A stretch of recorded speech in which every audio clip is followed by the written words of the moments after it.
posible. Gracias por conectar iniciativas, por fortalecer colaboraciones, por unir voces, para que de forma rigurosa y con determinación aseguremos que los servicios públicos son garantía de los derechos humanos y que estén en el centro de la discusión. Gracias.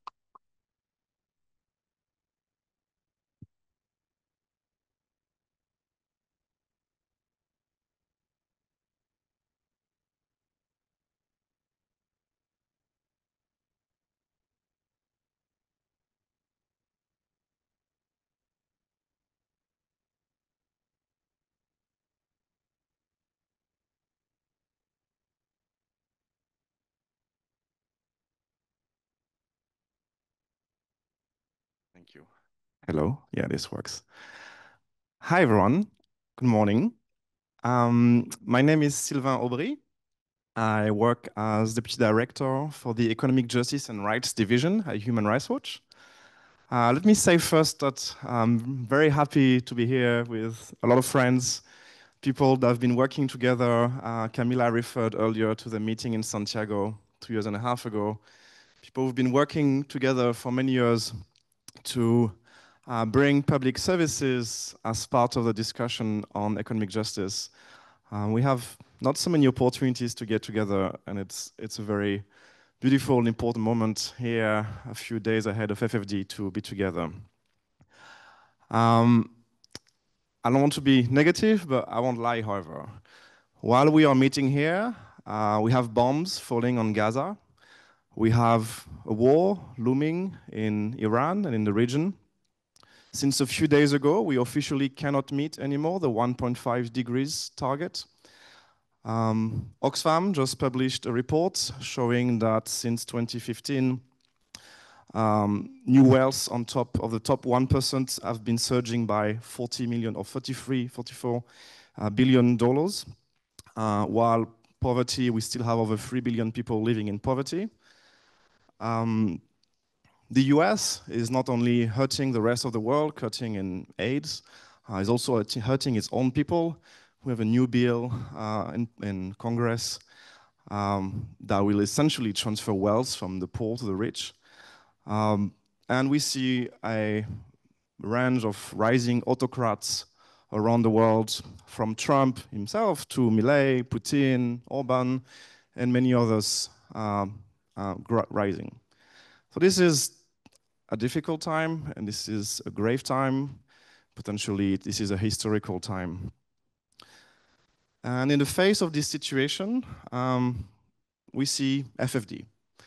And what is FFD doing? Well, FFD had an agreement. That's already a step forward, but a pretty disappointing agreement. It has some positive elements. We've seen some progress on decent work, social protection. The taxation agenda is still in FFD, but it's also massively failing. FFD agreement is failing to deliver on debt and is failing to set up mechanism to address the 3.3 billion Camille also referred to the people, the majority of world population is living in country where people pay more debt, pay more for the debt, to reimburse the debt than for healthcare and education. And the FFD is failing to address this crisis is a major problem. And another element that FFD is failing on or is not addressing is public services. This is barely mentioned at all in the text, and that's something partly why we're here today is to address that gap. So I would like to just give you 3 reasons why this is an important place to be here today, and why we're going to have, this is very important. Not only we have air conditioning, which is probably a good reason to stay inside, but also we're going to have very important discussion today. So first of all, public services is, I would argue, a critical concept, and perhaps one of the key concepts that we need to address some of the crises we are facing nowadays. So firstly, public service is inherently about coming together. It's about building something together. It's about solidarity. What is more bringing us together then providing care to each other, then pooling resources to teach our children together, then making sure no one around us lacks food on their table, lacks water, lacks adequate housing. These are inherently elements that bring us together and make society, help us make society together. And that's what we'll discuss today. Public services also help us remember what we do financing for. We're at a conference about financing for development. The text has many elements about financing. But we need to remember that financing is not an end in itself. Financing will only make a difference if we make sure it goes to these elements that bring us together. And public services is that objective. It is a reason, the very reason why we need more financing for development. And that's what we'll try to remember today. Public services is also important because we need to be able to tell a story.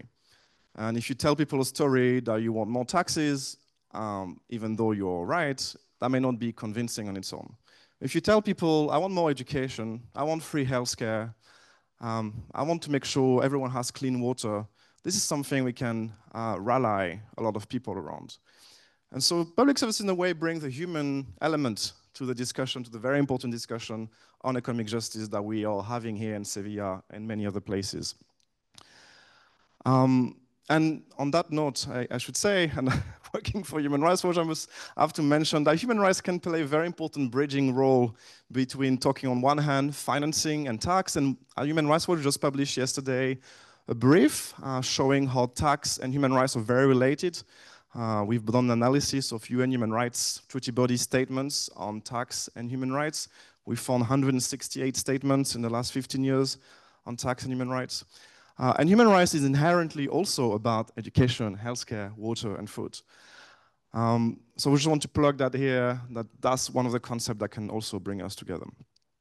So public services is a very important concept. I think one of the key elements we need to try to face that world of crisis. Public services is also something that brings us together. You see behind me the number of organizations that have been involved in this event and sponsoring this event. And beautiful moving animations. From UN agencies to states to civil society, we have behind the idea of public services the capacity to mobilize a number of organizations and states around the world. We have the capacity to create a coalition that will help us face the challenges we are facing. And finally, public services, I think, will be a key element of the agenda of the coming months, and we can see some progress coming. I'm just back from Bonn, where there were the pre-negotiations for COP. There now appears since yesterday that there's a pretty good chance that we have an agreement coming up on just transition, where there's an agreement. States are capable to come together to say we need social security and we need public services in order to accelerate our efforts to transition to a fossil fuel economy. Fossil fuel-free economy, not a fossil fuel economy. Just a few weeks ago, the ILO agreed to start a process for a new treaty to regulate platform workers and make sure that everyone has a right to work and decent conditions of work wherever they live, and that Uber, Dash, and these companies do not destroy our work system. In a few weeks, a number of us here will be in New York to start the negotiations of the actual content of the UN Tax Convention, the Convention on Tax Cooperation. The World Social Summit is coming in November and has the potential to pick up some of the elements that were missed in the FFD and take the agenda forward. A few months ago, in the Pact for the Future, states agreed to start developing indicators of what progress means beyond just growth and looking at what is a good life and not just what growth means. And that agenda should start developing at the UN General Assembly in September. There's a number of things, very important things to look forward in a few months. And what we're going to discuss today is part of shaping that agenda and that change we can make soon. But perhaps even more importantly, we see in the face of the challenges we face, we see more and more movements starting to resist and to react. In the last few months, we've seen people mobilizing to demand a fairer tax system in Kenya. We've seen people mobilizing and rising up to autocrats in Bangladesh, largely on economic justice issues. We've seen a new government in Sri Lanka trying to undo 20 years of neoliberal policies that have been destroying the country. Many places, there is potential for mobilization. There is the possibility for people to rise, demand their rights, claim their rights, and build a new economy, something we would support, a human rights economy, an economy that is putting first people's rights and then the rest later, that is based on well-being and solidarity, not competition and growth at any cost. This is possible, and this is one of the steps. We are here building one of the steps, and I hope that will be convincing you to stay not only in an air-conditioned room, but also to actively engage during the day with each other. We really plan the day so that we have time to speak to each other. So the coffee time is as important as the sessions. I'm glad you were so inspired that you couldn't stop. So we really look forward to the day today. We are delighted to be able to spend that day and prepare towards FFD. And we look forward to work together in the coming months to start making a difference. And now you can clap. Thank you.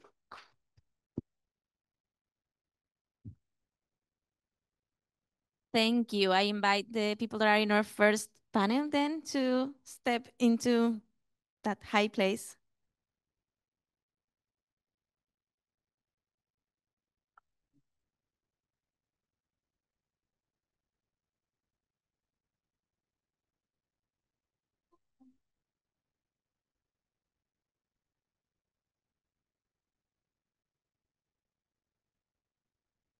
Just before we start the panel, one of the panelists will be speaking in French. So if you don't have your interpretation headsets, now is a good time to go and get them.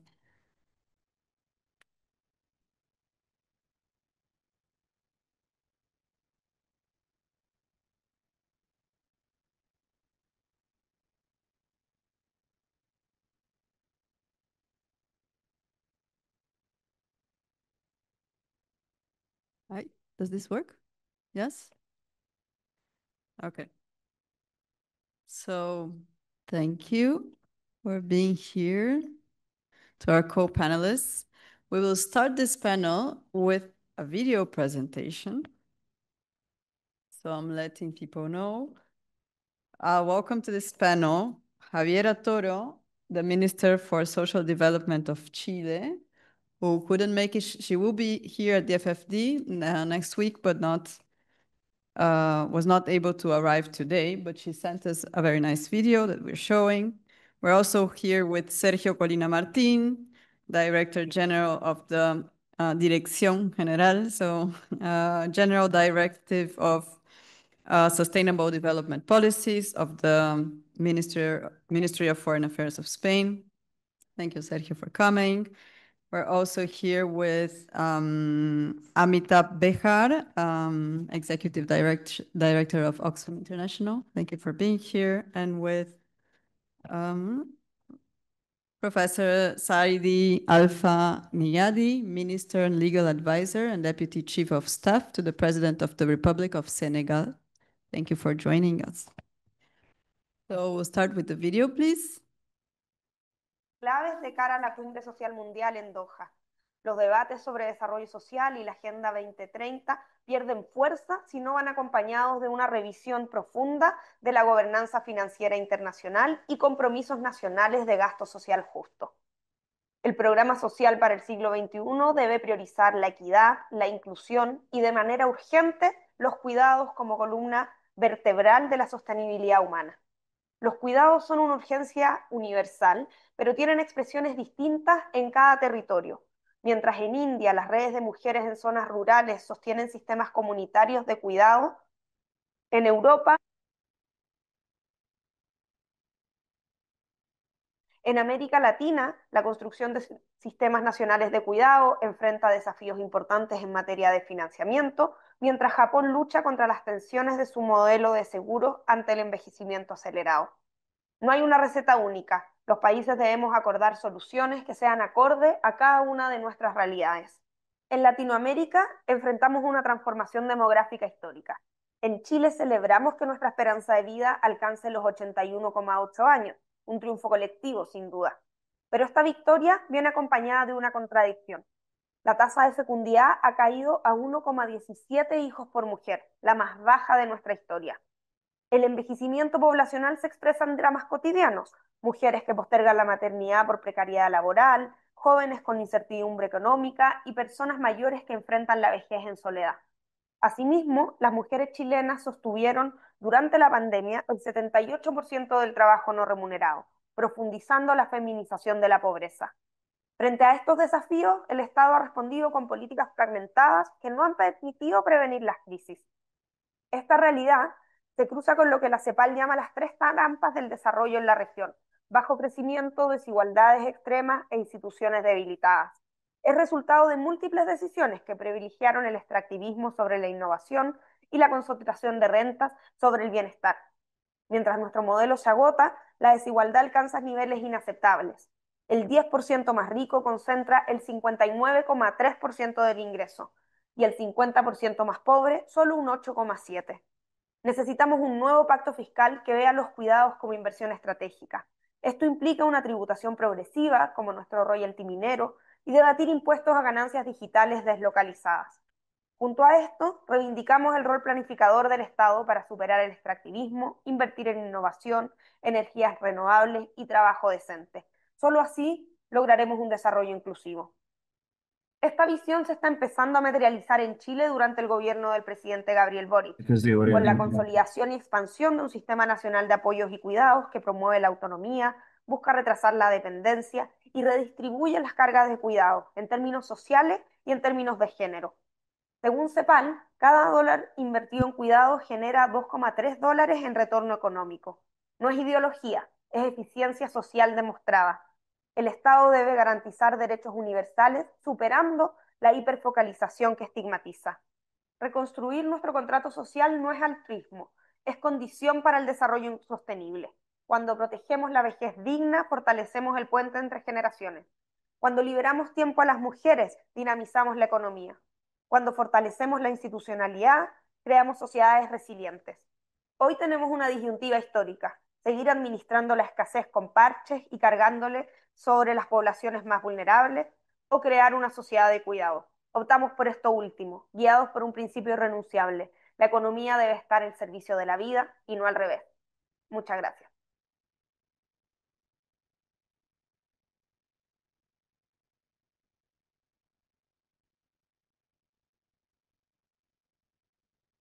So thank you, Javiera. I'm not sure if she's following online or maybe her team. Yeah, it's too early in Chile, that's right. So maybe with that, so this is an opening panel. I forgot to present a bit the idea of this is to connect financing, tax revenue, fiscal space, and public services in a bit of a broader way. In the second panel, the idea is to go a little bit more in-depth into the state of public services today. And in the third panel, talk about the financing angle. And in the last panel, we will connect the FFT space with other international spaces. So this is for you to know the path of today's conversations. And with that introduction, I'll pass the floor to Sergio, please.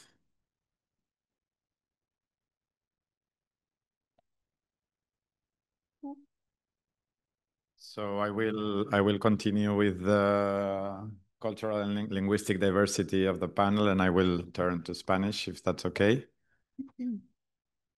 Bueno, pues en primer lugar, permitidme agradecer a todas las entidades, actores, organizadores detrás de este evento por convocarnos a este espacio de reflexión colectiva y por articular el tipo de alianzas, de plataformas para el pensamiento conjunto orientado a la acción que sin duda pues todos sabemos que son más necesarios que nunca. Y sobre todo por hacerlo en torno a este tema tan pertinente, que entiendo podemos resumir cómo podemos avanzar hacia una financiación de los servicios públicos para que estos se conviertan realmente en la herramienta transformadora que pueden ser para avanzar en construir sociedades más justas, inclusivas y sostenibles. Es evidente que vivimos un momento de transiciones críticas a nivel global, además de múltiples crisis superpuestas, crisis crónicas a las que se suman de forma solapada pues, nuevos conflictos. Todo esto nos obliga a repensar, sin duda, nuestras prioridades colectivas, tanto a nivel doméstico como a nivel internacional. Por eso, por ejemplo, pues España a nivel interno, durante la pandemia lanzó el ingreso mínimo vital como política pública para prevenir riesgo de pobreza y exclusión social en momentos críticos, pero también hemos colocado esa triple transición que está ocurriendo a nivel global, económica, ecológica y social, en el corazón del plan director de nuestra cooperación internacional para los próximos años, con el objetivo de tratar de trabajar a través de esa política de cooperación internacional para contribuir a que esas transformaciones sean fuente de nuevas oportunidades de vida digna para todas las personas y no de nuevas brechas de desigualdad. Y por eso también en nuestra ley de cooperación se ha establecido el objetivo del 0,7% de la renta nacional bruta dedicada a ayuda oficial al desarrollo para el 2030, y por eso también estamos ultimando una estrategia de cooperación feminista que lanzaremos antes de que termine el año. Esto por decir que es importante tener esta mirada global sobre ese papel transformador de los servicios públicos, de las políticas públicas, tanto en lo doméstico como en lo internacional, esa mirada integrada también a la que nos convoca un poco la Agenda 2030 y la estructura de los Objetivos de Desarrollo Sostenible como algo que nos interpela a todos en todas las dimensiones. Y desde ese mismo lugar me gustaría abordar el tema propuesto, el de los servicios públicos como herramienta de transformación. Sin duda, y se ha dicho ya, necesitamos urgentemente poner en marcha, repensar, construir modelos sociales, económicos que pongan la vida en el centro, y eso sin duda significa también situar los servicios públicos y los sistemas de cuidados en el corazón de nuestras políticas económicas. Cuando hablamos de sistemas de cuidados, no hablamos solo de un sector más, hablamos de infraestructuras esenciales para el sostenimiento de la vida, y en su dimensión de trabajo, pues aún, como sabemos, mayoritariamente realizado por mujeres en la mayor parte de los contextos, es una dimensión que permanece invisibilizada en nuestras métricas tradicionales, pero sin el cual sabemos que nuestras economías no podrían funcionar. Además, es evidente también que los servicios públicos, bien financiados y bien diseñados, son herramientas de las más poderosas con las que contamos para la redistribución y la equidad. Permiten liberar tiempo, permiten generar oportunidades, permiten reducir las desigualdades de manera estructural, particularmente las de género, pero no solo. Por eso yo creo que hay un concepto importante para nosotros en el que ha estado trabajando la Oficina del Alto Comisionado para los Derechos Humanos de Naciones Unidas, que es la economía basada en los derechos humanos, ¿no? Este marco nos interpela para tratar de conseguir que todas las decisiones tributarias, presupuestarias y de inversión se articulen en torno a los derechos humanos y se conviertan en herramientas para el cumplimiento efectivo de las obligaciones que los Estados han asumido a nivel internacional. Esto significa que estas obligaciones orienten la toma de decisiones públicas para asegurar que se canalizan de forma prioritaria a la garantía del acceso universal a educación de calidad para todas las personas, a la sanidad pública, a la protección social, a la vivienda, al acceso al agua, al saneamiento y otras prioridades colectivas. También significa crear mecanismos para asegurar que los procesos presupuestarios son suficientemente participativos, inclusivos, transparentes y responsables. Además, una economía basada en los derechos humanos no aborda solo la pobreza extrema la pobreza extrema, sino también, de forma más general, las concentraciones desproporcionadas de riqueza o de acceso al poder a lo largo de brechas distintas de género, étnicas, de edad, por discapacidad, geográficas o de otro tipo, ¿no? Y por eso también ese ODS 10, dedicado a erradicar las desigualdades entre países y dentro de los países, nos interpela especialmente, porque creemos que precisamente utilizar de forma estratégica las políticas públicas con este enfoque de derechos humanos significa también orientar la toma de decisiones a la consecución de la igualdad real. Y por otro lado, como comentaba antes, también nos obliga a repensar, a transformar las métricas en las que medimos esas políticas económicas yendo más allá del PIB.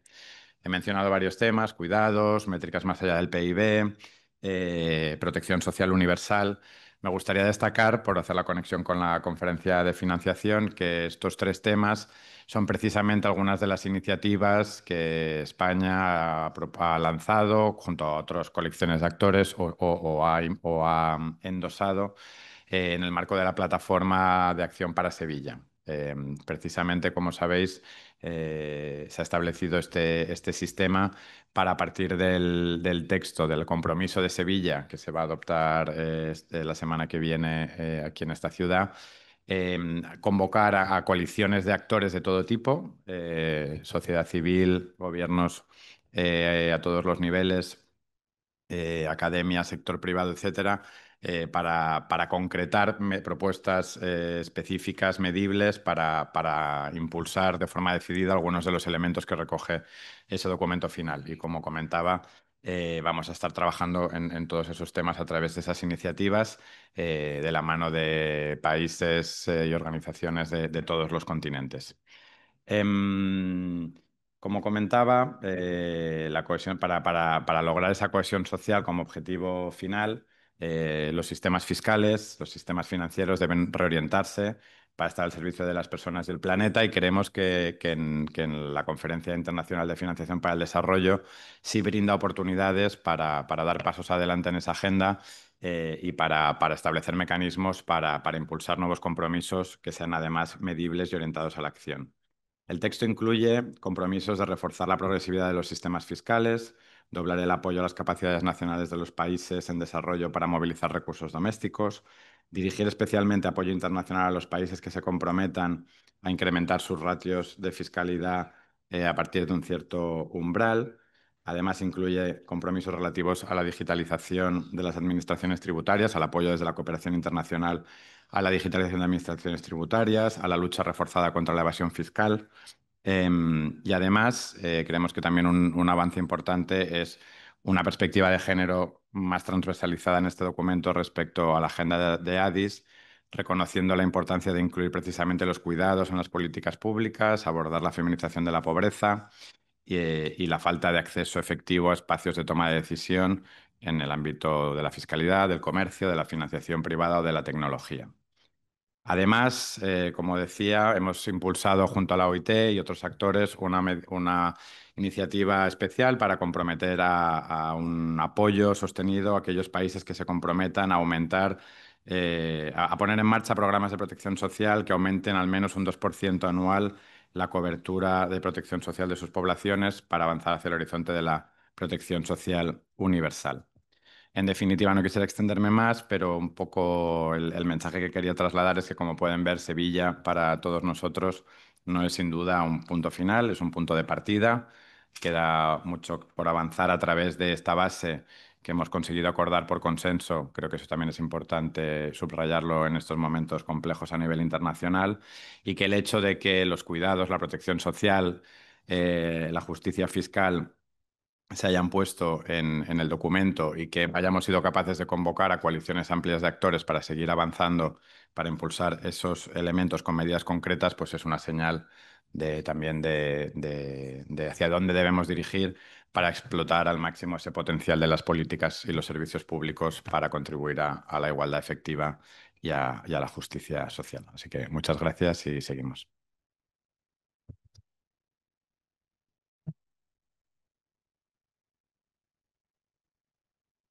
Gracias, Sergio. Thank you. I have received a request for us to try to speak slower for interpretation purposes. So I'll now give the floor to Professor Sidi Alpha Nijaye, Minister, Legal Advisor, and Deputy Chief of Staff of the President of the Republic of Senegal. Professor, please.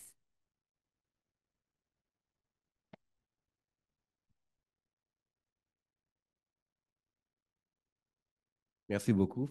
Je vais parler plus doucement. Merci aux organisateurs qui m'ont fait l'insigne honneur de m'inviter à prendre part à ce panel, IBP notamment. Et merci également à tous mes collègues qui viennent d'un peu partout dans le monde et avec qui je partage ce panel. Donc, pour ma part, je vais présenter l'exemple du Sénégal en partant de la présentation du nouveau référentiel des politiques publiques au Sénégal, ce qu'on appelle, nous, l'agenda national de transformation Sénégal 2050. L'horizon, c'est 2050. Présenter les principales réformes enclenchées par le gouvernement actuel depuis l'élection du président de la République en 2024, les programmes prioritaires qui sont à financer au Sénégal, et ainsi que les interactions entre le gouvernement, les partenaires techniques et financiers et la société civile. Donc, par rapport à la politique gouvernementale, aux politiques publiques au Sénégal, il y a ce qu'on appelle au Sénégal l'agenda national de transformation, qui est le nouveau référentiel des politiques publiques Sénégal 2050, et qui porte sur quatre piliers. Notre agenda national de transformation comporte quatre axes, quatre piliers. Le premier, c'est la promotion d'une économie compétitive, le premier pilier. Le deuxième pilier porte sur le capital humain et l'équité sociale. Le troisième sur l'aménagement et le développement durable. Et le quatrième pilier qui finalement sous-tend les trois autres piliers, c'est toutes les questions relatives à la bonne gouvernance, toutes les questions relatives à l'engagement africain, panafricain du gouvernement actuel. Mais c'est un plan qui a pour horizon 2050, mais qui, dès 2029, doit se réaliser à travers ce qu'on appelle la stratégie nationale de développement, qui concerne le quinquennat actuel, le premier quinquennat du président de la République. Et donc, l'objectif dans ce quinquennat sera de promouvoir un développement endogène et durable, porté par des territoires responsabilisés, viables et compétitifs, et sur la base de la souveraineté nationale, euh, une participation plus dense, plus accrue du secteur privé, un investissement sur le capital humain, des infrastructures, et le tout sous-tendu par une logique de bonne gouvernance. Et dans le cadre de cette stratégie nationale de développement de 2025 à 2029, qui correspond au premier quinquennat, euh, quels sont nos objectifs? Nos objectifs sont multiples. Quatre exemples. Valorisation des ressources extractives, tout ce qui est hydrocarbures, tout ce qui est mines, la stratégie Gas to Power. Et ce développement de l'industrie extractive permettra au Sénégal de financer les services publics tels que l'agriculture, la formation professionnelle. Ça, c'est un des premiers objectifs. Le deuxième objectif, c'est la valorisation de l'agriculture et des industries agroalimentaires, arachides, élevage, sel, produits halieutiques, céréales.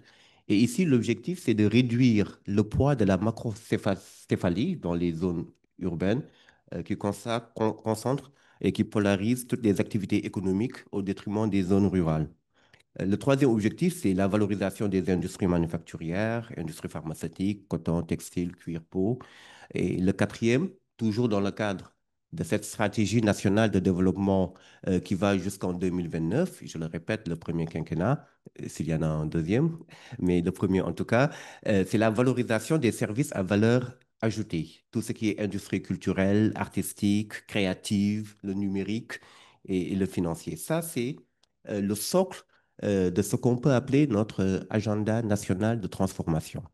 Et quels sont, ça c'est le deuxième point de ma communication, quelles sont les principales réformes sur les finances publiques et la fiscalité? Donc, comme vous le savez, à notre arrivée au pouvoir, il y a eu un audit complet des finances publiques pour la période précédente de 2019 à 2024. Et le rapport de la Cour des comptes du Sénégal est sorti le 12 février 2025. Et c'est un rapport qui met en exergue un niveau de déficit budgétaire et d'endettement très élevé par rapport à ce qu'on attendait, par rapport à la moyenne. Et donc, pour compenser cela, pour juguler cela, des réformes sont envisagées. Des réformes qui sont relatives, par exemple, à la mobilisation des recettes fiscales. Et il y a tout un programme de réforme du Code général des impôts au Sénégal, du Code des douanes, de la digitalisation, de la modernisation des administrations fiscales et douanières, L'objectif aussi, c'est de réduire les dépenses publiques, ça c'est important, améliorer le ciblage des subventions, revenir à l'orthodoxie budgétaire et comptable, mieux optimiser les dépenses publiques et se dire que l'objectif du gouvernement du Sénégal, c'est d'arriver à la cible de déficit communautaire, qui en Afrique, je pense comme en Europe, est de 3%. Ça, c'est le taux maximum, avec un taux de réduction déjà de 7% en 2025, de 5% en 2026 et de 3% en 2027. Et donc, l'idée pour nous, c'est d'arriver aux 3% communautaires en 2027. Donc, ça, c'est pour euh, nos objectifs de réforme. Il y en a d'autres, mais comme le temps nous est compté, quelques exemples pour agrémenter plus tard la discussion. Et nos programmes, quels sont les programmes qu'il y a à financer au Sénégal? Je commencerai par le plus important, le cœur battant de la société sénégalaise, la jeunesse. Je commence par la jeunesse parce qu'au Sénégal, 75% de la population sénégalaise, 18 millions, a moins de 35 ans. Et ça, c'est important. Et c'est pour ça qu'il y a un investissement massif sur les jeunes. Et donc, il est primordial de placer les jeunes en zone prioritaire dans ces nouveaux programmes. Donc, la jeunesse. Et pour un gouvernement qui prône la souveraineté alimentaire, bien entendu, la souveraineté alimentaire est un objectif à travers des programmes de coopératives agricoles, de développement de filières agricoles, horticoles, céréalières, des chaînes de valeur. La couverture maladie aussi, universelle.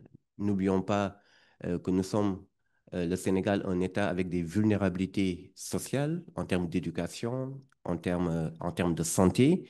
Et il y a également un programme assez important en la matière. Des pôles territoires, je l'ai dit lorsque j'ai évoqué les 4 axes de développement, les pôles territoires, le New Deal technologique, à travers la digitalisation des services publics. Et le dernier axe, on me signale que j'ai encore 2 minutes, le dernier axe, c'est en matière de collaboration entre le gouvernement et les partenaires techniques et financiers et le gouvernement et la société civile. Donc, pour les partenaires techniques et financiers, on peut dire qu'il y a un important programme économique et financier qui a été élaboré à l'initiative de l'État du Sénégal et qui sert de cadre d'échange entre le gouvernement et les partenaires techniques et financiers. Il y a de manière très quotidienne l'instauration d'un dialogue très constructif et régulier avec le secteur privé, la société civile. Et l'objectif véritablement ici, c'est d'assurer une transparence totale et une redevabilité accrue dans la gestion des finances publiques. Je donne juste un exemple. Tous les 2 ans, l'ONG IBP mène l'enquête sur le budget ouvert, en parfaite collaboration avec les autorités gouvernementales, notamment le ministère des Finances, la Cour des comptes et l'Assemblée nationale. Et ici, on peut dire véritablement que c'est le signe et la manifestation d'une transparence dans la gestion de la chose publique au Sénégal. Euh, outre notamment l'engagement du gouvernement en faveur de la cohésion sociale, le 1er mai 2025 a été signé un pacte national de stabilité avec les organisations patronales, syndicales. Et l'idée, c'est de véritablement faire la promotion du travail décent, productif et de l'équité sociale. Donc voilà pour la présentation du programme de notre agenda national de transformation, avec, pour rejoindre aussi le thème du jour, des financements durables. Peut-être qu'on y reviendra lors des débats, mise en place d'une commission de pilotage des financements durables, ça existe depuis 2023, la publication d'un document cadre de financement durable en septembre 2023, ce qui est un document stratégique qui vise à diversifier le portefeuille de financement de l'État par la mobilisation de ressources environnementales, sociales, etc. Donc voilà pour le cas du Sénégal, notre agenda national de transformation, en tout cas les principaux viatiques des réformes qui sont engagées et qui sont en cours et l'objectif de ces réformes. Euh, je pense avoir fait mes 10 minutes. On me signale que le temps est écoulé. En tout cas, merci pour votre attention. Je vous remercie.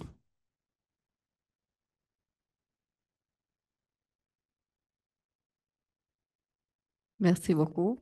Thank you. And thank you for being on time. So you don't know, but we have someone here signing to them when their time is up. And I'll pass the floor to Amitabh, please, on behalf of Oxfam International. Thank you. Good morning. and I'm really delighted to be here. It's a privilege to be part of this panel, to meet old friends and new friends. I'm really happy that we are starting, at least for me, the FFT conversation with this meeting.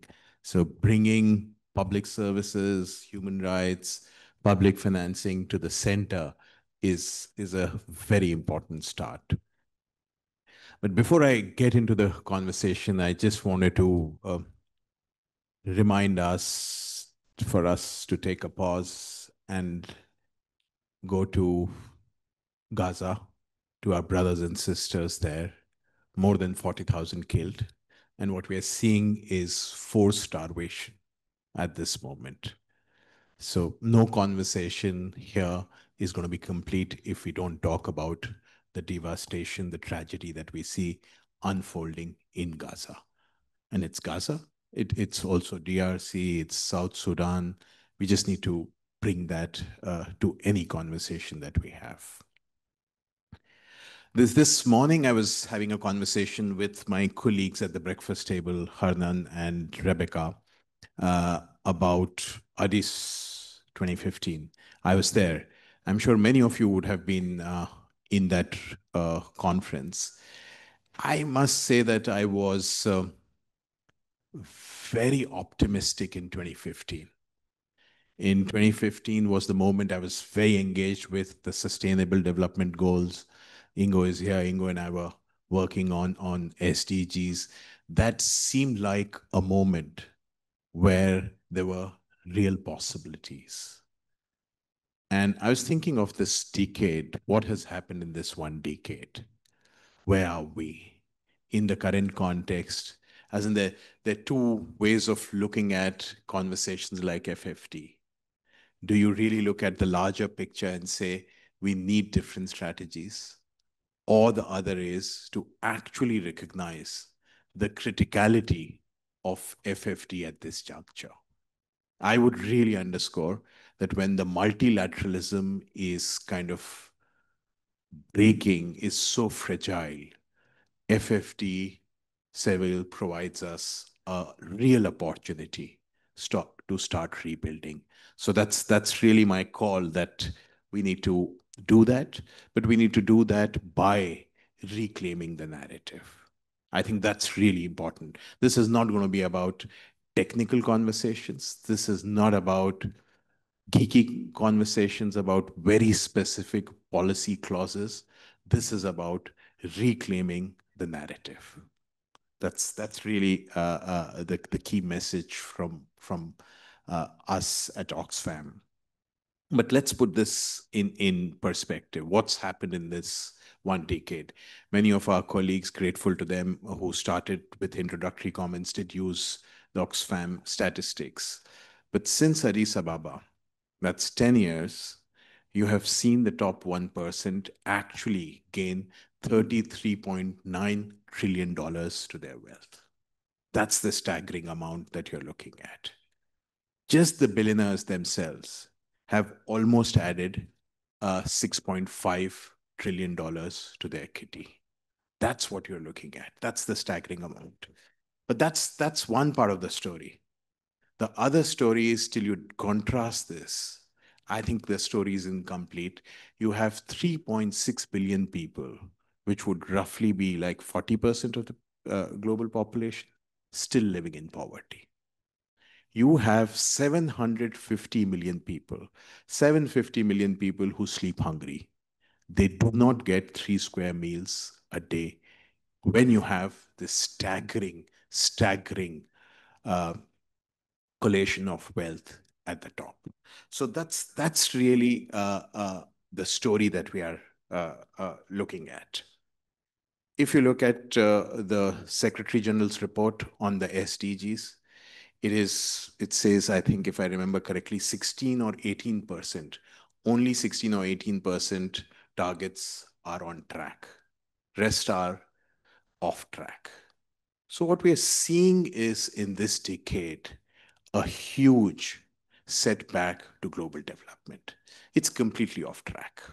I think that's something that we need to recognize and constantly remind everybody.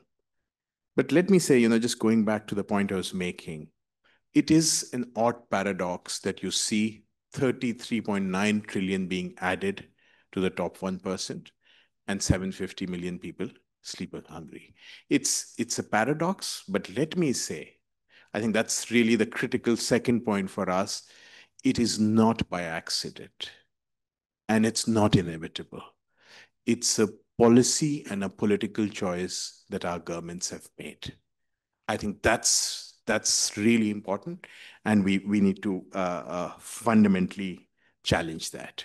So this myth that we do not have resources for public services needs to be busted just by talking about this obscene accumulation of wealth and this explosion of inequality that we see.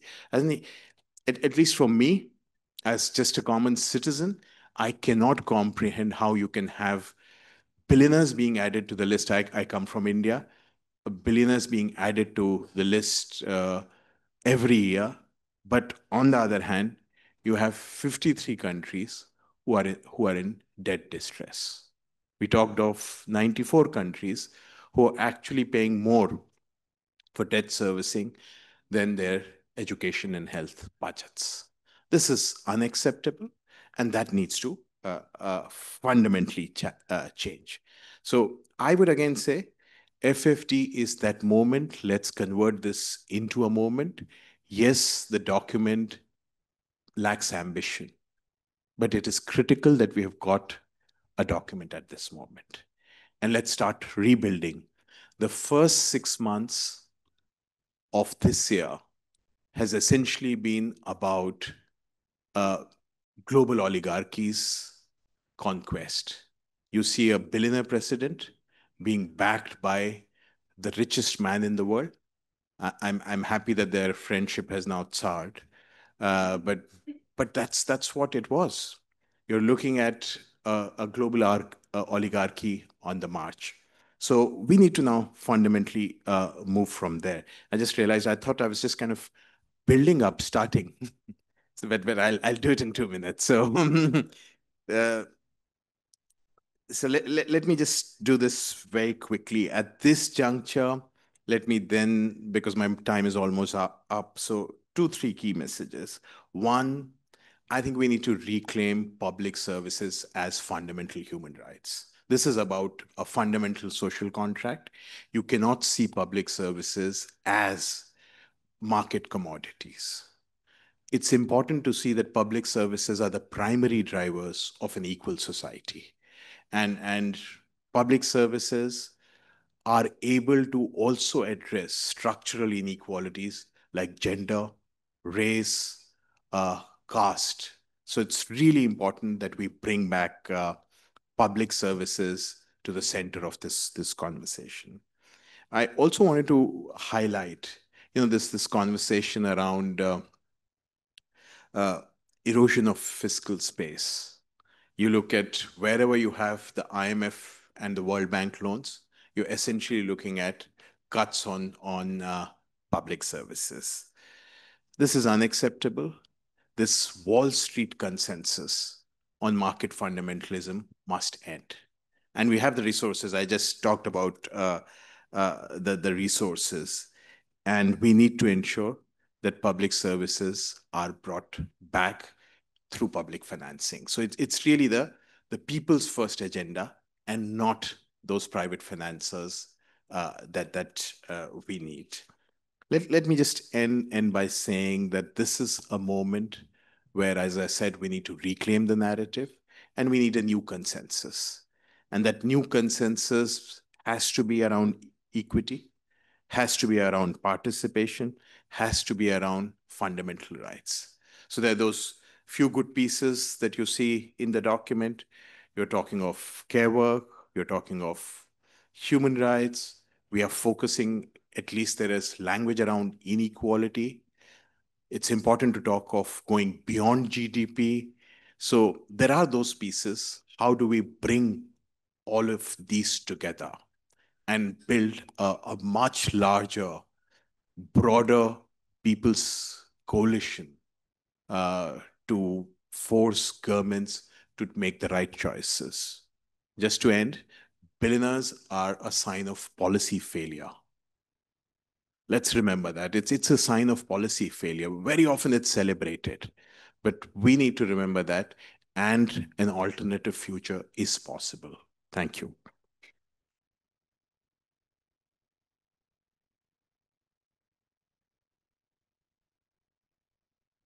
Thank you very much. So we have a few minutes left, and I think I will use them to try to generate a little bit of debate here. I think Amita left us with a few provocations, important ones that could also be questions. And I'll ask to the panel, to whoever wants to start responding. So picking from where you left, it is actually very hard to make to make the rich pay their fair share. We're trying to do it. We just have a few recent examples in Brazil of how the Congress doesn't allow it, because it's, of course, it has conflicts of interest. So there is a situation of corporate capture everywhere in all levels that impedes those of us who think that this is the fair thing to do, to just move ahead. Although one would think it would be easy to do, because we're speaking about the rights of the great majority, the 99% of the populations, and still we are not able to share a to tax a minimum amount to the ultra rich. So I would like to ask specifically to Sergio, but also to our Senegalese representative, how do you see that from within the states, right? And what are the tools that we have to work towards more equality, considering that these sectors, they do have their connections and their own share of power?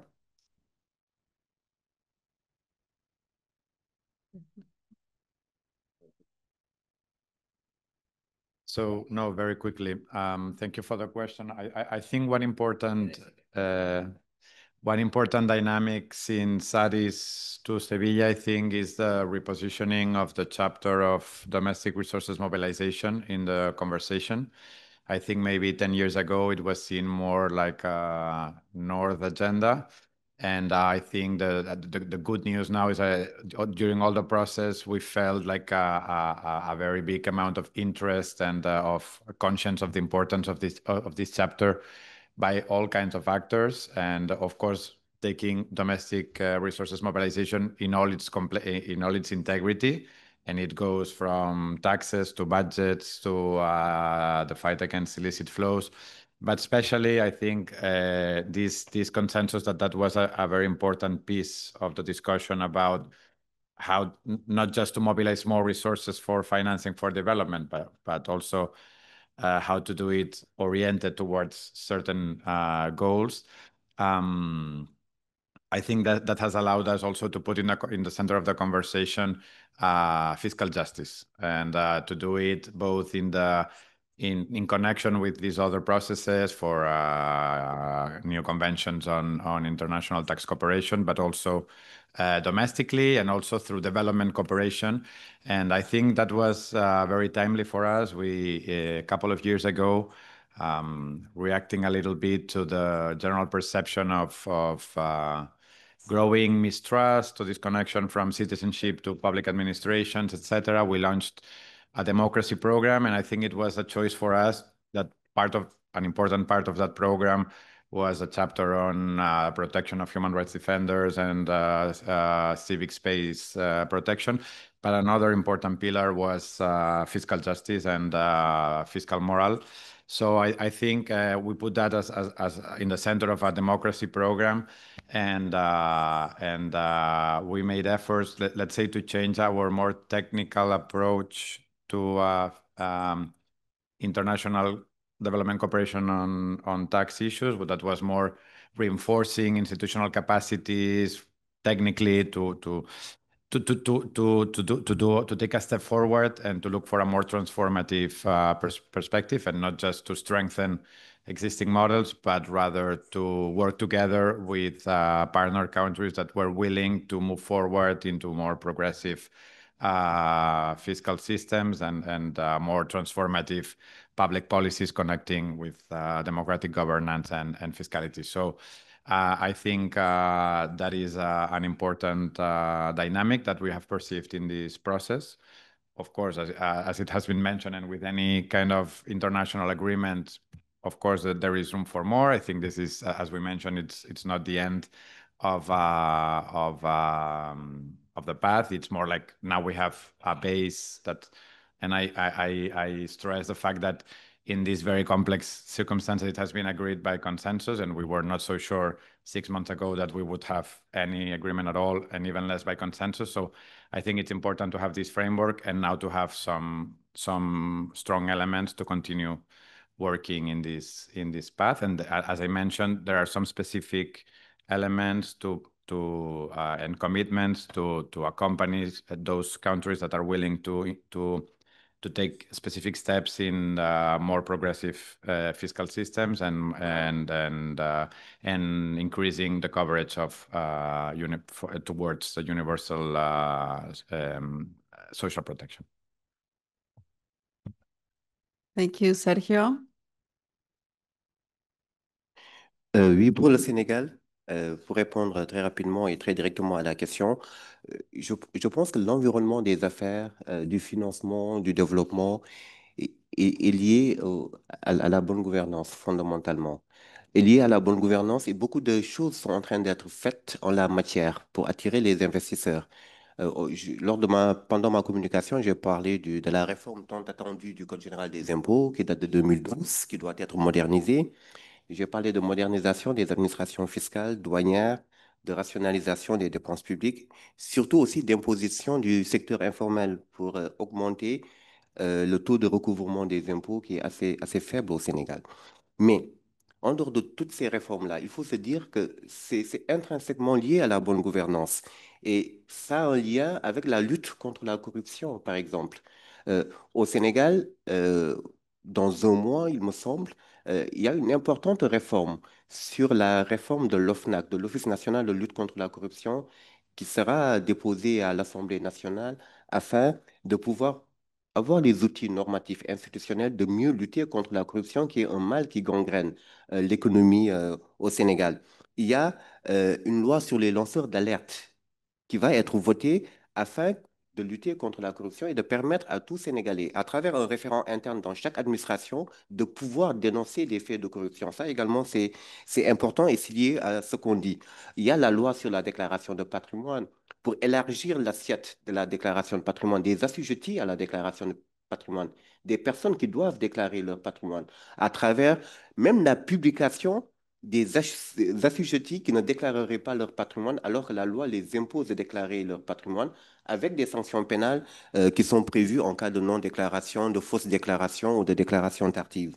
Il y a une autre loi tout aussi importante et qui rentre dans le cadre de ce qu'on dit, de cet objectif de transparence, c'est la loi sur l'accès à l'information, l'accès du citoyen à l'information. Donc, il y a un package normatif de lois sur la transparence. Et lors de mon propos tout à l'heure, je parlais des enquêtes ouvertes des enquêtes sur le budget ouvert menées par IBP tous les 2 ans au Sénégal, avec la collaboration de nos administrations, la Cour des comptes, le ministère des Finances et l'Assemblée nationale. Ça rentre dans ce cadre-là. Donc, les prémices, les préalables qui ont été mis en place, c'est de créer un cadre, un environnement qui permet une plus grande transparence dans les activités, dans les affaires, pour attirer davantage les investisseurs. C'est ce qui est en train d'être fait au Sénégal. Je vous remercie. Thank you very much. Just one last one for you, Amita, which is very quickly, you have 5 minutes, something like that. 4. Okay, so the question is, even with transparency, so sometimes people know the patrimony of the rich people, they know that they are working in Congress and they are pushing for their interests. And even then, you cannot get a massive a massive popular resistance to how they frame our tax systems or even international decisions. What are we missing? I mean, what more can we do? Because yeah, that picture of the US president with all of the billionaires just there is so obvious. I don't know if there's a narrative problem. There's a mobilization problem, right? So my response would be, let me say three different things. One, yes, there is a narrative problem. This is not about presenting numbers, but this is about connecting with people. So you can really say that it is about mobilization. As in, this is really about, on the one hand, do you want more billionaires or do you really want more doctors, more nurses, more school teachers, more daycare? That's really the conversation that we need to have. But let me also say, and grateful to our Human Rights Watch colleague, he reminded us that the political narrative very often has already taken these issues to the streets. So whether it is Sri Lanka, I live in Nairobi. So I have seen the young people coming on to the streets against a regressive tax measure. And they were there on the streets for months till the president had to take it back. You have seen a change of regime in Sri Lanka and Bangladesh. So there is that political momentum also. At the moment, you're looking at a new New York mayor possibility. Who's talking of fighting against inequality? You have the UN Tax Convention getting traction, the G20. So I'm kind of moving from public mobilization to governments, where you have actually now a G20 signaling taxing ultra rich as one of its important measures. I was a few weeks ago in the Hamburg Sustainability Conference, and there we've launched a global alliance against inequality, and that's government of Germany, government of Sierra Leone, Norway, and few others. As in, I really hope that there's a coalition of the willing which is going to come together to address these questions. So I really think that this is a moment of building new alliances, of mobilization, changing our communication, and getting on with a much broader public mobilization platform while building alliances with political actors on the progressive side. Thank you very much. With that, we'll go to a coffee break. Is that right? Thank you very much. We go to the coffee break. We have 25 minutes to the coffee break, so let's reconvene 10 past 11.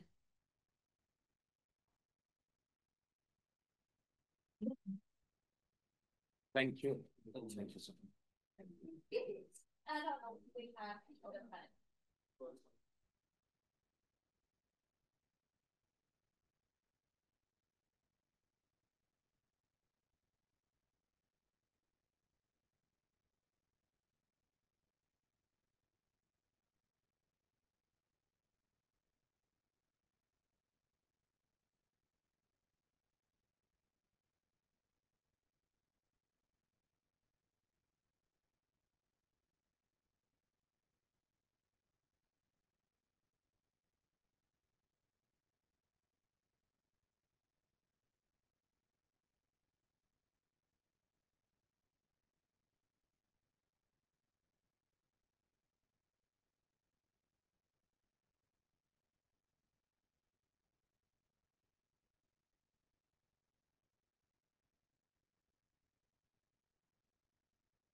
Get it done. Because I have to. Yeah, you can choose, yeah. Well, I'll fly at 5, so I gotta leave at 3. Oh, wow. Okay. So instead of listening to me, just write me a quote. And I'll adapt it. Hola. These days. Oh, no, I was. We have. It would be great if everyone can find their seats Yes, again that's right. and we can Yeah. start this panel. I knew enough SWAT, but that's okay. I can do whatever. Oh. Listen to the others. And then, yeah. And then pick up the pieces, but Yeah.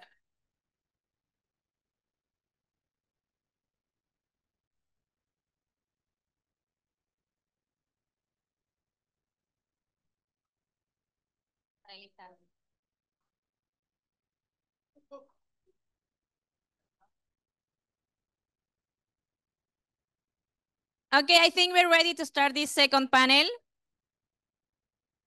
I think I see all our beautiful panelists there. So, Tia, I give the floor to you if everyone can find their seats. go. Hello, everyone. Please come in. And we hope you had a very productive conversations over coffee and productive networking.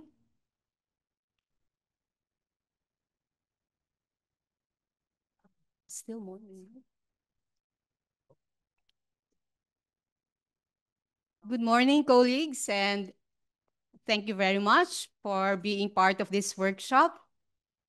And after our very substantive discussions in panel 1, so now I welcome you to panel 2. I'm Cecilia Thea Soriano. I'm working with the Global Campaign for Education. And the second panel is about the state of public services. So in the forthcoming international conference on financing for development, we will see a major presence of the private and business sectors. And as we know, alongside the FFD4, there is the International Business Forum that will be held at the same time from June 30 to July 3. And this International Business Forum, it says in the website, will bring together heads of state, ministers, CEOs, and prominent global business leaders to drive solutions that unlock private finance and investments for sustainable development. So it is not enough for the private sector to be in FFD4. They have to have their own International Business Forum. And therefore, we expect FFD4 also as a marketplace where governments will be shuttling from one conference to another, their attention shifting from financing SDGs and the agenda of Leave No One Behind. Everyone is talking about financing Leave No One Behind, and yet every year we hear in HLPF that the Leave No One Behind is a neglected goal. And one of the reasons is no one is financing the Leave No One Behind agenda. And so we see now again in FFD4, governments will be talking about SDGs, but also talking about investments in SDGs very strongly. Investments as we know traditionally, which is about profit, which is about capital, and which is about removing risks for investments. It is alarming that the ideas of the new public management, which started in the 1980s, and I heard our esteemed speaker from Chile saying that 10 years ago, this was not happening.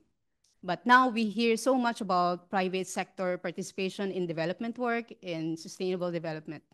It is because of this new public management framework, the thinking that government should be run like business outsourcing services and promoting public-private partnerships. This is the framework that has been being sold to governments and sold in many platforms.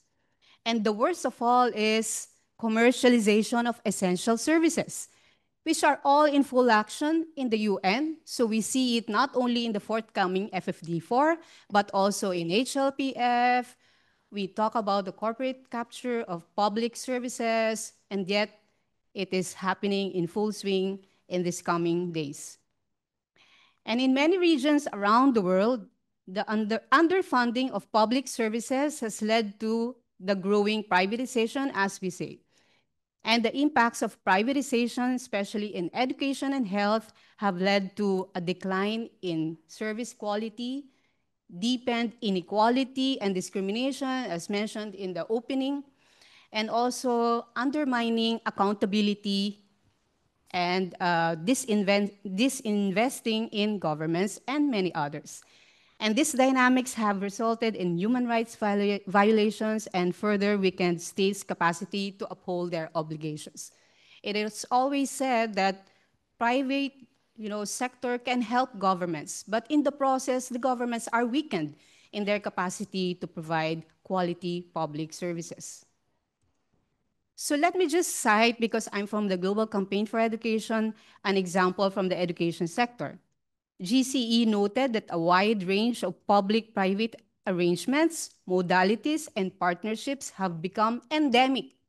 It's not an add-on. It has become integrated in the policies of governments at all levels of education in most countries. So for example, the Global Education Monitoring Report said that there is an estimated 350 million children enrolled in education provided by non-state actors. And that was in 2022. So we expect, given the data, it would be more. And in early childhood care and education, which is identified as a crucial foundation for quality learning and development, is under the hands of the private sector. And Education International noted that around the world, public funding for ECCE is failing to keep up with the demands, and this led to wealthy investors and private equity firms extracting increased profits from the ECC sector, which is really alarming. And so, through our advocacy, we must challenge the trend towards private capture of public services in FFD4 here in Seville and beyond. And as we said earlier, this is not the end-all and be-all of our advocacy. We will continue beyond Seville. In this panel, the speakers will present to us how to reaffirm the centrality of public services. They will make the case for rights-based and accountable systems that prioritize universal access, equality, and public purpose over market logic. We have 3 esteemed speakers on our panel. We will start with an overall discussion on the state of public services, followed by a presentation on the case of public education in Zambia, and finally a discussion on the universal public care services. After the presentations, we will open the floor to questions, comments, or you can even share examples from your countries. And therefore, we look forward to your active participation after the presentations of our panelists. Okay, so let's start. The first speaker is David Boyce. He is the Deputy General Secretary of Public Services International, and he coordinates a lot of work on privatization, on the climate crisis, as well as on water and energy utilities. And his work includes policy advocacy on finance and governance, and also supporting union strategies and building alliances. So over to you, David Boyce. Thank you very much. And look, first of all, thanks to our interpreters in the back for doing the work that is needed. I'll not change languages on you, and I will try to speak slowly. Mais bonjour aux francophones et buenos días a todos y todas. So, first of all, I've got to thank the people who organized this meeting. It's really impressive, the amount of work it takes to bring us all together. And it's a real honor for me to be able to claim your attention for a few minutes. As our comrade Amiba said, public services are a fundamental pillar to just and equitable societies. I think all of us here, we know it, and we're trying to live it. So PSI, Public Services International, is a global trade union federation comprised of 700 unions that affiliate to us from more than 150 countries, representing over 30 million working women and men. We've been around since 1907, So we've crossed both world wars, and we are in the countries we're not in are basically the countries that still don't recognize labor rights. They don't let unions organize. And in this day and age that we still have that is quite depressing. But so our members affiliate to us those workers who are engaged in public services, whether under private, public, not-for-profit management. Our main job, of course, is to negotiate terms and conditions to defend labor rights. Part of our strength is that we know our members, we know our employers, we know the inner workings of our workplaces. One of our weaknesses, and there are a number in the labor movement, is that we don't represent informal workers because they don't actually have an employer, but we're working on that. And I'll touch on that. Our members are more than 70% women because health and care are dominant sectors. Education is organized by another global union, and it's also heavily female-dominated sector. Now, importantly, our unions are building alliances within the communities that we serve to counter the power of the oligarchs. It's not easy work for us because normally we're stuck in, as it were, a collective bargaining box, but it's really, really important work to build those alliances, to build them out. And it's something that I think only public service workers are able to do in the labor movement. So what we understand is that to defend the rights and interests of our members, we have to defend the quality of public services. Because if we, for example, in a ward, in a hospital or a clinic, there's only 5 nurses where there should be 10, those 5 nurses are stressed to hell, and the patients don't get the care they need. So for us, it is intrinsic that we need to defend public services as well as labor rights. They're totally connected. So, for example, we understand tax justice is fundamental for being able to hire 10 nurses instead of 5. And you just do it to all the subsectors we represent. And so we develop training tools on tax. We work with the Global Tax Network. We hire organizers and educators to move the message of the importance of tax justice to all our workplaces. And why into the workplaces is because then every worker is a member of a family, is a member of a community. And often union leaders, union activists are also community activists. So our core issue is to build strong, socially aware and engaged local and national unions. Now, that's not what I've been asked to talk about. I've been given 2 main issues. What is the current state of public services around the world? Right. And then to talk briefly about privatization. But I think it's safe to say that the state of public services reflects the overall issues being debated and arbitrated at the meeting next week. The international financial architecture, which reflects the post-World War II still imperial system, is the one that decides on public services. So it's 40 rich countries making all the decisions and basically looking out for their own self-interest. And so for us, it's clear that if you want to change power, those who have power will not relinquish it willingly. I just think that's human nature. And so we have to figure out how to build enough power to challenge on the streets, to challenge in the workplace, and to challenge across all levels of governments. So I think that the state of public services across the globe we all are aware of what we're dealing with. And it's clear that the rich countries have better public services. The less rich countries have lousier public services. The interesting thing for me is that rich countries historically grew their societies and their economies behind solid tariff walls, strong national industrial policies, significant government subsidies.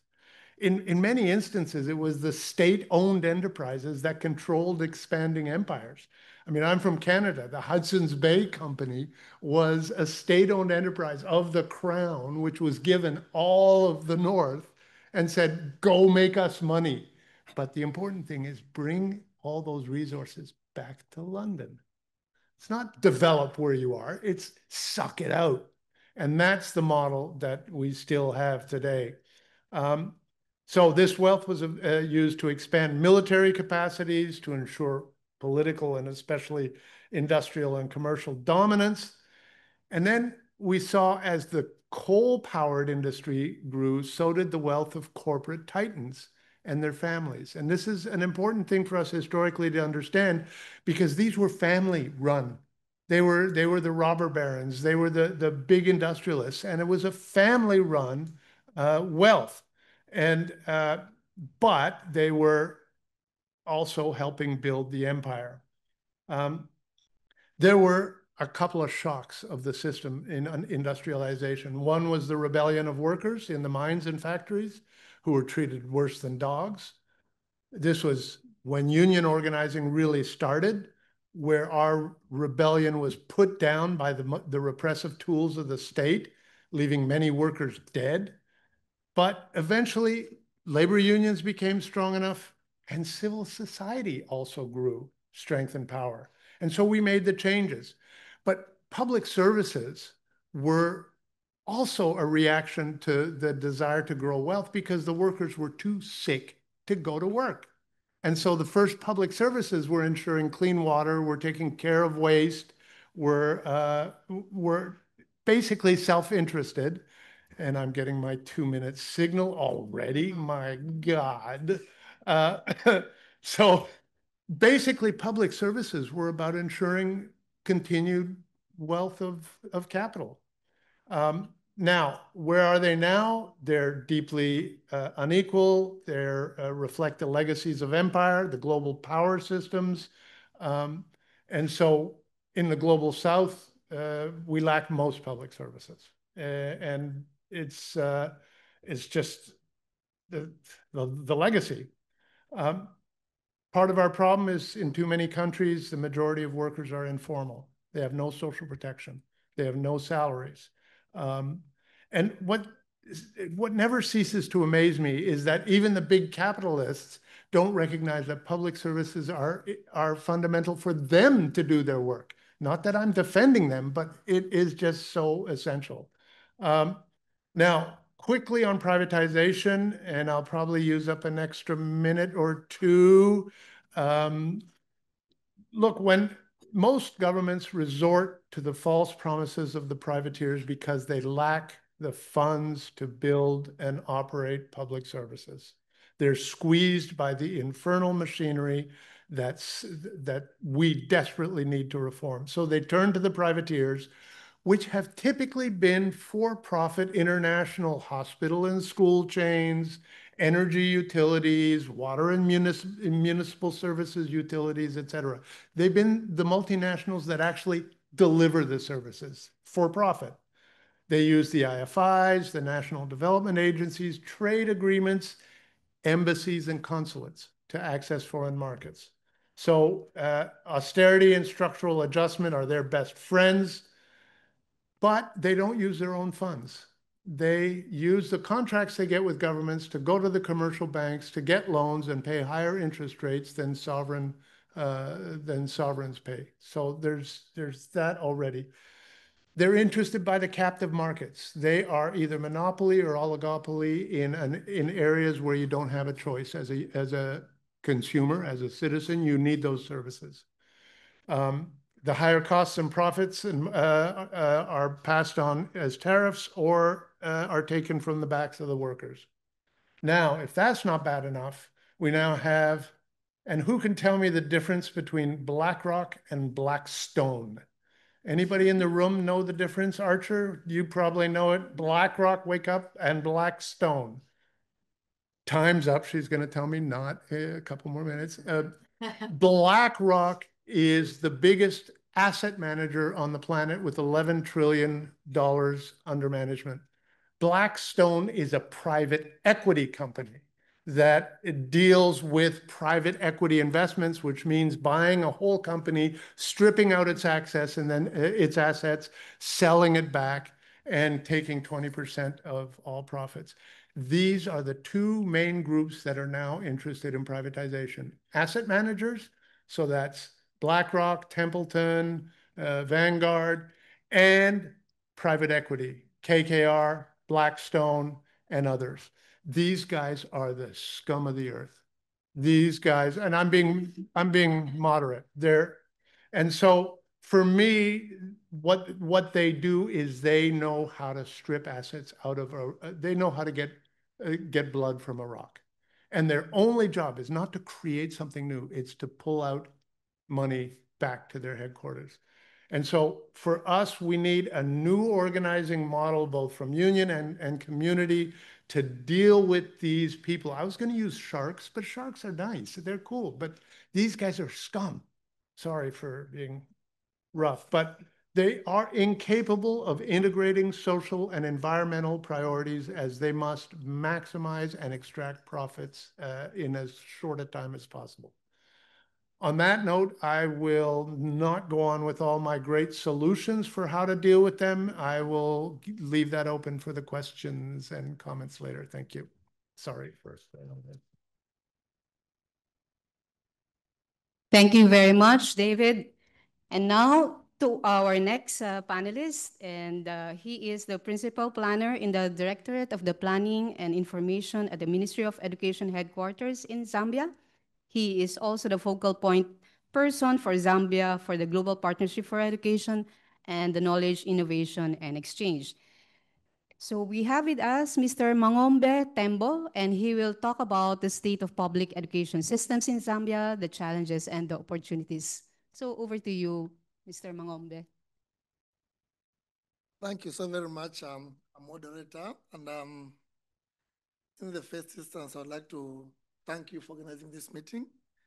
And also, thank the audience for your time to come and listen to what we have for you from Zambia. We don't take your time for granted, but wish to show our gratitude that out of the so many countries in Africa, you said, Zambia, come and tell us what you are doing in Zambia.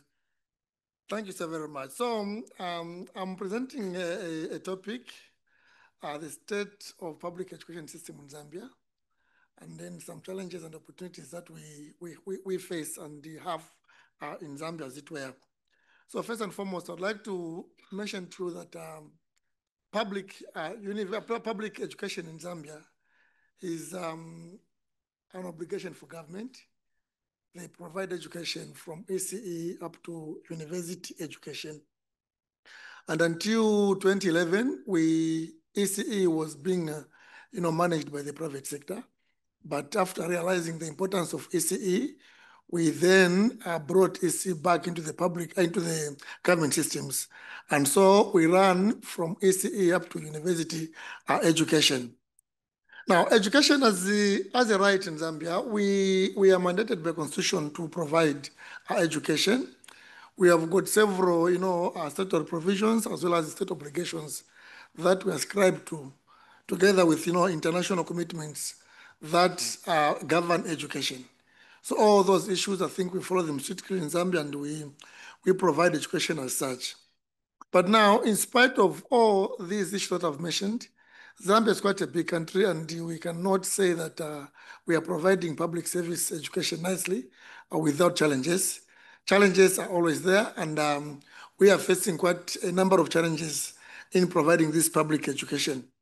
And the first biggest challenge goes towards limited resources.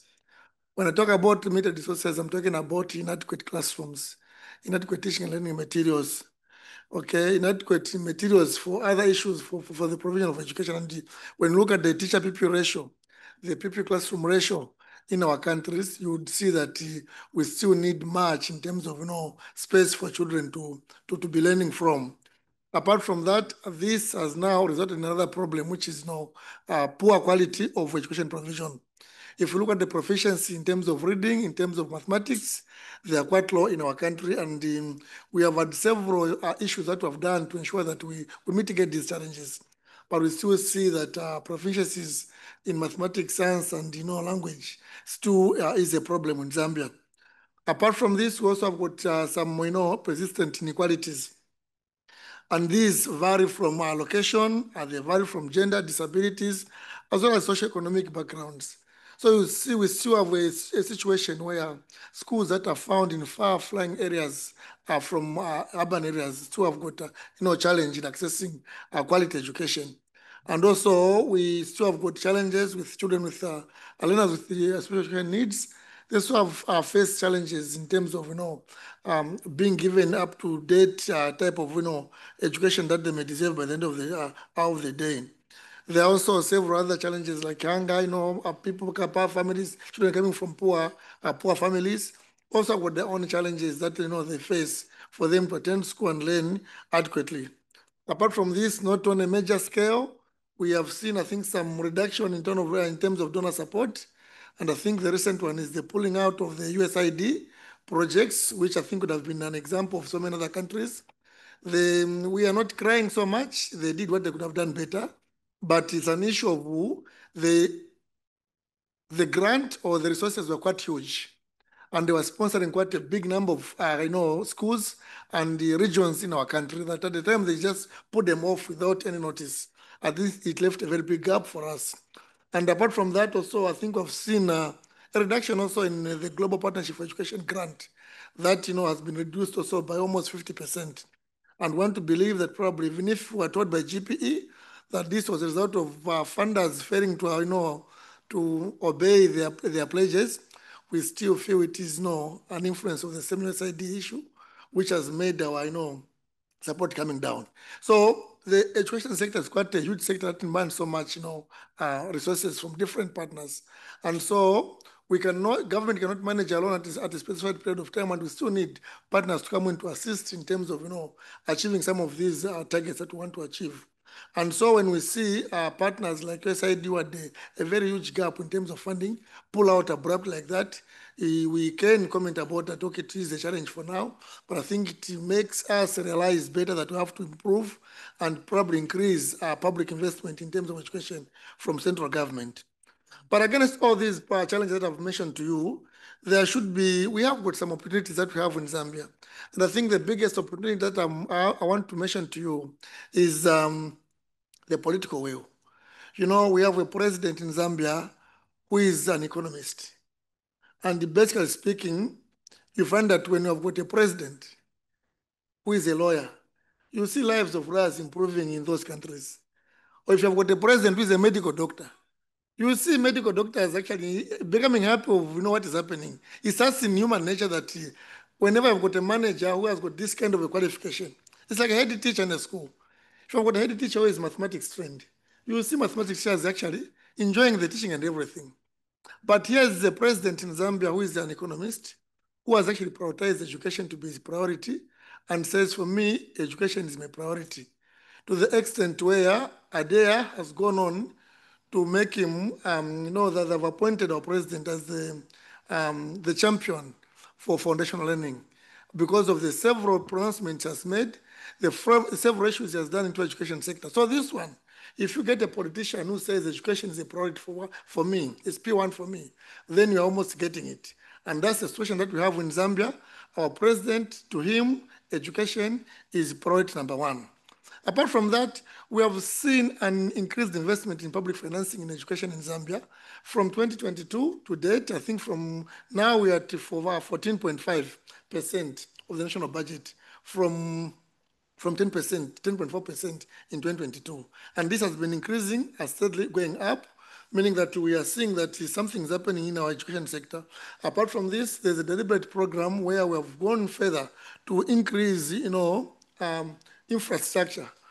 There's a program that, the Constituency Development Fund, where services have been taken closer to the people.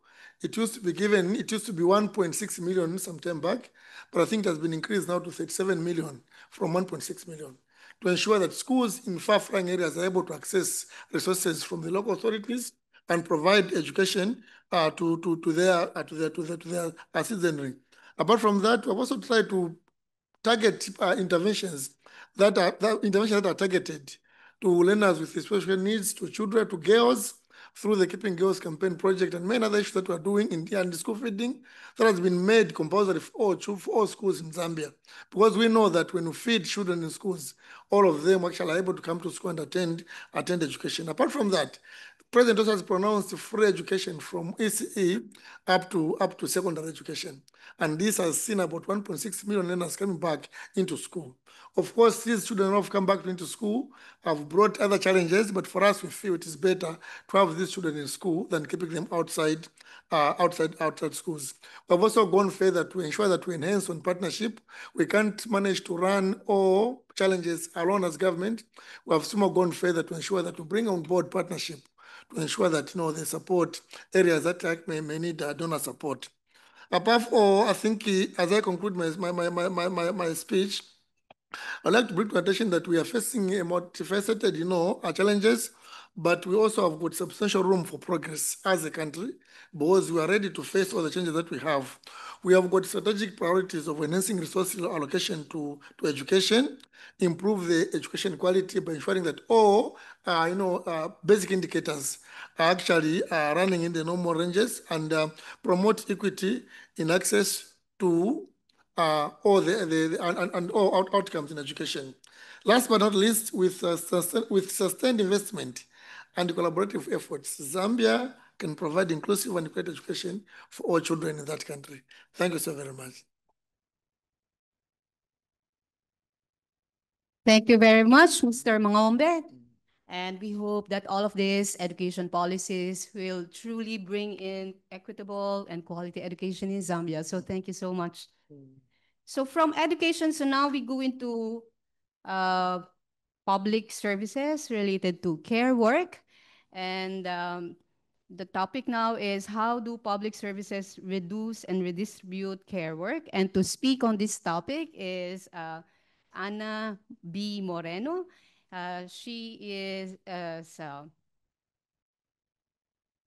the Technical Secretary of the Global Alliance for Care. She is a social anthropologist and journalist with over 30 years of experience in public policy, international, and local sustainable development projects.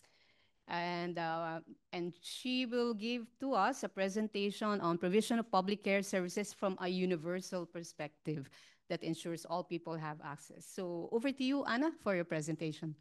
Thank you. Thank you so much. I'm not so sure I will do all of that, but I will try my best. Good morning, everyone, or good afternoon already. Apologies from the beginning to the interpreters, because the difficult thing is not to translate someone that speaks different languages. It's someone that doesn't speak any language well at all and mixes all languages when she speaks, is my case. So they are going to have trouble. I will try my best to read. I hope I can read at least. But thank you so much. I want to say thank you especially to the organizers, to the Global Initiative for Economic, Social, and Cultural Rights. We really appreciate the effort, as David was mentioning. It's not only the effort, also the vision of having this type of conversations before these conferences. I think it's important to be tactic at the same time that we are all working together to, influence and to create enough power to change things. But it's important to have those tactics also in place.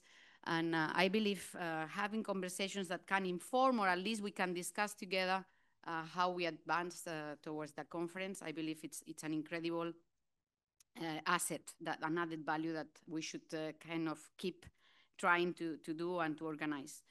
As has been said, my name is Ana Moreno. I'm the Technical Secretary of the Global Alliance for Care. I'm not going to speak for 5 minutes about the Alliance, but for those that you are not familiar, it's a platform, multi-actor, horizontal, multi-level, a global platform that was launched in 2021 during the Generation Equality Forum that tries to put care at the center of the development agenda and try to do it in terms of multilateral advocacy, in terms of knowledge exchange, in terms of shaping narratives, or in terms of strengthening the collaboration among members. And some members are here. We are right now a bit less than 300.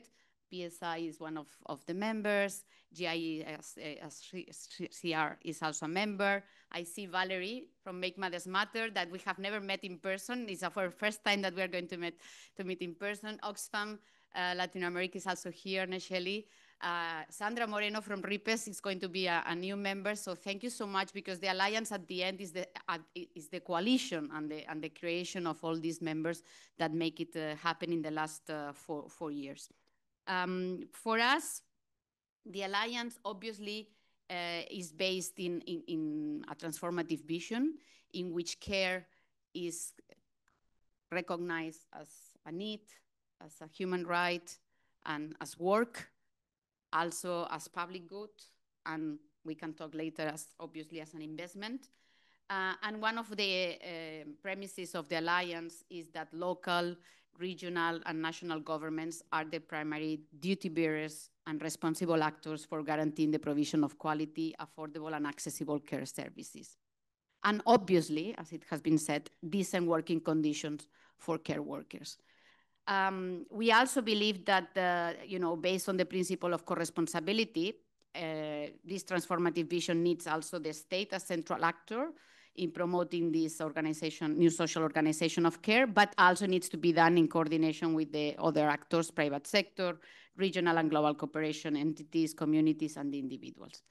So kind of these are the premises and the transformative visions I wanted to share. Some of you are part of it, so it will be not needed to continue explaining, but I would like perhaps to give 3 data to put the context, and then to explain to you what are also pushing, not only in this conference, but beyond in terms of financing universal care services.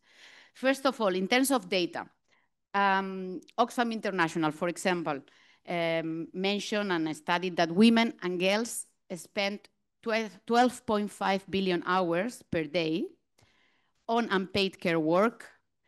And if this work was paid at minimum wage, it will contribute at least $10.8 trillion per year to the global economy, which represents obviously 3 times the size of the global technology industry. To compare with that, but we can compare it with others. There is another data I wanted to bring, that is the ILO, the International Labour Organization, also mentioned that to replace the unpaid care work done by women in their households, 199 million, 200 million full-time jobs will need to be created, representing 11.5% of total global employment. We are all familiar about this data. We need to be sure that we are able to translate to the citizens to understand the changing of narratives, but also which are the consequences of not having universal care services, for example. And I would like to, this is the last one, in Latin America, the Economic Commission for Latin America and the Caribbean reported in 2022 that around 60% of women with children under the age of 15 say that they do not participate in the labor market in order to attend to family responsibilities, while this percentage drops to 18% in households without children in the same age group. So it's not only about what is happening, it's also what is happening if we don't have the universal care services that we would like to see. It means that the reduction and the redistribution of the care work is a fundamental factor in the personal, educational, economic, and social development of women and girls. And this must be reflected, obviously, in the institutional and governmental recognition of this inequality. Then, what are we asking for? And I think that's what I will just perhaps take a bit more of my intervention. First, to increase public efforts that adopt a bottom-up and people-centered approach, where women are conceived as actors who contribute to changing their context to achieve gender equality, obviously, rather than being viewed only as passive entities. That public action that works under an intersectional and contextual approach, meaning that we think the care actions in conjunction with the diverse range of women who provide and receive it. That public policies and services are developed with a gender perspective. We are asking for financing care systems as a strategic investment for social justice, gender equality, and sustainable development globally.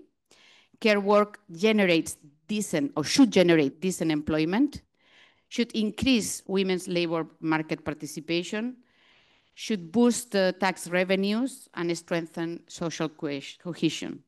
For every percentage point of GDP invested in the care sector, high impact long-term economic and social benefits for the whole of society are realized. We are also asking for sustainable care financing as progressive and co-responsible fiscal architecture. Fair and gender-responsive taxation, for example, essential for the finance care systems. We are also asking, again, as I mentioned, that care is an essential public good, and its financing must be included in fiscal reform agendas and international cooperation frameworks, and care must be part of global financial commitments for a more equal and resilient economy. Having said that, that's what we are asking as an alliance. That's what we believe it's needed. But obviously, care is not always in the center of the conversation. So there have been several attempts of bringing, for example, learning communities. Oxfam was one of the organizations in the Alliance that was trying to create these learning communities towards financing care systems. There are also a consortium of organizations in the Alliance working to put together more information and documentation to be able to do that. There is also a group of people trying to influence the conversations about beyond GDP, so that that is part of the care is part of those conversations. And we are obviously trying to influence those spaces. In usually, care is not discussed. It means not only here, but also the COP in Brazil, obviously, the World Social Summit. So even if we, probably most of the ones that we are here, we are kind of familiar with it, it's not the real world. We need to convince those that are not involved in the conversations. And that's why, for example, here in the Financing for Development Conference, we are launching a pilot initiative. It's called the Care Pavilion, that you are invited, all of you, to come from tomorrow. That we give a physical space in which we can discuss about care and care systems and financing care systems outside of the sometimes really rigid formats of the multilateral spaces, so that we change also a bit of the power conversation, so that we are not the ones going there, they are ones coming here. It's nothing new. We have seen it everywhere. We are building in decades of feminism that have created tents in Beijing, if you remember, 30 years ago, to organize themselves, caucus in several conferences. But we need to put, from our point of view, obviously, that conversation in a space in which we are able to have an added value of the density of the conversation and the quality of the conversation that we also use for the work, for the exchange of working groups or the experiences. So I will talk later, perhaps in the questions, but this is one of the things that we believe is not only about the state of the universal care services, because we think it's quite evident the lack of them in most of the part of the world, and we can speak about which countries are advancing more, but I didn't want to use the time to do that, but to say what we need to achieve. Mm-hmm. Because we can analyze the state, we know what is happening. The problem from us is how to move from there to really make it happen, that this transformative vision in which care is at the center, it's not, it's why we take decisions.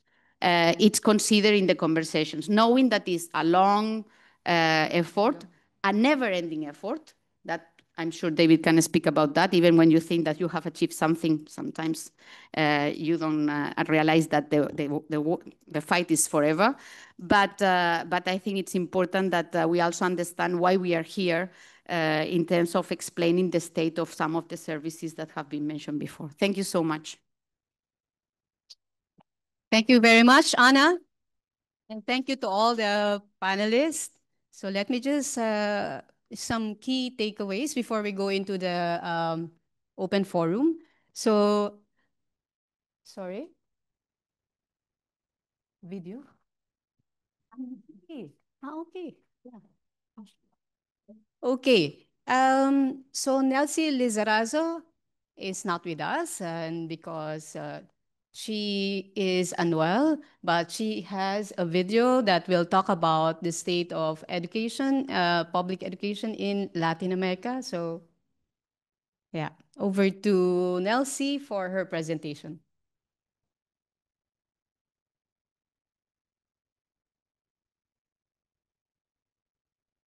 Hola, hola, hola, buenos días allá en Sevilla, buenos días para todas, todos, todes. Es un gusto estar aquí, aunque sea de manera virtual. Ya saben que no llegué y por qué no pude llegar, pero aquí estoy, firme con nuestra contribución desde América Latina y el Caribe a este precioso encuentro que hemos coorganizado entre muchos y muchas, y quizás eso es lo más lindo de este evento. Así que voy rapidito con mi presentación. Espero que sea un aporte efectivamente para las reflexiones que hemos querido animar, digamos, con este evento. Un momento, pongo aquí en modo presentación. Denme un instante, por favor. Ya. Bien, el estado de los sistemas de educación pública en América Latina y el Caribe, nuestros sistemas en problemas. Puse unos mínimos datos diagnósticos sin porcentajes ni nada de esto. Hay ya suficientes estudios muy actualizados sobre cuál es nuestra situación. Y yo lo que quiero decir es que nuestra situación no es resultado de la pandemia. La pandemia agudizó, pero no resultó, eso ya también lo sabemos, arrastramos problemas por décadas. Y también quiero decir que estos datos, esto que les presento, es un resultado de que nuestros sistemas públicos de educación no están logrando dar cuenta de todo lo que requiere el derecho. Estancamiento en acceso y permanencia, especialmente en los primeros años y la secundaria, el deterioro en aprendizajes, un datico es que 4 de 5 estudiantes en sexto de básica no logran tener el nivel de comprensión lectora que deberían tener, unas brechas persistentes y crónicas, que son muchas, entre los estudiantes del quintil más pobre con el quintil más rico, entre los rurales con los urbanos, entre las mujeres con los hombres, entre la primera infancia y la educación de personas jóvenes y adultas con la educación básica especialmente.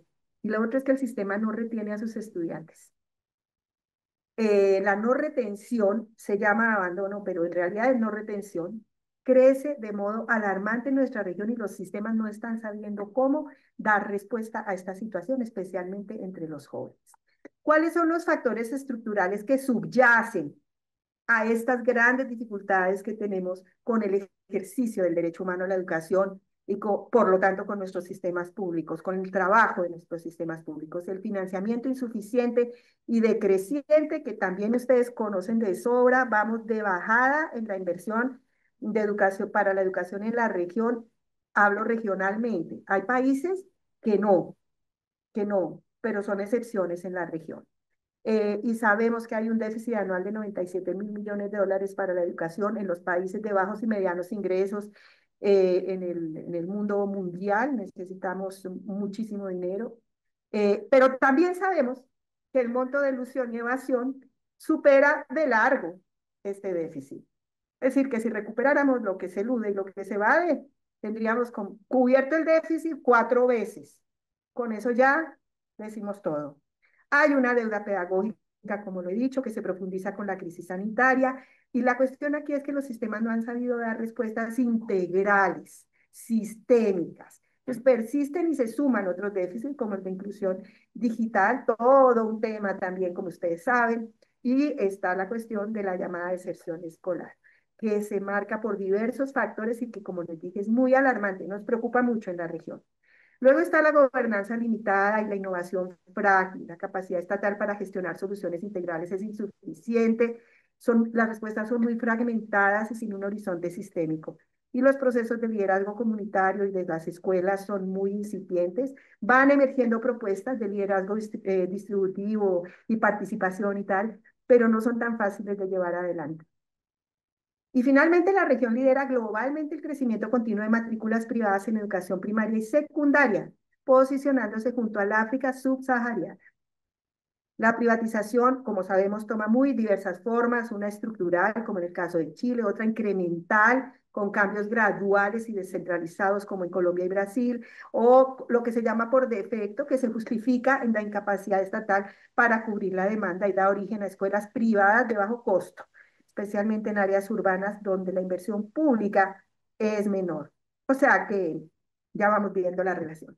La privatización erosiona los sistemas públicos porque le dan subvenciones a los privados, porque se desregula y se externalizan servicios. Eso tiene impactos además en la homogenización de contenidos, en fin, una serie de impactos que también tienen que ver con el aprendizaje y con la formación de los docentes. La presencia empresarial creciente que debilita la autonomía institucional pública, la desviación de recursos, fondos públicos que se transfieren al sector privado y que reducen inversión pública, obviamente, en capacitación y condiciones laborales de docentes, por ejemplo, del propio sistema público. El aumento de la desigualdad, de esto hay evidencia, de todo lo que yo les estoy diciendo, hay evidencia. Ya que estamos en el tiempo de las evidencias, hay evidencia de absolutamente todo. Así que lo privado, que la oferta privada aumenta la desigualdad es un hecho demostrado. Y el debilitamiento institucional, porque claro, la lógica empresarial se impone frente a la lógica pública.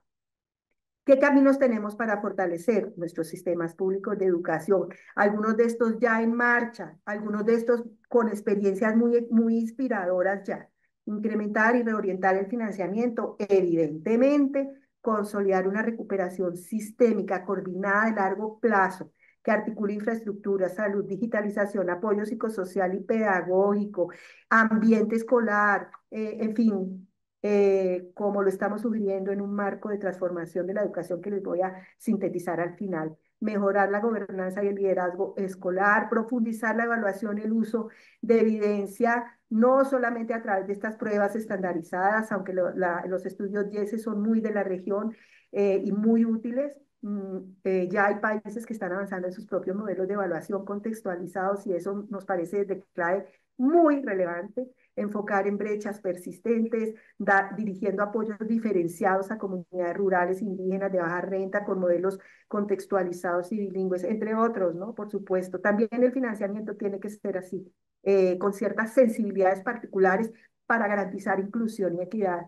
Adoptar innovación con equidad, no solamente en las herramientas tecnológicas, sino en toda la actuación educativa y fortalecer la regulación, fiscalización y transparencia, obviamente, marcando límites, importantísimo esto, a la inversión y a la participación de los actores privados, de las empresas, de las corporaciones en nuestros sistemas públicos educativos. No hay normas, no hay límites. Y esto está debilitando, fragilizando tremendamente a nuestros sistemas públicos de educación. Finalmente, esto les quería comentar. Hemos desarrollado en un trabajo muy largo de algunos meses dentro del Comité Regional 2030, donde CLADE tiene una silla permanente en representación de la sociedad civil, un marco de acción para una educación pública transformadora que se va a publicar ya oficialmente en los próximos días, un par de semanas ya estará publicado. Y hemos podido construir, digamos, este es el gráfico de síntesis, un documento muy orientador solicitado por los ministros de la región. Ese documento incluye todos estos elementos, una mirada transformadora realmente de la educación, para nosotros además enfocadísima en la educación pública y también en el documento, por supuesto. Y está como todo un menú que les ponemos allí a los ministros de alternativas, posibilidades, experiencias, también en el caso del financiamiento sostenible, donde aparece en primer lugar el tema de las políticas fiscales progresivas y también el costo alumno calidad, la experiencia brasileña. Así que para cerrar, obviamente esto se trata de un ejercicio colectivo que articula los múltiples elementos con una mirada integral y que se tiene que hacer sobre la evidencia comprobada de la mejor calidad y resultados que a pesar de todas las dificultades nos ofrecen los sistemas de educación pública frente a las ofertas privadas. Las ofertas privadas no superan los resultados de la oferta pública en ningún sentido y también hay evidencia de ello. Y finalmente, sobre las tendencias privatizadoras, obviamente es indispensable frenar esa tendencia reinvirtiendo en educación pública con políticas claras y con un compromiso estatal firme para que la lógica mercantil que amenaza el derecho a la educación para todos, todas y todos a lo largo de toda la vida no gane sobre la lógica de lo público. Muchísimas gracias. Espero que esto sea útil para los diálogos que están teniendo allá. Y les dejo un saludo de la campaña latinoamericana por el derecho a la educación. Latinoamérica y el Caribe presentes. Gracias. Ay, no. Ya, ay, no, mentira, se me olvidó una cosa muy importante. Y es esta. Visiten nuestra página web. Síganos en redes sociales. Tenemos muchas. No se desconecten de la clave. La clave les cuenta lo que pasa en América Latina y el Caribe con el derecho humano a la educación. No dejen de ver a esta región, compañeros y compañeras. Hasta pronto.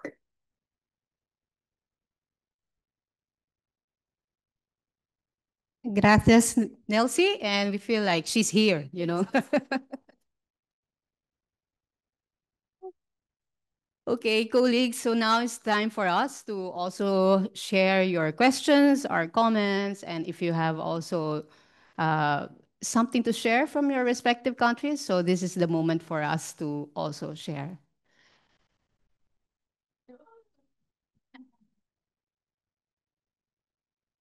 This is Maria Rombalcera from the Center for Economic and Social Rights. Thank you very much for the brilliant discussion, not only in this panel, but in the panels before. My question is for the representative of Zambia. We know that Zambia has been massively under pressure, particularly in terms of the debt crisis, and we know how unhelpful the IMF advice has been. Particularly, I think that you managed to challenge some of this advice and to recruit some new teachers, even when the fiscal consolidation advice kept telling you not to do it. So would you mind telling us a little bit more about the pressures, how you managed to navigate this, and perhaps this could serve as a reference for other countries in terms of by defying some of this mantra of like fiscal consolidation come before public services, come before human rights. Perhaps just like challenging this question of even defaulting on debt instead of saving debt repayment by defaulting on development and by defaulting on human rights, how we can avoid this. Thank you. Okay. Thank you, David Archer from ActionAid. I would like to ask David Boys then if the real enemies are often the most invisible ones. So BlackRock and asset managers and Blackstone and these private equity firms, how do we challenge them effectively? What would be your advice on strategies and tactics to effectively challenge them? And then building on Maria's question to the Zambian minister, I think one of the most exciting positions of the Africa Group at the UN in the FFD negotiations was a very clear call for a UN framework convention on debt.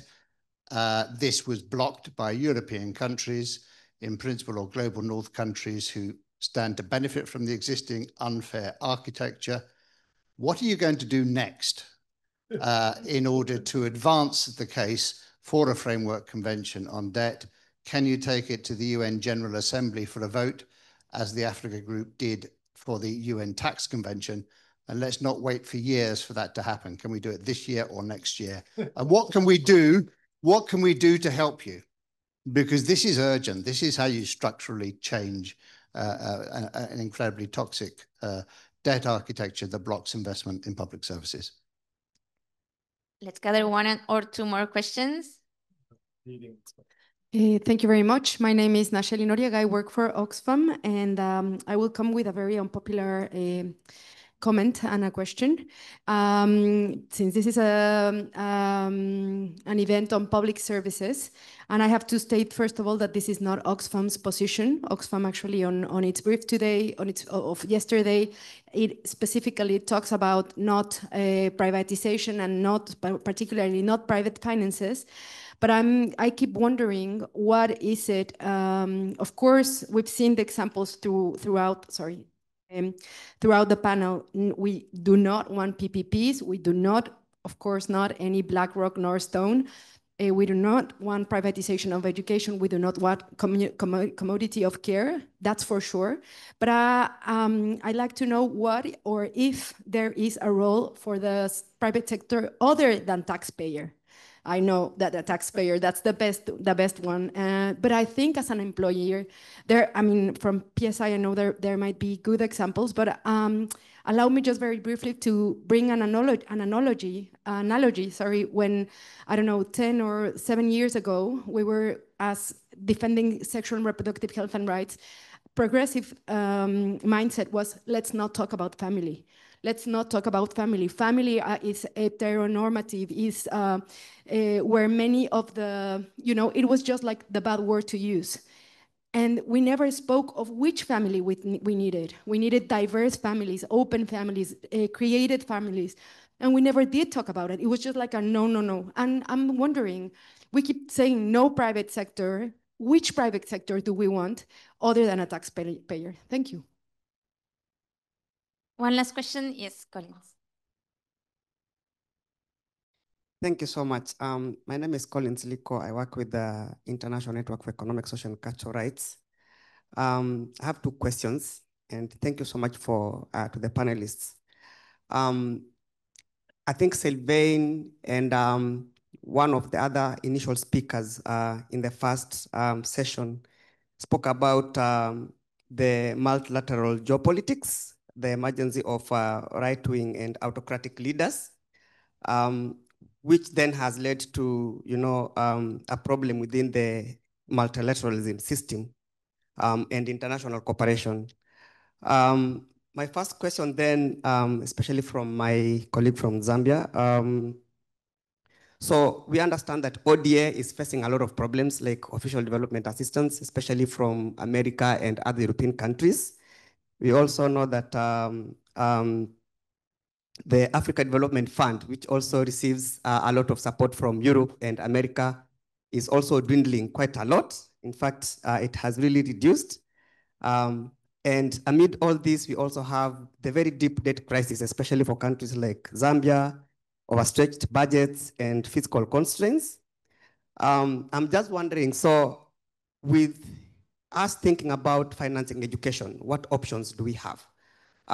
Especially as countries in Africa amid all of these geopolitical issues. So as Zambia and other countries in Africa, what are the financing options that we are having? Number 2, the first speakers of the first panel also spoke about FFD4, and especially in reference to the final outcome document, which, as I heard, and of course I've read part of it, does not in any way mention about public services at all. And the paragraph on human rights only speaks about respecting, protecting, and actually promoting. So no one cares about fulfillment. The fulfillment part of it actually means financing. We need resources. So with that as the context, what is the way forward for all of us, even as we head to FFD4? What should we be doing beyond FFD4, especially in this context where we are not at all in any way thinking about public services? Thank you. Back to you, Thea, and the panelists. Okay, thank you very much. So we have many questions. So first, the question related, addressed to Zambia. So how to navigate the conditionalities, what did Zambia do? And this could be an example for other countries who, in defying the conditionalities. So that's, and also what's next in terms of the UN Framework Convention on Debt, and what can we do to help the African group push this immediately? So that's a tough question, that one. But yes, Mr. Mangombe, over to you for those questions. Thank you. So first and foremost, I think what is good for us to recognize is that most African countries are highly indebted, both to the IMF and many other organizations that give debt to African countries. But I think what should actually happen first and foremost is a system that does not work will always give problems for for countries to come out of such kind of issues. So first and foremost, I think African countries must ensure that they bring in transformation, they bring in change in the way we do business in Africa, and probably recognizing the fact that we have got the capacity to ensure that we upscale that which we want to do in the continent. But first and foremost, it begins with how our frameworks that we have in our African countries, how are they? How do they move? How do they work? How do they synergize to ensure that what we want to do as a continent, we actually move together as one and try to achieve such kind of issues. For Zambia, for example, in terms of debt issues, we're talking about debt problems, but at the same time, we're saying we're able to recruit about 42,000 teachers within 3 years. Not only teachers, we have also recruited about 30,000 health staff and many other staff in the public sector. This, I think, began with the country going to some issues of debt restructuring. And I think this was one the country had to go further to ensure that first and foremost, debt must be restructured in a manner that it gives a chance for government to pay back and ensure that we save one or two issues as we go on. But by the end of the day, as we said sometimes we take what probably US has done as an opener for African countries, because it's an issue where we're being given this date. By the end of the day, you find that the person who's giving you the date actually takes it out. So what we have done as in Zambia, first and foremost, is that the country is divided into regions. We've got the districts and regions, and in the districts, we have what we call Constituency Development Fund, which I mentioned earlier on. So what was done in the country is that we first of all said, okay, since the money that is given to local authorities for them to develop these areas was up to somewhere around like 1.6 million Zambian kwacha, this amount of money was increased from 1.6 million to 36 million. And money was reduced from the central to the point of delivery, meaning that from central level, central government, most ministries do not receive so much money. Much of the money is taken to the point of delivery in rural areas or where local councils are. At that level, that's where now people know what they want for them to do. They know what type of services they want in terms of health services, in terms of educational services, and from the Constituency Development Fund, it has gone up. We have seen its increase has seen several other issues being done within the country. Apart from that, legal frameworks. There's supposed to be always issues where government must pronounce, frameworks. Government must give out directives on how we're supposed to go about. And if we lack legal frameworks in the country that can guide in such kind of issues, it becomes really difficult for a country to achieve. So first things first, there's supposed to be an debate policy where government develops, legal frameworks to guide in the expenditure of national resources. Our civil society organizations have been of late trying to push for education levy. It has worked for health, and I think almost all civil servants or everyone else in Zambia will contribute for a health levy, and it began I think some 4 or 5 years ago. And people have been talking about if we cannot prioritize health, why can't we do the same with education? So that we now introduce what we call an education levy, and all the funds that we realize from there should go towards the provision of education in our country. So going further, I think issues to do with the UN frameworks and so on and so forth, these also need considered efforts, ensuring that we come together and see how we move on. But as long as we differ in terms of the way we put up our frameworks in different countries, we always remain divided and fail to achieve some of these issues. Of course, there's a saying which says that when we are divided, you cannot achieve. Unless when you become one, then you can achieve. Thank you so very much. Thank you. And how about the next question about how can we push for the UN Framework Convention on Debt from the context not only of Zambia, but also from African group? Well, that was my last point, which I gave you.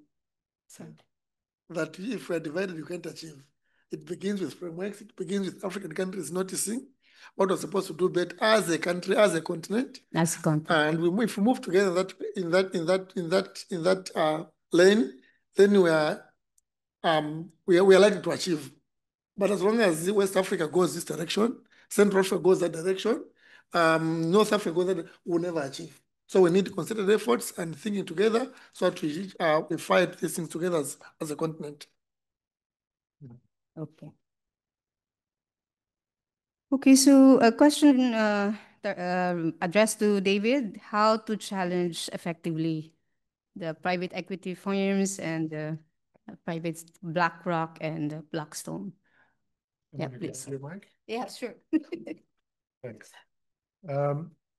First, a quick comment on also that nobody's mentioned that this is a Jubilee year. And the last Jubilee year was 2000, and it took until 2005 to get a deal. So basically, the Jubilee year is when we launch our campaign, and then we have to fight for it for 5 years. And so in that sense, similar to the tax initiative, we have to mobilize all our members. We have to do awareness raising. We have to build campaigns and run campaigns. And that takes money, that takes resources. It's got to be part of our priority list. We've all got a priority list that is longer than what we can achieve. But I think the Jubilee is something that we need to pay attention to. I'm going to also answer the question of what role for the private. So look, if I need to paint my house, I will look for a qualified painter. I mean, I could do it myself, but I'll look for a qualified painter. I'll take bids. If I'm a public entity, I have to take the lowest bid, which doesn't make sense. So like the Swiss do, they throw out the lowest and the highest bid when they do procurement, and then they deal with those in the middle because they know that the bidding, they game the process. But the fact is, I'm not going to bring the painter once I choose him or her. I'm not going to bring them in and let them run my house. So the concept of what is the right role of the private sector. The other thing to understand is, collectively speaking, governments are the single largest buyers of goods and service on the planet. Okay? So they got tons of power through their procurement, and they need to choose it wisely. In a well-run public system, you procure goods and services from the private sector. So there is a role for the private sector. Just it doesn't mean they need to come in and take over and then decide everything for us. So it really is a question of being clear about what they can, what they should, what they shouldn't, and how it's done.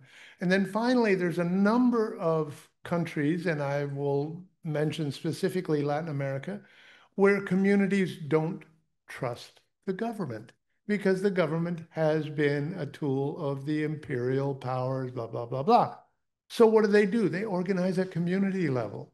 Well, and that's private. It's typically not for profit. But just to be clear, the public services, they do make profit. They make 5 or 6%, which is reinvested. It's just they're not motivated only by profit, but they do make a profit. And typically they either reinvest it in improving services or cross-subsidize others. But back to community, you often see community to community partnerships. And in some instances, we see public, for example, in water utilities, actually working with the community in a sort of public partnership.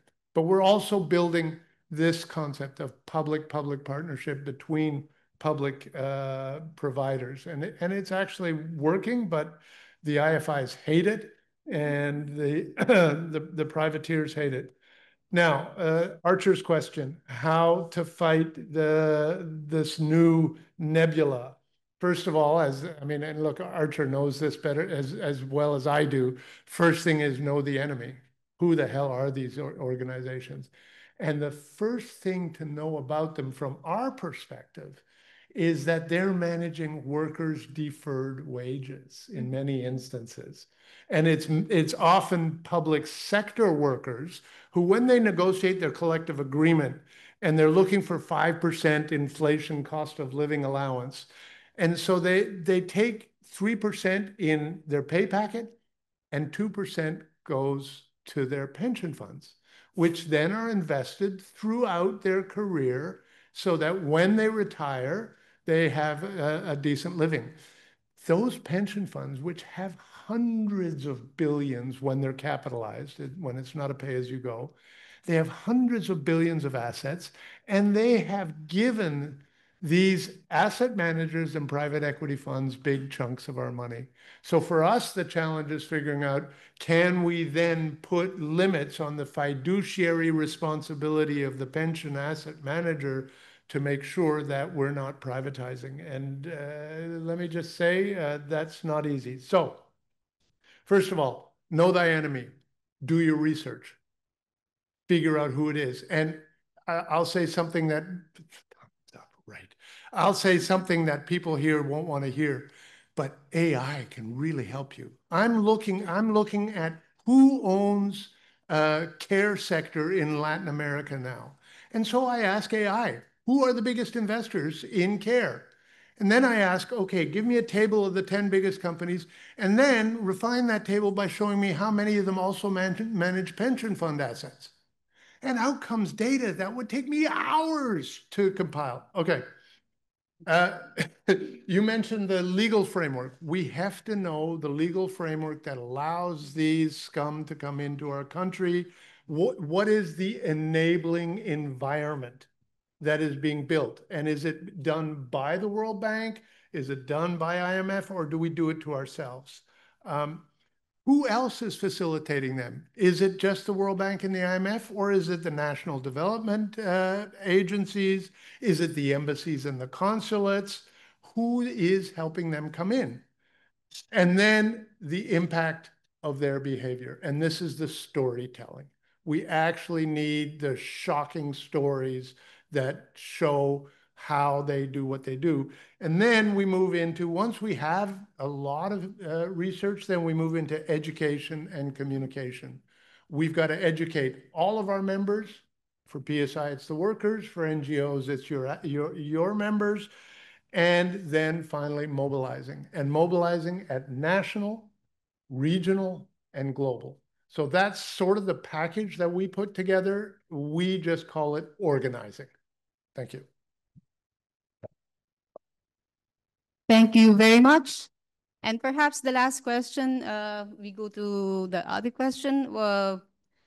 In FFD4, there was no reference to the public services. What can we do to advocate for this? And you can also respond to the other questions, yes. Anna. Some reflections more than answers, as you can imagine. First, David, local level, it's also important in this context. We believe we should try to also, when you were referring to trust, all the surveys say that the citizens trust more their local governments than their national or global governments. I think it's important to see how we work with local governments, what we can achieve in the legislative frameworks that the local governments have capacity, sometimes by law, while we are fighting the multidimensional approach. You know, it's, as David was saying, it's in fact, it's Martin Luther King Jr. quote, those who love peace should organize as efficiently as those who love war. So we should be, as David was giving us all the different levels, and we should try to work multidimensionally. Some of us will be discussing in a multilateral room to be sure that a word is there, and others will be at the local level providing services at public institutions, and others will be doing research, and others will be mobilizing campaigns, and others, we need to understand that we need that multidimensional approach, and I just want to be sure that the local level is there. The other thing has been mentioned, collectively, alliances. You know, as much as we can organize also that, it will help us a lot.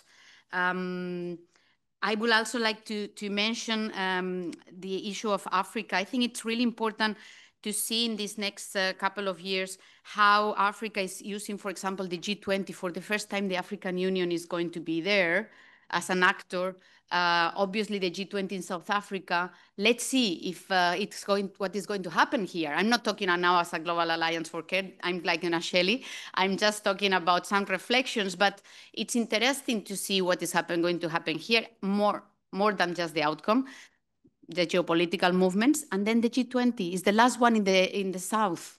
It has come after Brazil, South Africa, perhaps next year US. I don't know. Yes, no. But it's important to consolidate what has happened until now and to see what Africa is going to come in the G20. And I hope to see there some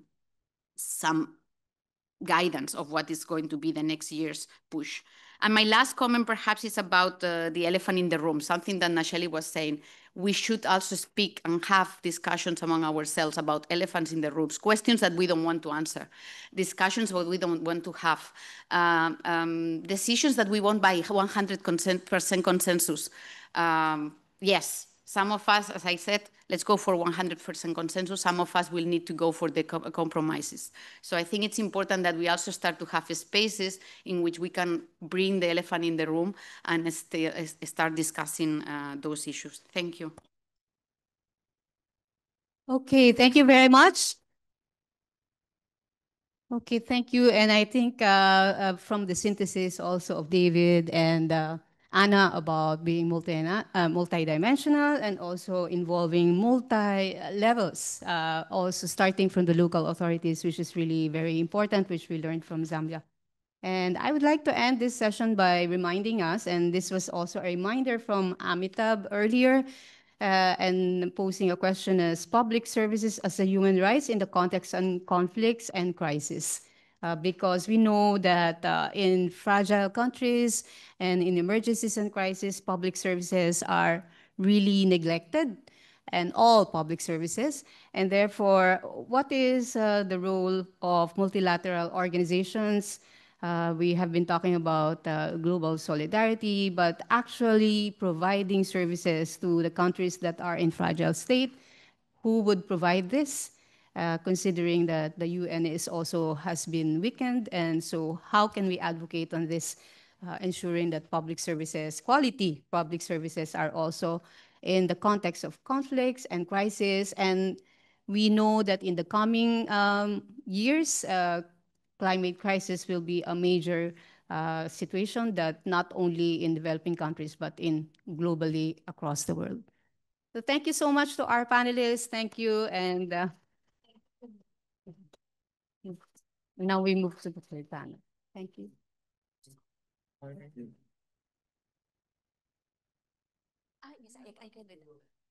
Okay, thank you so much for the panelists. I know we are getting hungry and tired, but we have a really quick proposal before we go to lunch.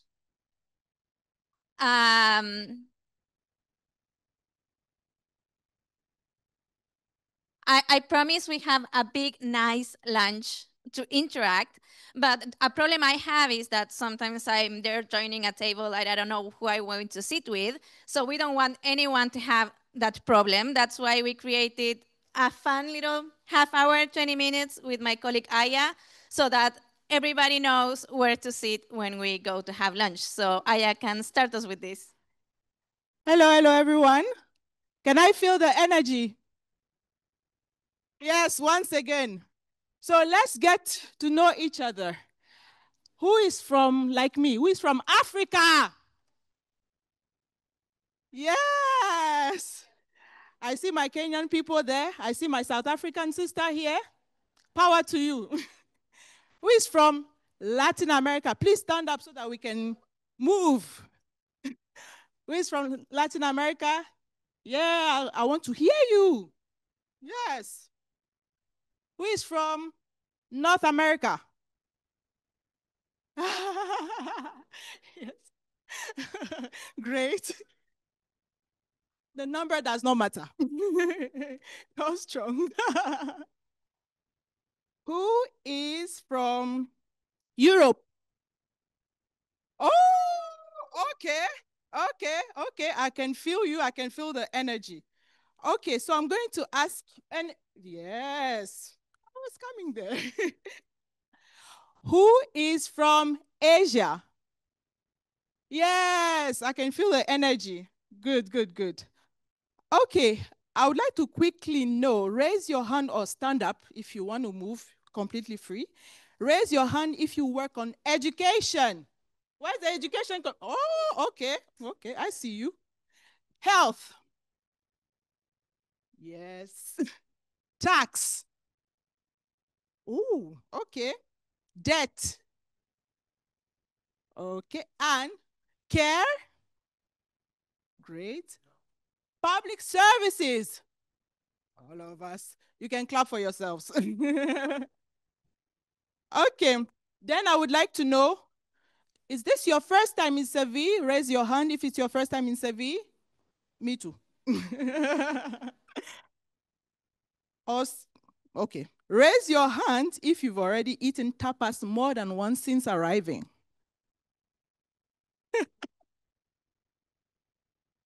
And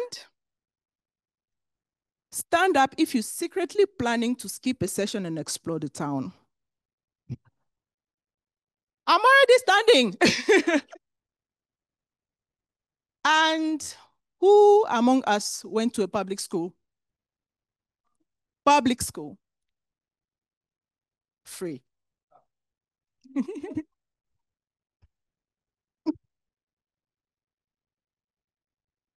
Who likes going to a public hospital? Who enjoys going to a public hospital?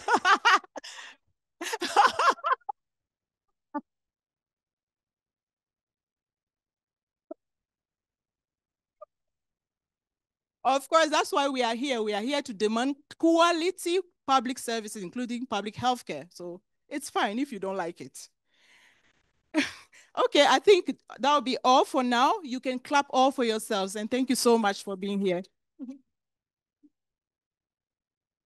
Okay, we're trying a second thing. Let's see if it works and if the gods of internet like me. So we have this proposal. We're going to play a game. We're going to answer some questions about public services, about random stuff, and there may or may not be prizes at the end for the team who wins. So get in teams of like, I don't know, 3, 4, 5 people, but make a team with someone that you don't know. You can move, we have space. I give you a minute to do that. Also, there are a lot of topics in the questions, so make sure you are joining with someone with other strengths.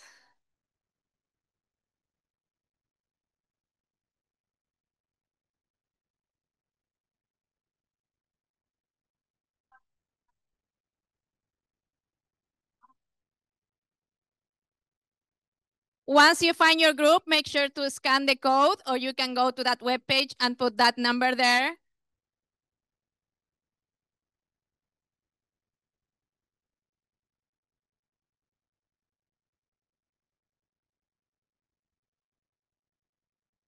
Nice, 21 teams ready. You can also choose a name for your team. Make sure that you recognize your team later when we have like the leaders board. You can choose a nice name, a funny name, or just your names. Yeah, whatever you want your name. Like, you can also have a fun name.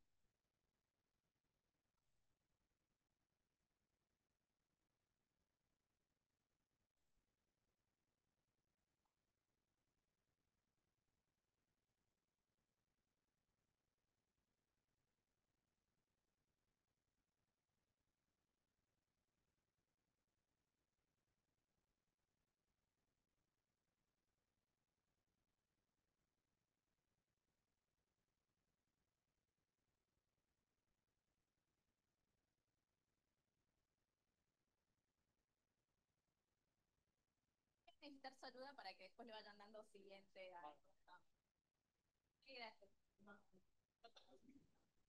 Okay, are we all ready?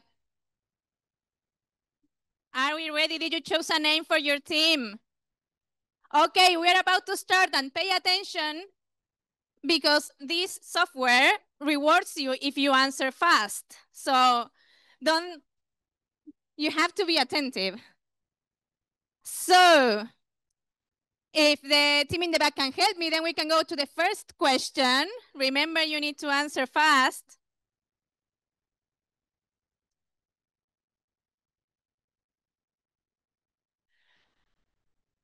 You can also see the questions in your phones.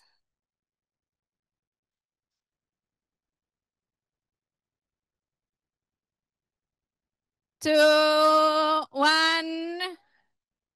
Okay, only 8 of you got it correct. So pay attention for the next one. So we can maybe go to the next question. My husband helped me with this one.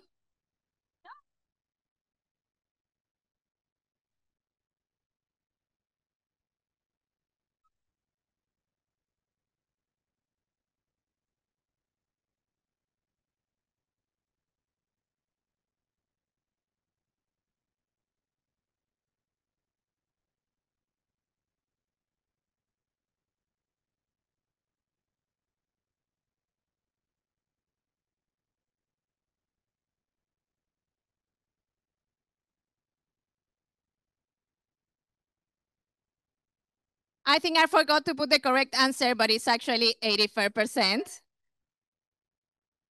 We can go to the next question.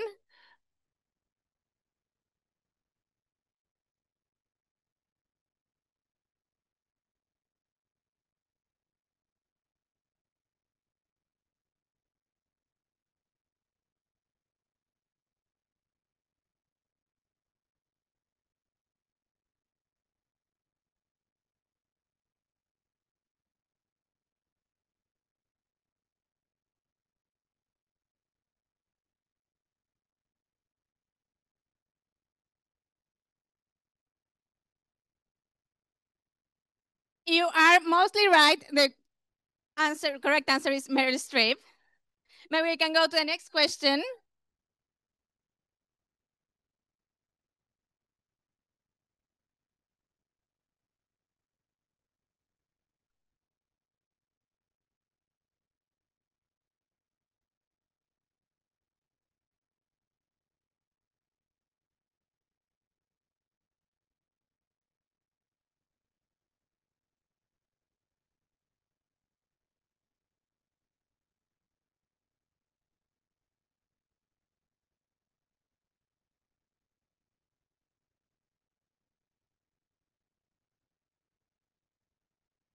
Yeah, mostly right. It's 66%. Can we go to the next question? We have a first leaderboard. Who's winning? Ellen is winning. Who's winning? Good. Good.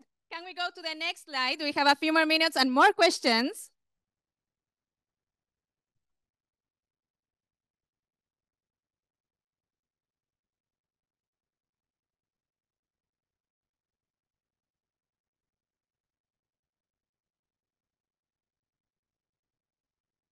Of course, you are very knowledgeable people. That's of course correct. We can go to the next question.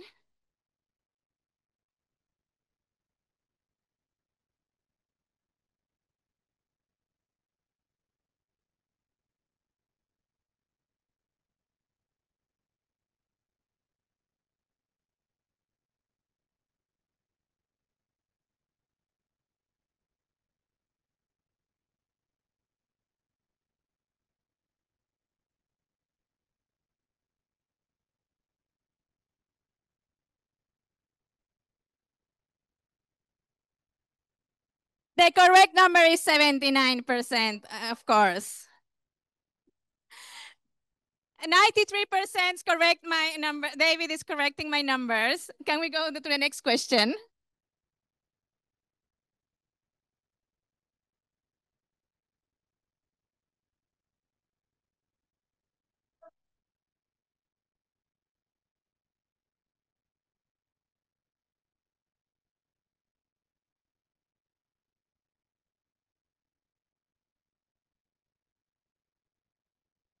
I mean, I have no idea. I had to ask Google, but I actually was 1971. Can we do the next question?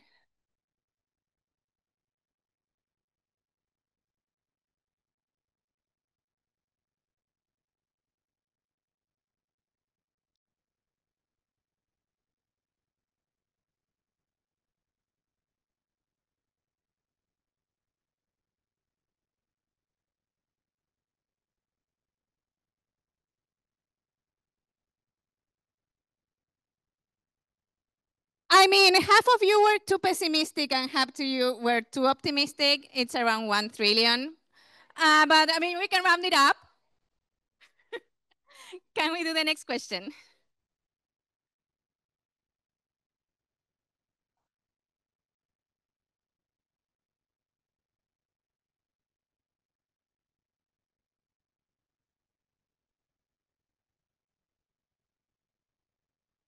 Tricky one.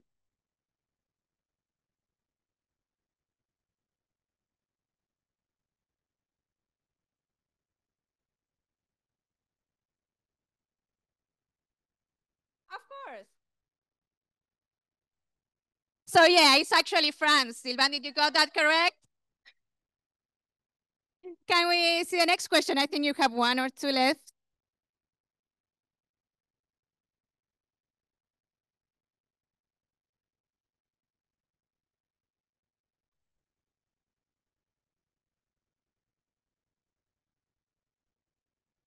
Just for like Spanish and French, like billions in English is 1,000 million.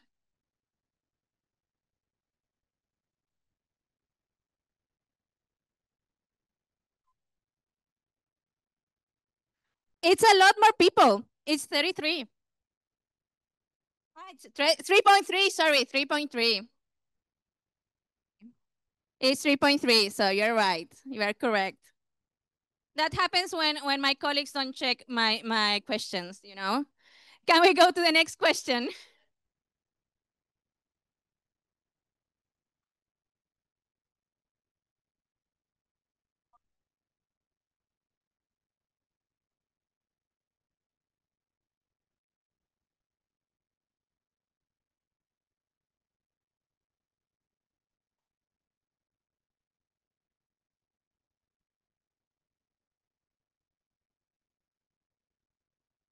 Indeed, it's actually the elephant, but I've never seen either a gorilla or a camel jump, so I couldn't confirm it. And can we go to the next slide? I think this is the last one.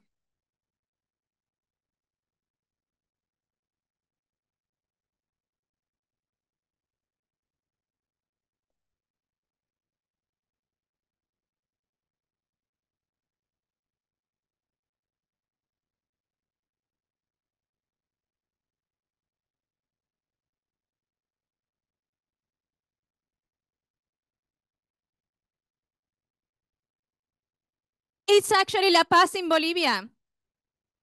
Yeah, La Paz is the highest capital city. I think the next slide is just the final leaderboard. It's the end. So I'm going to check who's the leader after this. But I mean, you're all winners to me. So congratulations. Let's give yourself a round of applause.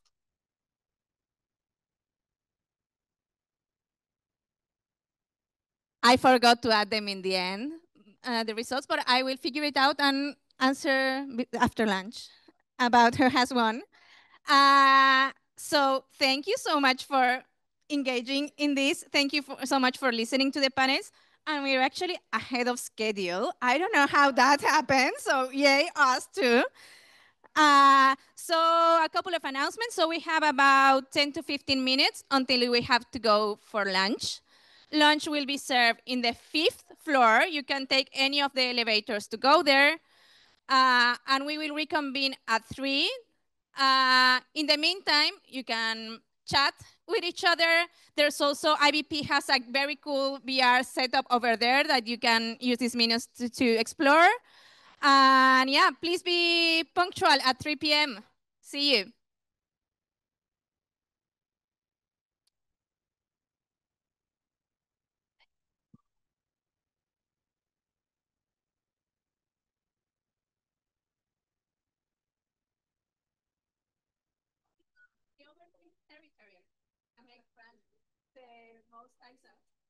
Because of overseas.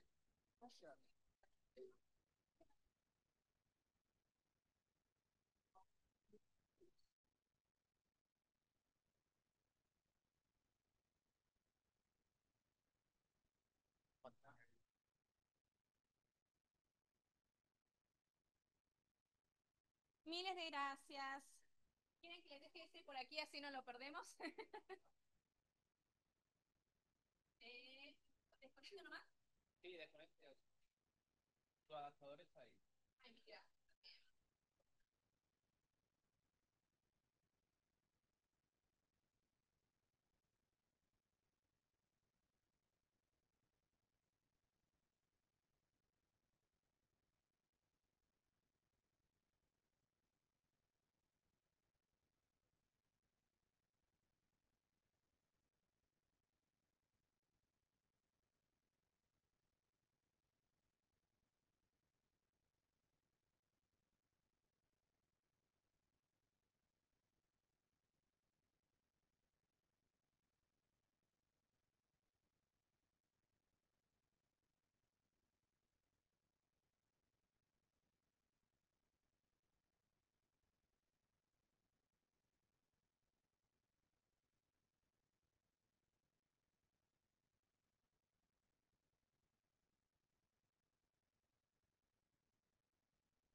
We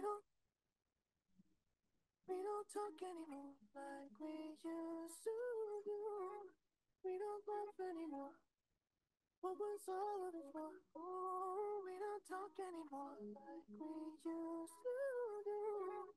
I just heard you found the one you've been looking for.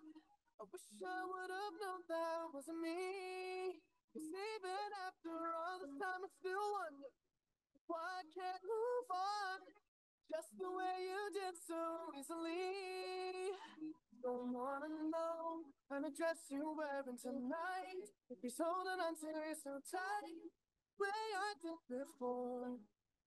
I overdosed, shouldn't. Estoy cansado de escribir y no quedar. De solo hablar.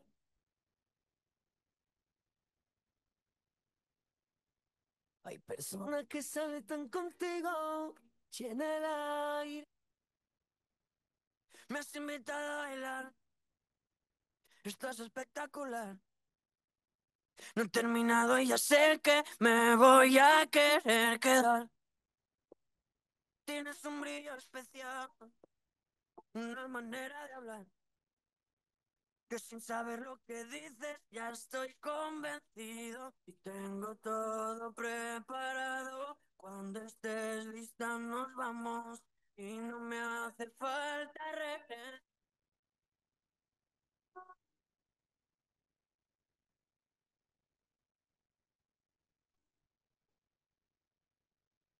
Quizás porque aquella noche lo supe desde el principio, tú no podías quedarte. Yo empecé a hacerte un huequito y aunque viviera 3 vidas, siempre me faltaría tiempo para volver a buscarte, para seguirte queriendo. Yo quiero todo contigo y que esto nunca acabara. Tocó la puerta el amor y yo le abrí pa' que entrara, pero no sirve de nada si tú no puedes quedarte y yo no supe quedarte para que tú te quedaras. Pero yo ya no quiero esperar porque el tiempo se nos vuela. Un amor así no siento desde la escuela. Y mi corazón con el beso que le diste por las noches se consuela. Pero yo ya no quiero esperar porque el tiempo se nos pasa. Tú dame lo que yo me pongo a buscar casa. Tengo ganas de ti, tú no sabes cuántas. Hagámonos de todo. Menos falta. Te imagino en el coche y te imagino en la playa. Tu mojadita en salitre, yo siendo tu toalla. Tú con mi camisetita, que te sirve de pijama, la que te pones de noche y te quito a la mañana. Pero yo ya no quiero esperar, porque el tiempo se nos vuela. Un amor así lo siento desde la escuela. Y mi corazón con el beso que me diste por la noche se consuela. Pero yo ya no quiero esperar porque el tiempo se nos pasa. Tú dame lo que y yo me pongo a buscar casa. Tengo ganas de ti y tú no sabes cuántas. Hagámonos de todo. Menos falta.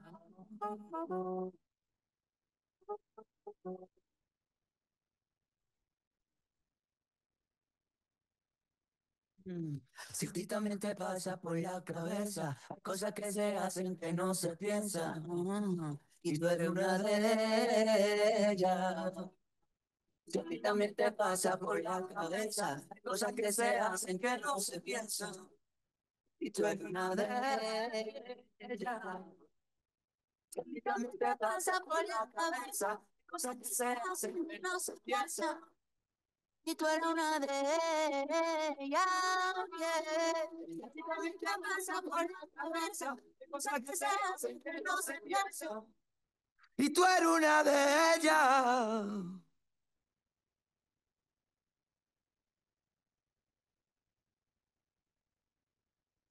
¿Qué es lo que estamos a rular y empezó el verano? ¡Fuego!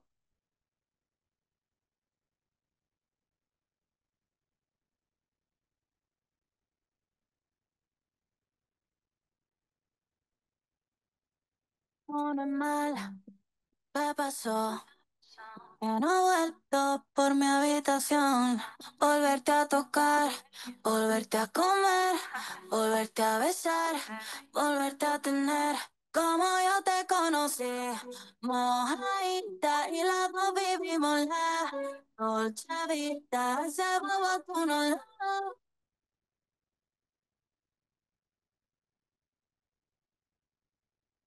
Contigo.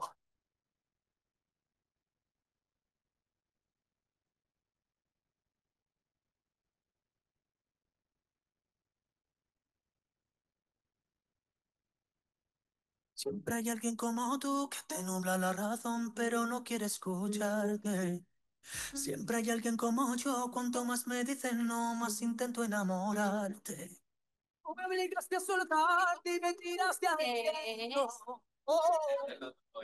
Sí, hay un favor. A la factura que debe, a la factura que agregamos Para bueno, estoy. Pero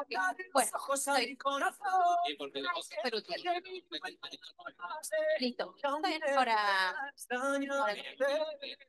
Ahora sí, en el caos.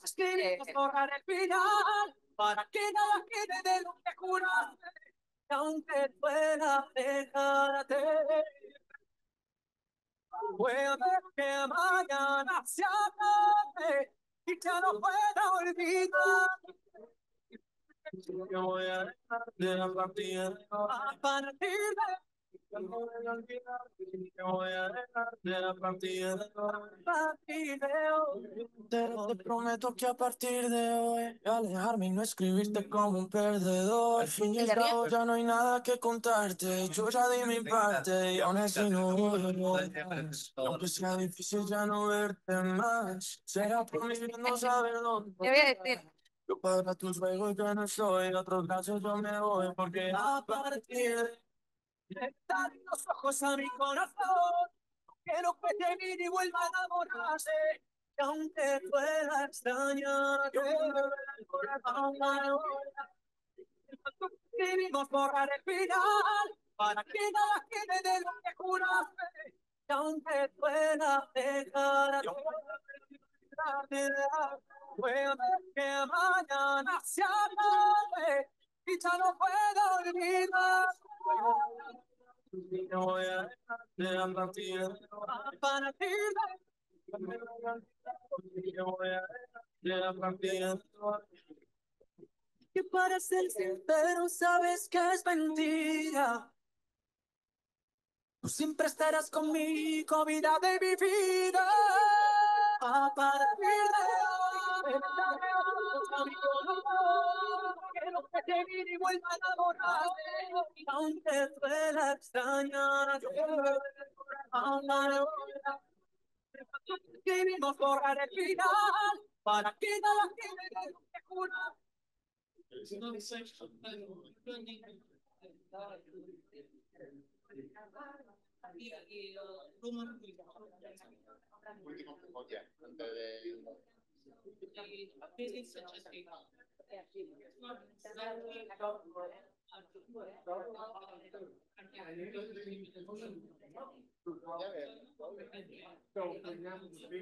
What they call the big.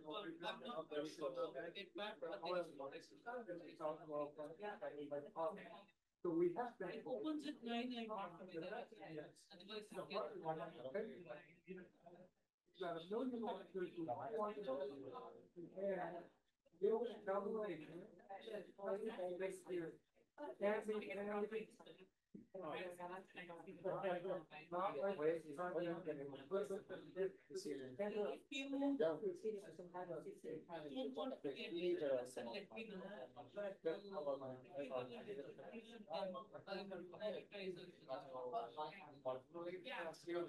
Which is income, which is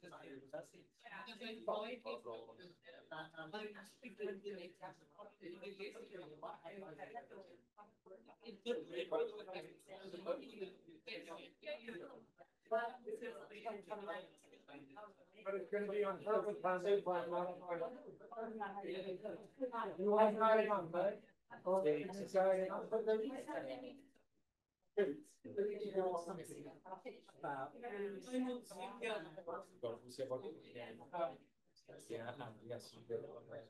Arte gráfico para hacer o sea,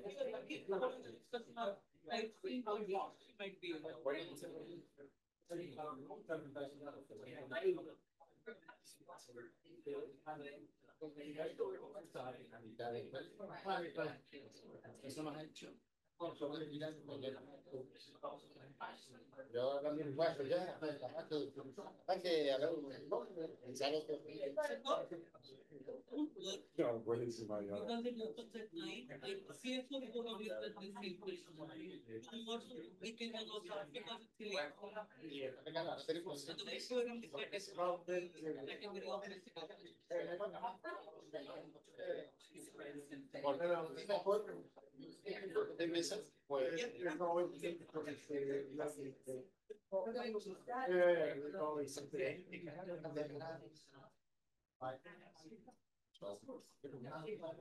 Yeah, but this generation, they know aesthetics, so I don't know what they're doing, playing on my platform.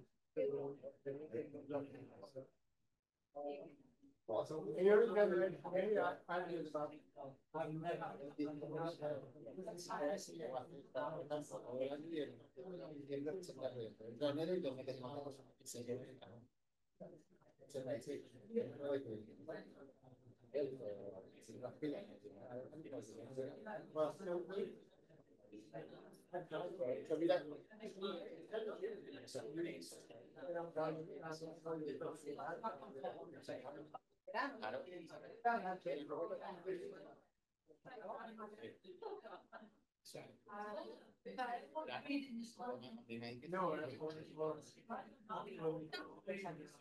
Yo le conté a Gary de mi sistema.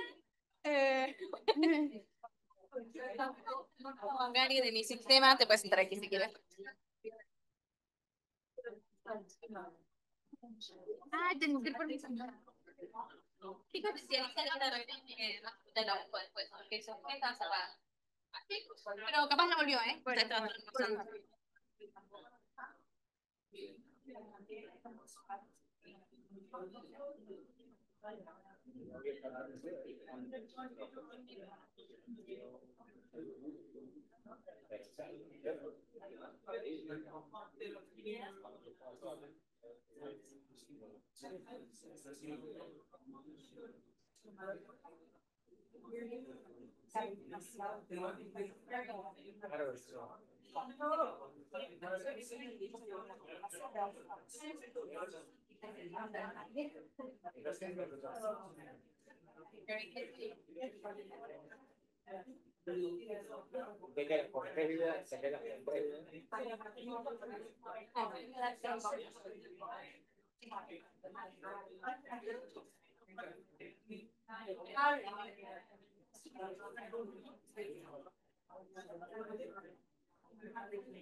Sí, déjense la chica, por favor. Entregaron las cosas a mi madre.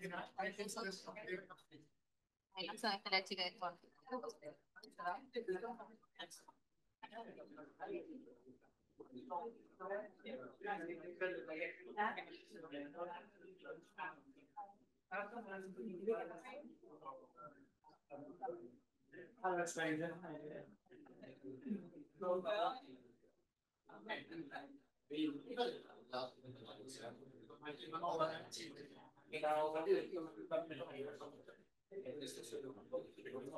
Bueno, arrancamos, ¿no? Okay, I hope everyone enjoyed lunch. I think it was quite good, and the view was good. And so if we now start on time, we can also leave on time and go and enjoy the city. So, I mean, everybody wins. And also, we already have there a very lovely panel. You all look great. Yeah, so if you are already, I'm sure some people are still finishing the coffee, but we'll join soon. But without further ado, Wangari, the floor is yours. How do I turn it on? Oh, it is on. Okay. Thank you, Michelle. Good afternoon, everyone. Good afternoon, everyone. It's always so exciting to moderate the panel straight after lunch.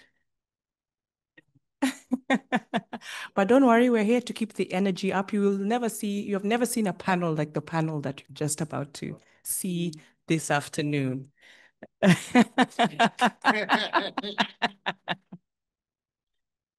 Yeah, so thank you everyone for coming. I hope you enjoyed your lunch. We've been talking about equitable financing all day so far. I wasn't here, but so I hear. But the question remains, what is the financing actually for? Strong hint, it's for public services. Universal, high quality and gender responsive public services that respond to people's rights and needs and ensures that everyone can live a life of dignity. And to tell us more about that, I have a formidable panel here with me, whose members I will introduce as they come on to speak. So this is a panel drawn from various backgrounds, as you will see, but working towards common objectives from different angles, as you will also see, but all committed to a rights-based framing of economic justice that amplifies the centrality of public services.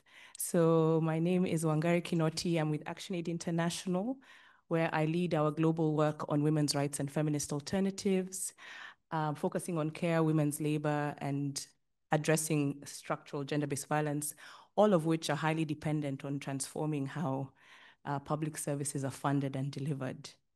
So to my panel, you each have no more than 10 minutes for your intervention, as I'm sure you've gathered through the day. I was raised by my parents never to interrupt my guests. So please keep an eye on Michelle, who will be very politely reminding you about, that you're running out of time.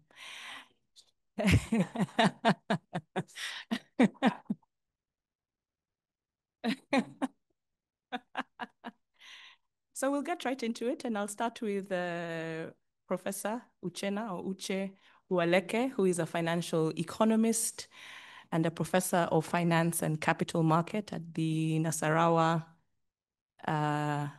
State University in Kefi, Nigeria.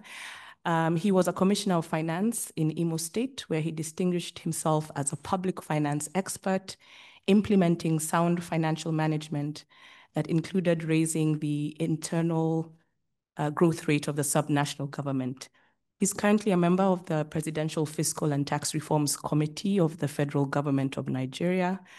And Prof, I know that you are interested in highlighting how tax reforms in Nigeria are not just fiscal tools, but enablers of fundamental human rights through better domestic resource mobilization, and that you see taxation as critical to economic and social rights. So please do share your perspectives on this, and I believe you have some slides to share with us. Over to you. Thank you so much. Gracias. Good afternoon, everyone. My name is Uche Waleke, as you heard.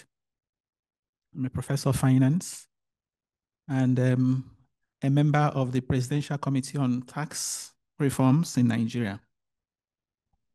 Let me start by asking you, how many of you have been to Nigeria? Show by raising your hand. Oh, that's lovely. Okay. If you haven't been to Nigeria, Nigeria is one place to be. And if you find yourself in Nigeria, make sure you go to Abuja and Lagos. These are two beautiful cities in Nigeria. As you all know, even if you've not been to Nigeria, Nigeria has the largest population in Africa. In fact, the concentration of Blacks, largest in Nigeria, the world over. Until recently, Nigeria also is one of the biggest economies in Africa, on the continent. But again, as many of you know, Nigeria is one economy that over-relies on oil revenue. It's one of the largest producers of oil and relies so much on oil revenue. Now, such that in 2016, when oil prices fell drastically, in 2015, the economy went into a recession. So Nigeria's economy experienced a recession in 2016. And of course, government revenues fell because the government depends on oil revenue for as much as 70% of its revenue. And in terms of foreign forex, over 90% of forex comes from oil. So you can see the level of dependence on oil revenues.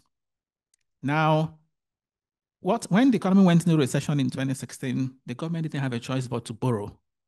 Resulted in massive borrowing. Eventually, when we came out of that recession, not long after COVID came, okay, so the economy again went into a second recession following COVID-19. Okay, so we had a recession in 2016, we had another one in 2020. You can imagine the impact of that on revenues, the impact of that on the ability of the government to, of course, finance education, finance health, and pursue the SDG goals. So the aftermath of that was heavy borrowing, to the extent that the government was also borrowing from the central bank in what we all know as ways and means, when the central bank literally prints money to give the government to meet its basic needs, okay? So that, of course, fueled inflation, in the country. So when this was a situation in which the present regime, found itself, when the current president was elected into office in 2023, he inherited a very precarious, financial situation. Okay, the finance of the country was more like on a cliff. So what did he do? Okay, he knew that there was need to ramp up domestic resource, mobilization. One of the things he did was to remove fuel subsidies, because the country was spending as much as, so much on fuel subsidies every year. And of course, the opportunity cost, that would mean less money for education, less money for health, when you're using the money to just subsidize fuel. So fuel subsidy was removed in 2023. Again, it also resulted in inflation. One of the things he also did was to now constitute a committee. I was appointed a member of that committee to ensure that the tax revenues, okay, are ramped up not by increasing. He made it very clear that he didn't want to hear that we are recommending any increase in taxes. not by increasing taxes, but by broadening the tax base, by improving collection efficiency, such that tax revenues can increase. So we set to work, and we concluded our work and submitted our report, and happily, the executive arm used that to prepare a bill. Okay, National Assembly at the Parliament passed it as law, and the good news is that only yesterday the president assented to that law. So today Nigeria has a new comprehensive, modern tax law that is in place. So I want to use my remaining minutes to tell you more about the tax law, based on the work we did at the Presidential Committee on, tax reforms. So, as I said, the objective is all about, growing revenues to be able to expand government fiscal capacities to, deliver social services, particularly education and health. My Zambian friend talked about his president's passion for education. I can also tell you that the current president of Nigeria is very passionate about education, is very passionate about health. One of the things he did when he came into office was to also say, how do we ensure, of course, in Nigeria, there is free education both at the primary and secondary level, but also how do we ensure that a lot of people who want access to higher education, get this education. So one of the things he did was to start a student's loan scheme, So that scheme is in place now. So what we're trying to do is, as we raise more revenues now, is to use those revenues to scale up this student's loan scheme. And you'll also realize that in terms of the penetration, the primary health centers, a lot of money being generated now is also going into, those areas. So I have talked about the challenges, why Nigeria is still struggling with. Okay, so first I must greet you from the chairman of that committee has asked me to greet you when I come here. So please, I'm conveying the greetings of Mr. Taiwo Oyedele, our able chairman. Yes, thank you very much. Okay. So here I argue, or I state that domestic revenue mobilization is not merely about a matter of revenue generation. It's about creating fiscal capacity for government to meet its social contracts with citizens and, by extension, human rights obligations. And we all know that, I just told you that Nigeria depends so much on oil. That is not sustainable. The one that is sustainable is taxation. Tax is a sustainable means of generating revenues. And tax can represent a powerful tool for achieving macroeconomic goals of redistributing income. Okay, so this lecture can take time. Let me just summarize it. Okay, let me just go to what we have done. What we have done principally, as I said, is to broaden the tax base. What we've also done is to ensure that our tax system is equitable. Our tax system is progressive, because we had this clamor too, that the tax system is not progressive. A system that taxes the low-income earners, relatively more than the high-income earners is not progressive. The current tax system we operate in Nigeria is not very progressive. But this new tax law, has changed the entire thing. If you look at personal income tax, for example, if you earn less than 300,000 naira in Nigeria today, 300,000 naira is about exchange rate 1,500 naira to the dollar, maybe about $200. You are made to pay tax. But under the new tax law, if you are earning up to 800,000 naira, which is the minimum wage for one per annum, you have been exempted from tax. So $540, anybody earning $540 no longer pays tax in Nigeria. Unlike what obtains now, where people pay tax. So the personal income tax has been done in such a way that it is now progressive. The same thing with the company's income tax. In Nigeria today, companies that make losses are made to pay tax. You can see it's unfair for a company that is making loss to be asked to pay 0.5% of tax on its turnover. But the new tax law now says, if you're making taxes shouldn't be on losses. Taxes shouldn't be on capital. Taxes should be on profits. That is what we have been able to achieve under the new tax law. The tax law also has exemptions for companies that are small. In Nigeria today, under the new tax law, small companies no longer pay tax. Okay, they have been exempted from tax. And a minute. And also, currently in Nigeria today, we have multiplicity of taxes. Over 60 different types of tax. So if you want to establish business in Nigeria, one of the headaches you will have is how to deal with all those myriads of taxes. And that's why foreign investments in Nigeria is low. So what we have done now is to streamline them, to consolidate them. So if you're coming to do business in Nigeria, you know how much tax you're paying. Unlike what obtains now, where several agencies will be disturbing you, harassing you, to pay taxes. So that is now a thing of the past. The tax environment in Nigeria is now, friendly, to welcome investors. So as I said, small business are no longer paying tax. VAT is also the same. We have also done in such a way that VAT, if you pay input VAT, you are expected to, recover it. Currently, most people don't recover their input VAT, but under the new tax law, you must get back your, tax credits. For essential items, education, particularly education and health, they are completely zero rated. And those of you in finance and tax, you know the difference between zero rated and exempt. Under the current status, they are exempt. Exempt means, yes, no VAT on them, but they can't recover their input VAT.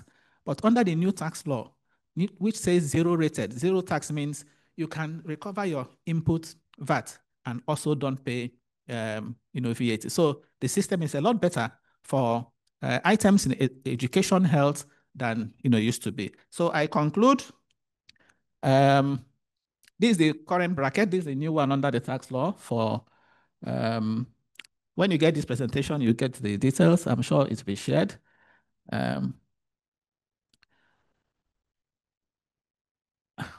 Okay, sorry. I think I'm sorry.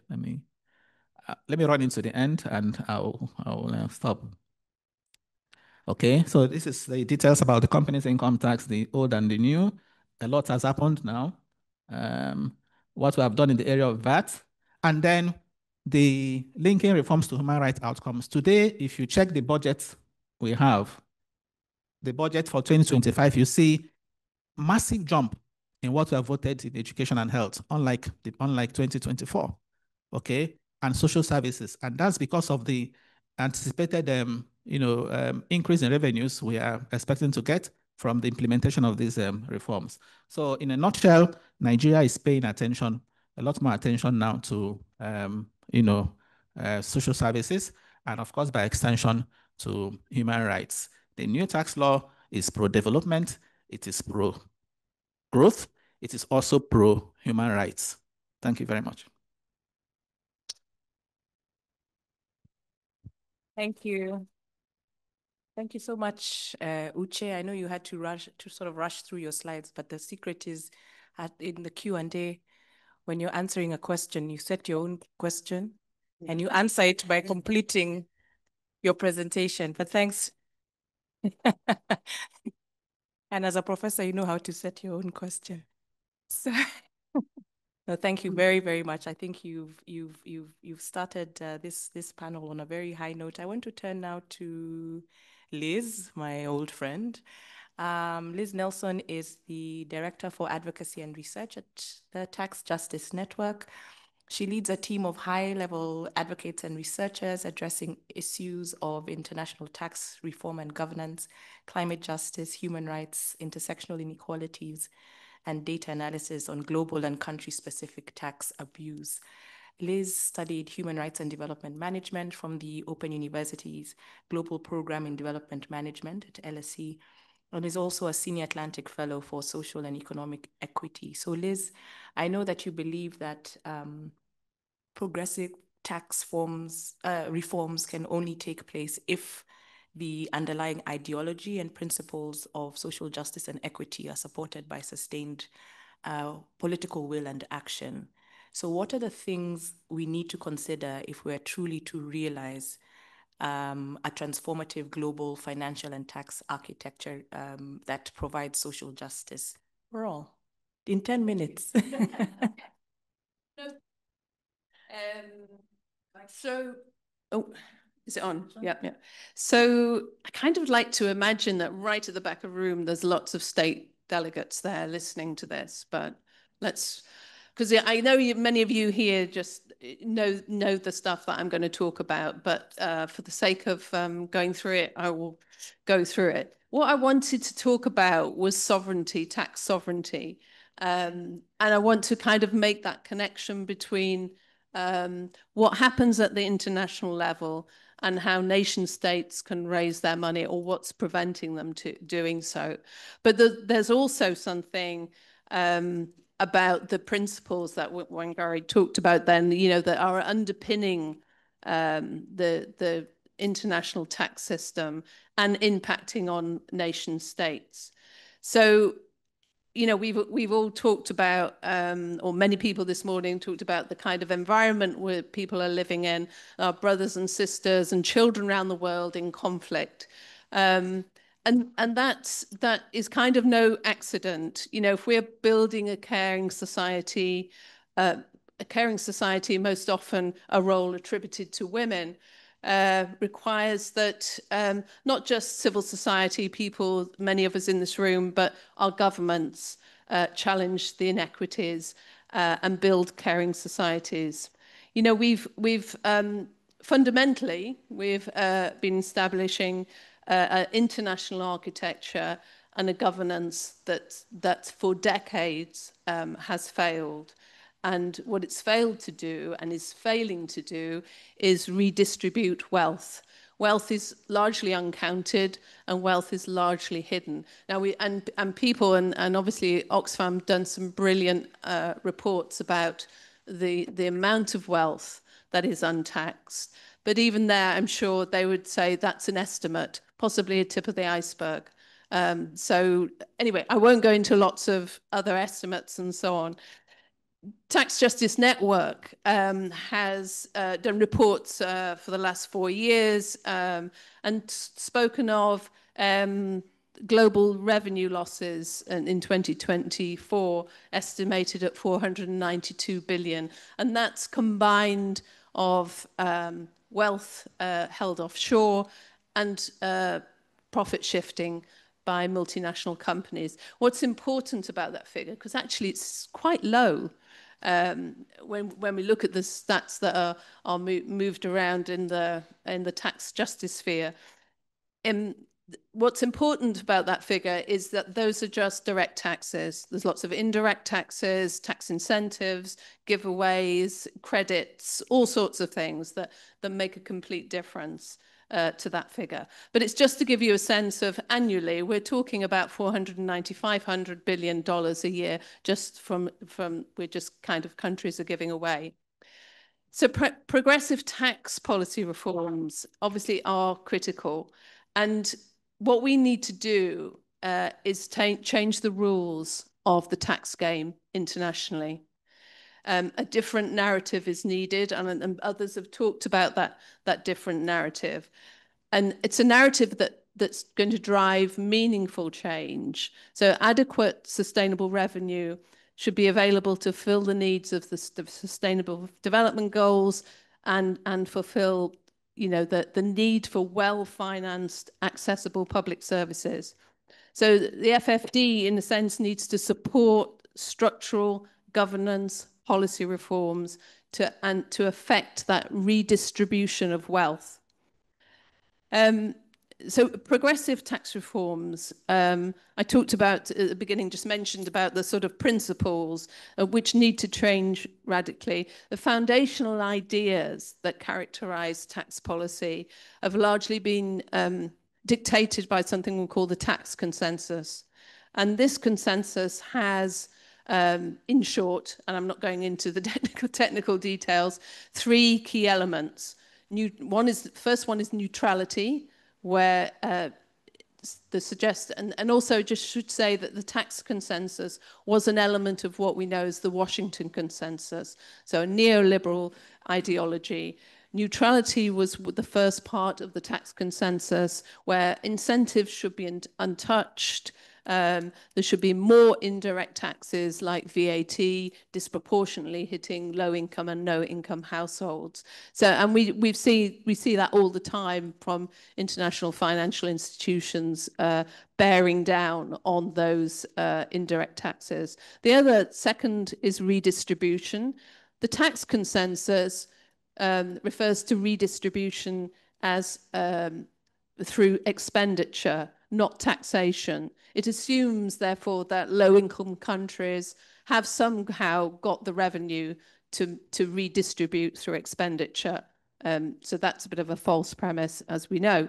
And the third part of the tax consensus is that lower-income countries' revenue should be around 15 to 20%. Well, there's of GDP, a massive inequity there. I mean, I think we know that most high-income countries are driving around at least double that. You know, those three elements of the tax consensus have been underpinning the international tax rules for decades. And that's what we need to change. And by changing that, these elements are undermining the ability of nation states to generate revenue.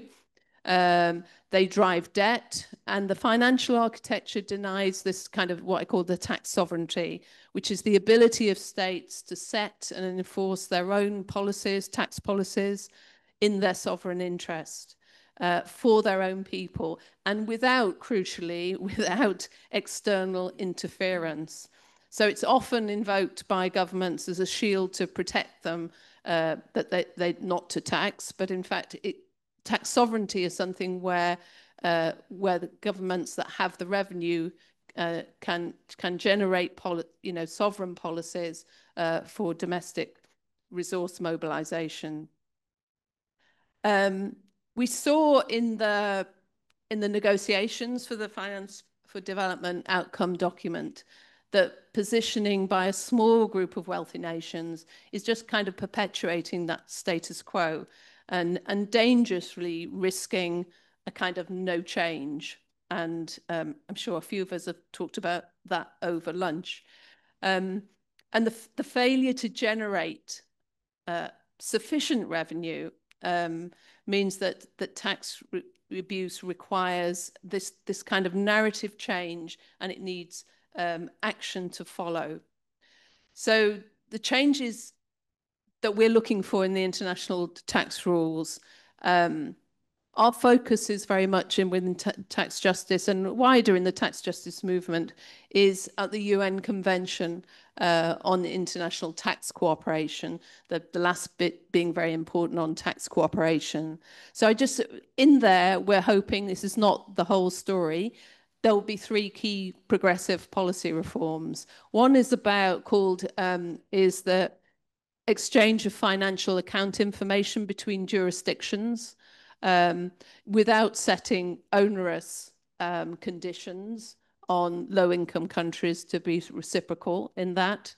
The second one is to set up beneficial ownership registries to identify legal and real owners of all kinds of wealth and assets.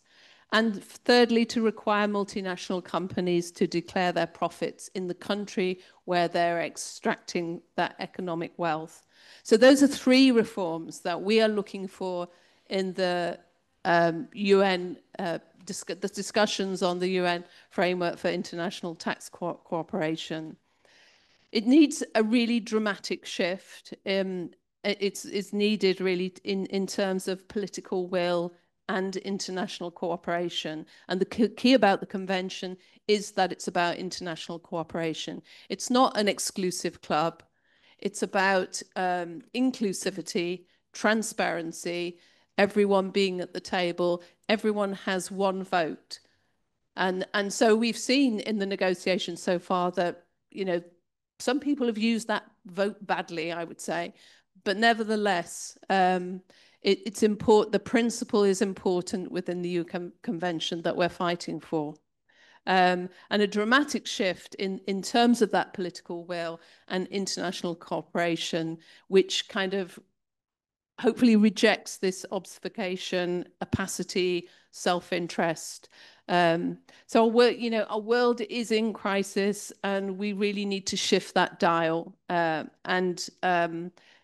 think the financing for development piece is an important piece in the sense that it's an opportunity to call for nation states to step up to the UN Convention and to create the terms and the environment for tax sovereignty.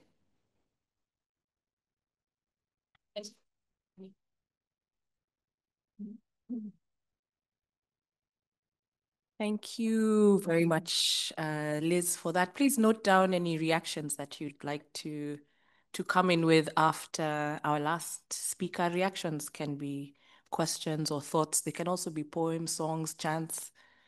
We're very open here and accepting of any type of reaction. So plan that as we move to our next speaker. David Archer is the head of programs and influencing with ActionAid International. What a coincidence, David. It's funny, we've never met before. He supports work on system change for climate justice, economic justice, public services, and women's rights at ActionAid, and was co-founder of the Global Campaign for Education, as well as the stakeholder, and was also the stakeholder convener on financing for the UN Heads of State Transforming Education Summit in 2022. David has also recently assumed the role of chair of the European Debt and Development Network, or Eurodad. So David, I've heard you on many occasions talk about tax justice and debt justice and ending austerity, usually in one breath, as a way to ensure sustainable financing of public services. But what is undermining this, and what is needed? What needs to happen for us to build a future that is truly public? Thank you very much. Is that one? Okay, so lovely to be with you all. For those of you who are waiting for Jason Braganza, who would have been much more articulate than me, I'm afraid he doesn't land until later today. So I'm a sort of substitute for him. Look, I want to talk a little bit about debt and tax and austerity, starting with debt, because look, we have 54 countries in debt crisis. We heard this morning 75 countries are actually spending, 75% of countries are spending more on debt servicing than health, and 50% of countries spending more on debt servicing than education. And this is fundamentally because of a colonial and racist architecture. And I think we need to call it out for being that. One of the critical causes of the scale of the debt crisis is that African countries have to, on average, get charged 9.8% interest on any loan that they take out, compared with Germany that gets loans at 0.8%. And so if you're borrowing money at such high rates, it's no surprise that you are in crisis. Now, the reason for the higher interest rates is that countries in Africa are considered to be high risk. But actually, if you look at the net risk of investing in Africa, it's pretty much zero, because there's an entire global architecture that exists in order to force countries to repay their debts, and that is the International Monetary Fund. So to suggest that countries investing in Africa is a risk when actually the entire architecture exists to enforce those payments is madness. The IMF is 80 years old, over 80 years old, set up at the end of the Second World War. It fundamentally represents the interests of former colonial powers and wealthy countries. The reform of the voting structures has been minimal over the years, and so fundamentally it still exists to advance the interests of wealthy countries.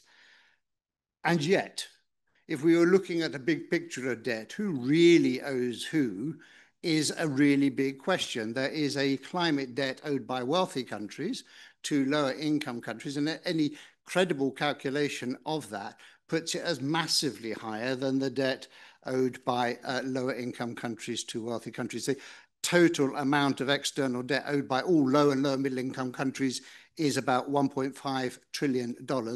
But the credible calculations of the debt that is owed by wealthy countries to climate vulnerable countries is put at about $107 trillion, considerably more. And yet that is a debt that goes unenforced by any international architecture and goes unpaid.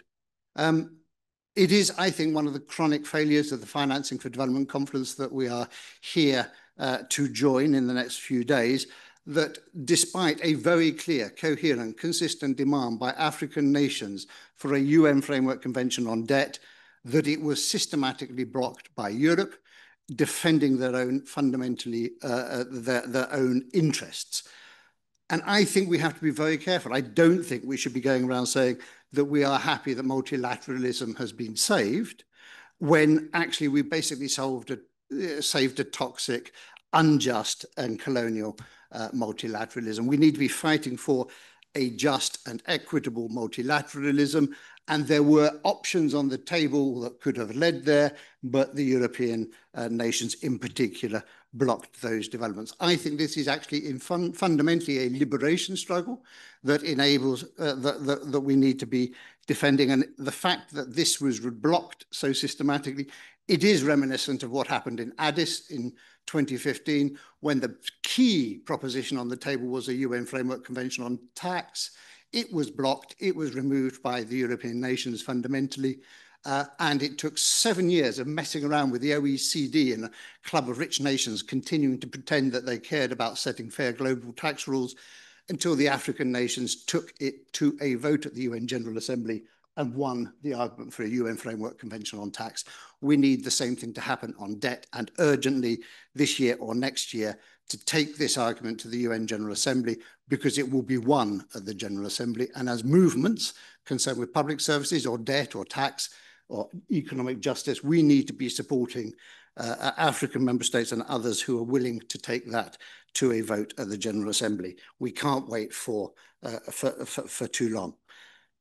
Interestingly, there's one document of the International Monetary Fund that I actually agree with, which was an analysis they did about how do you finance the Sustainable Development Goals. It was a staff paper that was produced, which actually said, well, if you're serious about financing the Sustainable Development Goals, you need to support countries to expand their tax to GDP ratios. We've heard from Liz, most low-income countries have a tax to GDP ratio of average of 16%.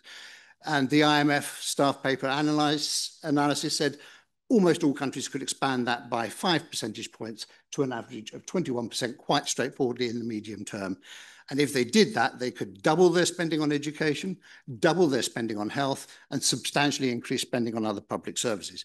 That is what needs to happen. That is what's blocked by the present unjust tax rules, and that's what we need to change with the UN Tax Convention. Sadly, even though this was the IMF's own policy unit who analysed that this was the solution to financing the SDGs, there is not any evidence that they've ever actually recommended that in practice in any of their negotiations with ministries of finance around the world. In fact, rather than recommend expanding tax revenues in order to finance development, we all know what happens instead. They recommend cutting public spending. They recommend, as a default, austerity policies, and that is continuing to happen everywhere in the world. We have, I think it's a cult, it's a weird cult. The Ministry of Finance in so many countries are caught up in this sort of cultish behavior with the International Monetary Fund. There's lots of revolving doors between the IMF, the World Bank, Ministries of Finance, and they all believe that this is the only way to do things, when actually there clearly are alternatives through investing in progressive and gender-responsive tax reforms. When we've done analysis of austerity policies, the one thing which comes through again and again and again is that the centerpiece of austerity policies is to put cuts or put constraints on public sector wage bills. In fact, you know, our analysis shows that that happens again and again in 80% of countries where there is coercive policy advice from the IMF to low and low middle income countries. It is squeeze the public sector wage bill. And they always give the impression, the IMF, when you talk to them, they say, oh, this is about cutting back government bureaucracies. Government spend too much on bureaucrats sitting around. But the largest single group on the public sector wage bill are teachers. The second largest group are health workers.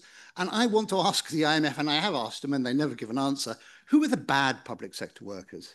Are they the firefighters? Are they social workers? Are they care workers? Where are they? Are they sanitation workers? Who are the bad ones that you want to cut? And there's never a credible answer to that question. But systematically in every country we studied, well, certainly in 80%, over 5-6 years at least, there was advice to cut off these public sector wage bills. And in every country, they recommended cuts to wage bills which would take the percentage of GDP spent on the public sector wage bill below the global average and below the regional average. And they've been doing that for 40 or 50 years. So if they're consistently recommending that countries cut the public sector wage bill below the regional and global average, the regional and global averages go down. And bit by bit, you end up with a situation where it's impossible for governments to employ a sufficient number of people in the public sector wage bill in order to finance quality public services. So you're faced with countries, and the other thing we found when we were looking at this is that the IMF never look at the state of public services. They don't ask where are there teacher shortages, are there health sector shortages in setting this guideline. They simply impose it. And so countries, even if you've got desperate shortages of teachers or nurses, can't employ more teachers or nurses. And even if teachers and nurses are barely surviving on a minimum wage, they can't be paid a decent wage in order to attract new workers. So this is really, I think, at the heart of a systemic problem, and it is the power of the IMF and that architecture. And now a UN Framework Convention on Debt would be at the heart of starting to shift that power, because the IMF's power comes from its capacity that arises from countries that are indebted. Countries who are indebted find it very difficult to resist the coercive policy advice of the International Monetary Fund. So if you're in debt, you end up having to comply with that policy advice. And if there was a framework convention on debt which set clear guidelines on responsible lending, responsible borrowing, which set up a clear debt workout mechanism, which didn't put the IMF at the center of things, and which gave creditor and debtor countries a voice in that process, then you would be in a very different reality, and you could actually achieve a much fairer and more just solution, and you would not be caught up with this weird cultish behavior from the IMF and the World Bank. So I do think that this, in many ways, is a fight for sovereignty, and that's why I talk about it as a liberation fight. This is about countries determining for themselves what their economic policy should be, what their social policy should be, and actually it's an undermining of democracy when whoever is in power ends up having to follow that same coercive policy advice. I think we are then at the cusp of a point when countries need to reject that advice, resist that advice, until we get a UN Framework Convention on Debt and other more democratic international architecture. National governments need to be persuaded to resist that coercive advice from the IMF and to declare they have a climate emergency. They need to invest in the climate responses. They have an emergency in public services, have to invest in public services. And if they have a debt, well, quite frankly, they should just pass that debt to the rich countries who owe them much more in their climate debt, a climate debt that goes unpaid and unenforced. I think we are at a pivotal moment. This is a Jubilee year, as David Boies reminded us, and I think that there is an opportunity to build a sufficiently strong movement now to start to shift things in a serious way. But we cannot accept the failure that is happening in the outcome document that is here. We shouldn't be persuaded, in my view, that we've saved multilateralism. We shouldn't be saving a dysfunctional system. We need fundamental change, and we need to take the arguments to the UN General Assembly and to other spaces, including to COP30 in Brazil. I think there's a real interesting opportunity, a convergence between climate justice movements and debt justice movements around this bigger question of really who owes who. And there is a real opportunity at COP30 to embed a vision of public services and social protection at the core of our understanding of what a just transition looks like. So I think the climate emergency, the climate crisis, helps us to accelerate much more fundamental reform. Thanks very much.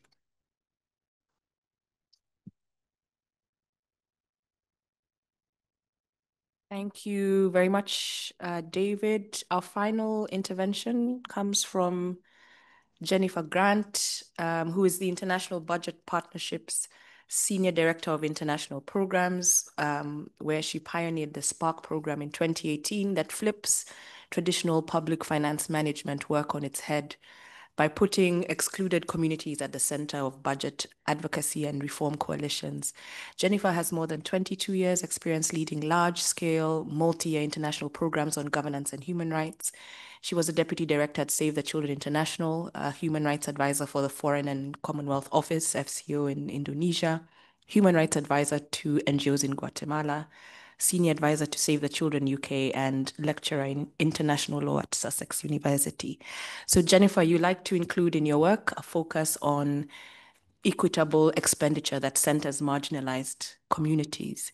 Please share your perspectives on this and share with us what we're called to do in this movement. Thanks so much. It's a real privilege to be here on this panel and with you all today. It's amazing how often you can be in a public finance space and nobody talks about power or politics or, God forbid, the public. Public finance without the public. I'm going to focus on spend, and I'm going to focus on the role of movements as key fiscal reform actors. We've heard a lot about the current context, high debt, low tax, ODA cuts, and IBP, the International Budget Partnership that I'm representing today, and its partners, works on all of these areas, but I'm going to focus on spend. And why am I going to focus on spend? Well, the FFD didn't, but I'm going to focus on it because we can't assume that even if we increase the fiscal space, even if we increase tax and lower debt repayments, that will automatically mean that we have greater investment in public services. And the reason is that public finance is not neutral. It's a mirror of power, who has it and who doesn't have it. And decisions about where you put your money, regardless of how much you have, is a political negotiation. The truth is that all too often, public finance is a system that creates and perpetuates inequality. It's a highly political space where budget and tax policy reflect where power sits. And so technical solutions will not get us this reform that we need alone. We've got to shift power and we've got to build agency. And the question is, how? I'm going to put forward 6 strategies that the International Budget Partnership and its grassroots movement partners think could help us shift government incentives and vested interests, whether it's around tax or whether it's around spend. The first one is we have to bring new actors into public finance reform. Some of the earlier panels started touching on this issue of mobilization, of why, unlike in the climate world where you do have more movements involved, why that we don't have as many movements and mobilization in public finance.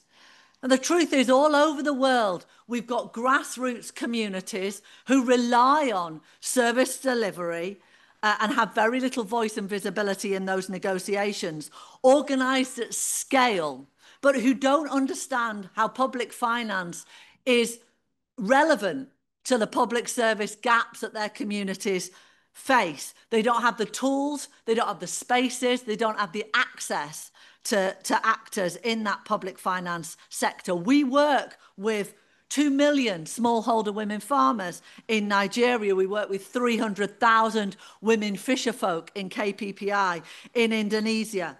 And they have not only centered but led highly effective reform coalitions, whether it's in tax or whether it's in spend.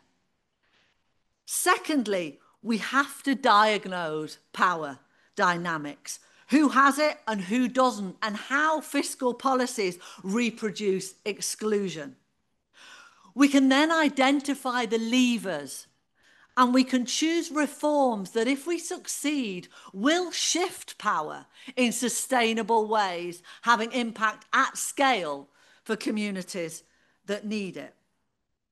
Thirdly, we've got to build new governance hubs and decision-making dynamics. We have to build bridges and bring multi-actors together to solve some of these problems. And that does mean government and SAIs. It does mean private sector providers. It does mean media and movements.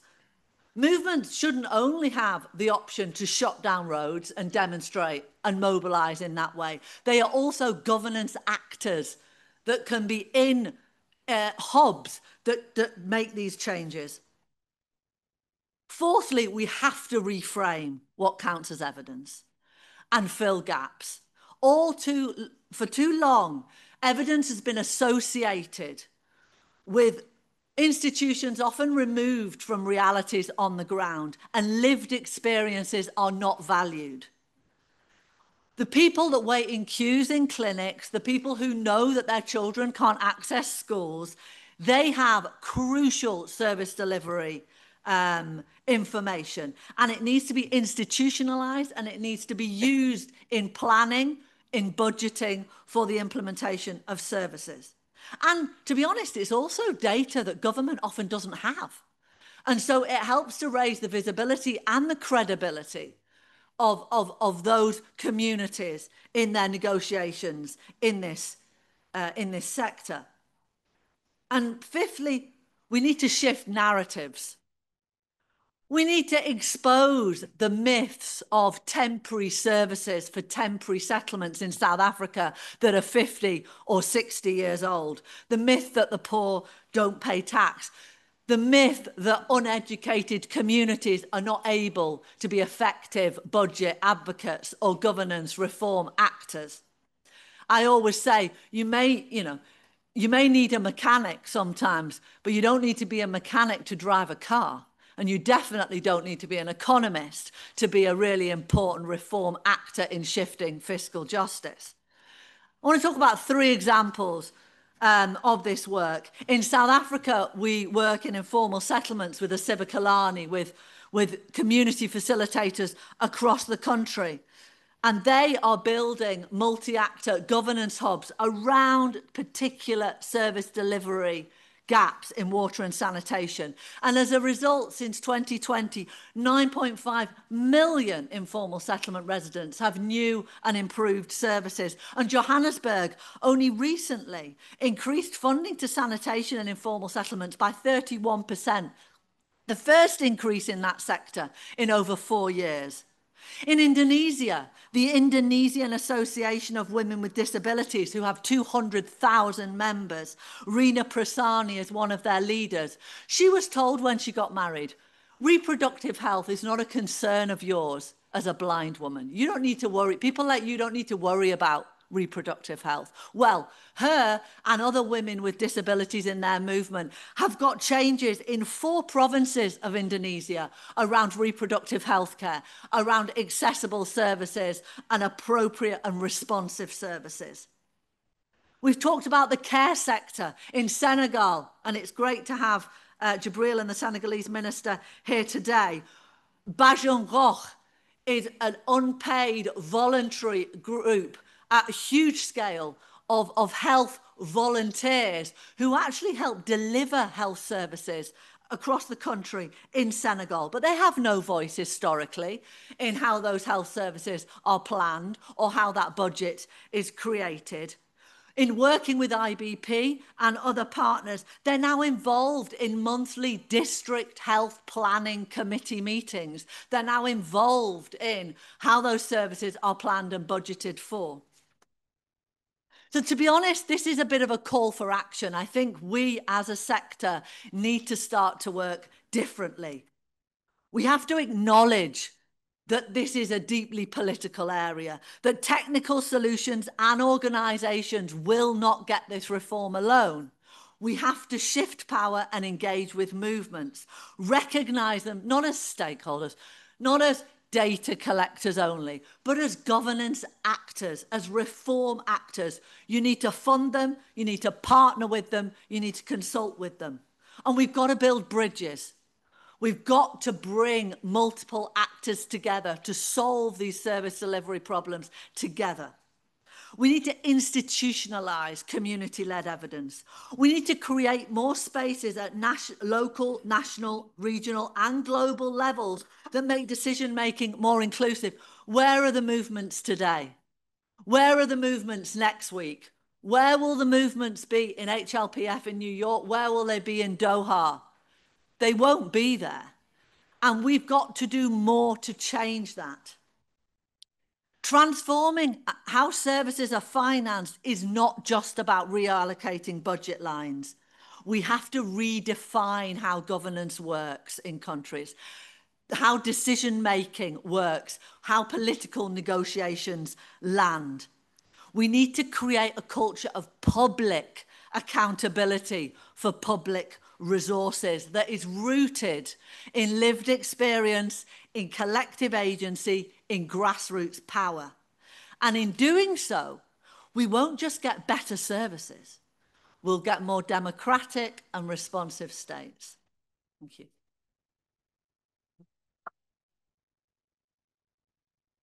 Amazing. Thank you so much, Jennifer. Public finance is not neutral. It's about power, who has it and who doesn't. Even the baby at the back had a reaction to that earlier. So we have a little time for reactions. And I'll ask my panel to just note down anything that you would like to respond to, whether it's addressed to you directly or not. So please. And Michelle is coming around with the mic. Thank you very much. Isabel Fry from Oxfam, South Africa. My first question, I won't have that many, is from my colleague from Nigeria. And firstly, thank you for your presentation and congratulations on getting the tax reform bill through. My question as a fellow African is, can you identify one or two catalysts that you think are important if we're looking in other countries to push tax reform legislation through? What do you think worked? I mean, we've heard from other speakers that social movements need to be recognized for their catalytic actors. So just from your own experience, what do you think was really successful in moving that through? And then just to Jennifer, thank you very much. I liked a lot of what you were saying. I mean, coming from South Africa, you work in South Africa, one of our biggest myths is what they call public service delivery protests, which actually are anti-poverty protests which happen, but government refers to them as service delivery protests. So the only way that you hear about this is on the traffic report, where you get told to avoid this protest and take that route. How would you say, in terms of shifting the narratives, we should be framing the kinds of protests that you're seeing from grassroots? If the social movements are the critical actors, I mean, and they are, how do you think we should be framing? Is it greater militancy that's required? How do we seize that power at a collective level? Thank you. Thank you. Marcella from the Office of the High Commissioner for Human Rights, UN. I also have a question for Professor Waleke.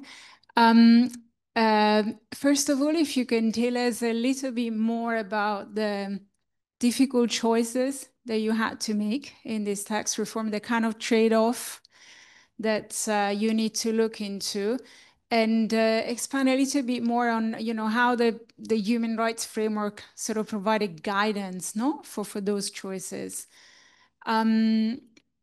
And the second question is, it's quite refreshing to hear a government experience connecting tax reform with human rights outcomes.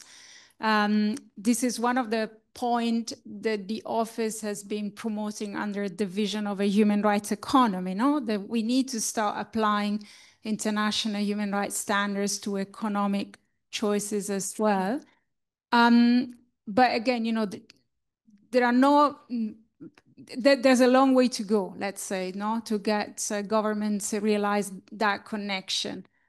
So what would be your advice on building that understanding of the value of bringing human rights into those into the rooms of finance ministries, into the decisions on budgets, the decision on tax? How do you build that political understanding and political will? Thank you. We can maybe take 2 more questions. Yes.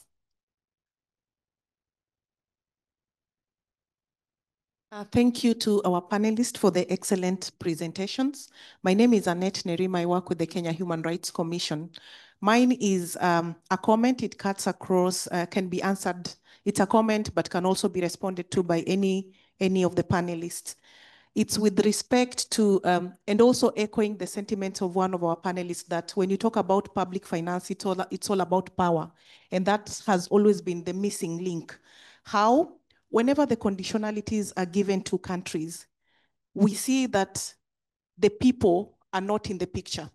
And a good example is that of Kenya. I know many of you who have heard about Kenya's situation last year in 2024.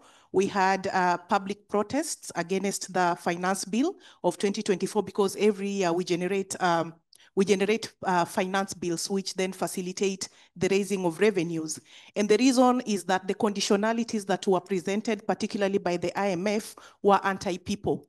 So they were demanding from the Kenyan government to raise revenues, including asking the Kenya government to overtax Kenyans who are already living under high cost of living. So Kenyans were up in arms. They went to the streets, and the finance bill was therefore scrapped.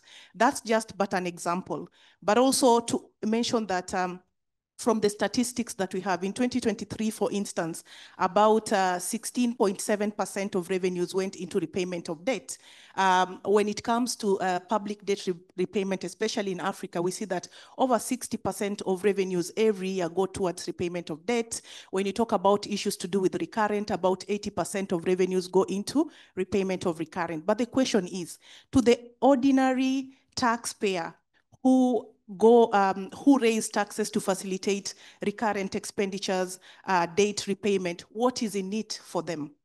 And so for me, I think in terms of even a solution, perhaps from the global level, because we know that decisions that are made at global level have a bearing to the nationals, to the national levels, including in many of the African countries, perhaps we could now start a conversation around rationing, like what ratios of revenues goes towards development. So for instance, when you talk about 80% going to recurrent, 60 into repayment of debt, what is left? And for a good example would be in Kenya, where you see governments, for instance, because the law allows for them to come up with things they call supplementary budgets to be able to do reallocations within the budget, they would come up with maybe 1, 2, 3 supplementary budgets in a financial year. And most of these monies are taken away from development expenditure, where the ordinary taxpayer cares about where investment towards health, education goes. So we see that at the end of every financial year, the sectors, the development sectors that facilitate realization of human rights are the ones that are affected. So perhaps we need a conversation around ratios that in Africa and also globally, there is a percentage of revenues that have to strictly go towards investment in the development expenditure. Thank you. Okay, one last question there. There's one behind you as well. Where? There's 2 more. Okay. Thank you so much for your presentations. My name is Janet Palafox. I'm based in New York, but I'm actually an Australian. You probably know of the issues in Australia about taxation and the privatization of our public service. But my question is in relation to changing the narrative. How do we change a narrative, particularly in relation to the middle class who feels that they're overtaxed already, but they're not getting the public service because it's been privatized? How do you change a narrative in a situation we have currently where the main media is owned by billionaires? Okay, the last one over here. Merci beaucoup. Je vais parler en français. Je m'appelle Djibril Badian et puis je suis le... All right. Un peu de français dans la salle, donc... Hein? Voilà. Comme ça, les traducteurs auront à faire au moins quelque chose, quoi. N'est-ce pas? OK, donc merci beaucoup. Je m'appelle Djibril Badiane et je suis le responsable des programmes dans le bureau régional de l'Afrique francophone de IBP, International Budget Partnership, où je suis avec donc Madame Jenny Grant donc de IBP Global. Alors, je voudrais vraiment d'abord remercier Monsieur David Archer, mais vraiment pour le fort plaidoyer que vous venez de faire pour le compte des pays africains quand il s'agit de multilatéralisme et de relations d'égal à égal quand il s'agit de traiter la dette au niveau du continent. Franchement, je vous remercie amplement parce que c'est une question qui nous tient à cœur au sein de IBP, mais plus précisément au niveau régional où nous nous battons tous les jours pour que nos pays soufflent un peu. Là, nous croulons sous le poids de la dette. Aujourd'hui, on a comme l'impression que la relation que nous avons avec le fonds et que la relation que le fonds a avec les pays occidentaux en matière de traitement de dette est complètement inéquitable. Ça, c'est notre position. L'autre chose, c'est que, comme vous le savez, beaucoup de pays aujourd'hui, je donne souvent l'exemple du Sénégal, on a un nouveau gouvernement qui arrive, effectivement, qui a hérité d'une dette, et cette dette-là, il faudrait vraiment la rembourser, sinon les relations pour avoir plus de ressources et financer votre développement sont totalement donc compromises. Donc vous, de par votre expérience, comment vous voyez aujourd'hui les pays africains en termes de coalition pour mieux taper fort sur la table en fait du multilatéralisme? Comment mieux plaider, parce qu'ils sont tous en train de se préparer pour que l'agenda financier global soit revu et que les pays africains aient d'égale dignité quand il s'agit donc de réclamer leur dû sur la dette. Mais comment vous, de par votre expérience, vous pensez que ces pays-là doivent mieux s'organiser? Et quels sont les types de speech, quels sont les types de revendications concrètes qu'il faut poser sur la table? On n'est plus à l'ère où l'Afrique a dit l'annulation de la dette complète. D'accord, ce n'est plus possible. Mais qu'est-ce qu'il faut poser sur la table pour que les pays africains puissent continuer de fonctionner et de financer les services publics sans pour autant aujourd'hui compromettre leur chance donc de rembourser la dette qui leur est due? Et vraiment, merci encore une fois pour votre plaidoyer. Ça a été très fort et très bien entendu. On en a besoin. Merci beaucoup.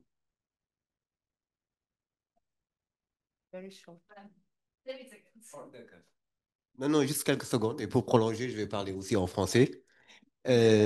Toujours dans la continuation de l'intervention de Djibril de IBP, ma question est par rapport aux États du Sud global. Et mon pays en est un, le Sénégal. Quelle stratégie pensez, à votre avis, pour pouvoir de manière collective, de manière cohérente et systémique, proposer une posture commune au-delà de l'idéologie de l'anti-occidentalisme hégémonique, de manière pratique sur la question de la dette, sur la question des finances? Est-ce que c'est possible de penser des actions concertées, des options communes entre les États du Sud global qui pourraient de manière beaucoup plus pratique impacter sur les relations internationales et faire face à l'Occident, faire face aux instruments de l'Occident que sont le FMI, la Banque mondiale? Quelle alternative, en fait, pouvons-nous penser communément? Je sais qu'il y a une banque de développement à Shanghai, mais outre cela, quelle autre alternative commune pour les États du Sud global? Je vous remercie. Okay, you have like 10 minutes for that. Good luck. Yeah, no, it means that everyone has 1 minute and 15 seconds to answer all those. We'll start with Jennifer and then just come down the line. I think you've noted down what you'd like to respond to, and then we will close. Please. Yeah, and we'll probably split a lot of the questions as well. I'll mainly focus on the question from South Africa. I mean, I think, you know, I'm the first to say that the right to protest is an absolutely you know, it really hugely important right, and it's something that is under threat across the world. But I think, we also need to get away from the idea that that's the only tool that movements should have in their toolbox for reform and change. So, you know, we work with movements who historically, you know, to get things done that they needed, would close down roads, would burn tires, would, you know, and, you know, they may have got some short-term wins. They were often very discretionary, easily rolled back. Sometimes they didn't get short-term wins, and they were in this kind of very kind of confrontational experience. And And actually, you know, why shouldn't they be brought into the room? Why shouldn't they, where the decisions are being made? Why are they having to throw stones at the system from the outside? And I think that, you know, if you take South Africa as an example, some of the movements in Esivakalani, you know, they're now they've gone from, you know, that to in governance hubs that have got this 9.2 million new services, but are also reforming the procurement system in South Africa. You know, and they didn't get it by going, let's reform the procurement system in South Africa. They got it by saying, why do I not have clean water in my settlement? Oh, it's actually because of a problem with the way budgets are formulated, the way private services are delivered, and the procurement tendering process, and a lack of accountability. And in being involved in, you know, it's not that they can't still protest, but they now have these additional tools, and it's changed the way they view themselves and the tools they have in their toolbox, and it's changed the way government, Metro government in South Africa, views them as partners for reform. So I think it's really important that they are seen as governance reform actors and not just as disruptors from the outside. I think in terms of tax, it's funny, at lunch we were having this conversation about the middle classes and tax. And I think, you know, we really need to look at where the problem lies, and we often put it in the wrong places, you know.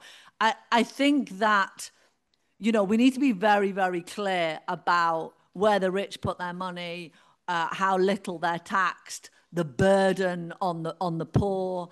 And I think we need to kind of reframe it for democratic space. And I think in terms of the minister's point about what can be done, and there'll be more detailed answers to this, but I think just like coalitions, movements at scale and coalitions within countries can help build this countervailing power, I think the same has to happen at the global level. The truth is, the inequities we see at the national level in tax decisions and spending decisions are only replicated at the global level. Who has power, who doesn't, you know. And so that building these coalitions of countries that can take on other countries more effectively, I think is only ever more important than it is now. Thank you, David. Yeah, no, it's all about coalitions and movements. I absolutely with that, and people's movements in different countries, and strengthening the connections between movements. And I think one of the exciting things is the level of convergence between public service movements and different public services, which hasn't happened enough between health and education and water and energy and transport and other sectors. And we're beginning to see that happen. We need to see more of it. And bridging to tax and debt and austerity and feminist movements and youth movements. I think there is a convergence. There's lots of opportunities. Individual action is not going to change things. And this holds very true on the question of debt. Individual countries standing up and saying, I'm not going to pay my debt. Well, we know what happens. You end up either as a pariah state isolated from the global community, or you get assassinated, as happened with Thomas Sankara when he stood up for collective debt cancellation. This is serious. I mean, this is what happens to people who really are bold and stand up alone. So it has to be collective. Now, the big lesson from the Jubilee campaign of 2000, which led to debt cancellation of $100 billion in 2005, which everyone celebrated as a success, is it's not enough to cancel the debt, because 20 years on, we're in more chronic debt crisis. You have to change the system. How do we change the system? Well, there is an opportunity, and it is collective action across states. And that is the opportunity of the Africa Group at the UN. Interestingly, not the African Union so much boldly, because that's there's nervousness there, but Africa Group at the UN that pushed a vote at the UN General Assembly for a UN tax convention. That is the group that has been bold in calling for a UN framework convention on debt at this FFD, which was crushed and defeated by Europe to defend their power and their interest. It is all about power, absolutely. Let's be very clear about that.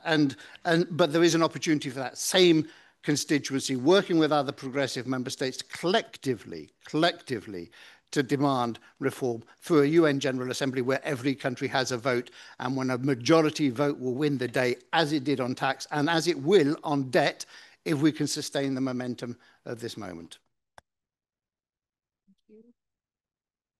I'll be brief, yeah. I suppose maybe most usefully I can add to what David and Jennifer said and pick up this issue of power. Because I do think coalitions are important. And I do think in terms of power, it's really important that we analyze, who has that power, why they have got that power, how do they keep that power, et cetera, et cetera. And that kind of needs to be continually unpicked and understood.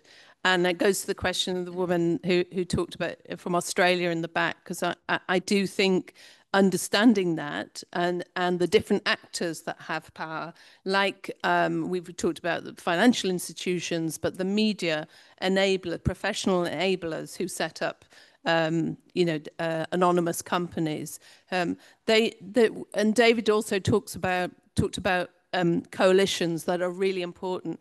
We've got to be prepared and remember, civil society, that there is another coalition. It's the coalition of the wealthy, and they're working together to bring down the narrative that we're trying to build up.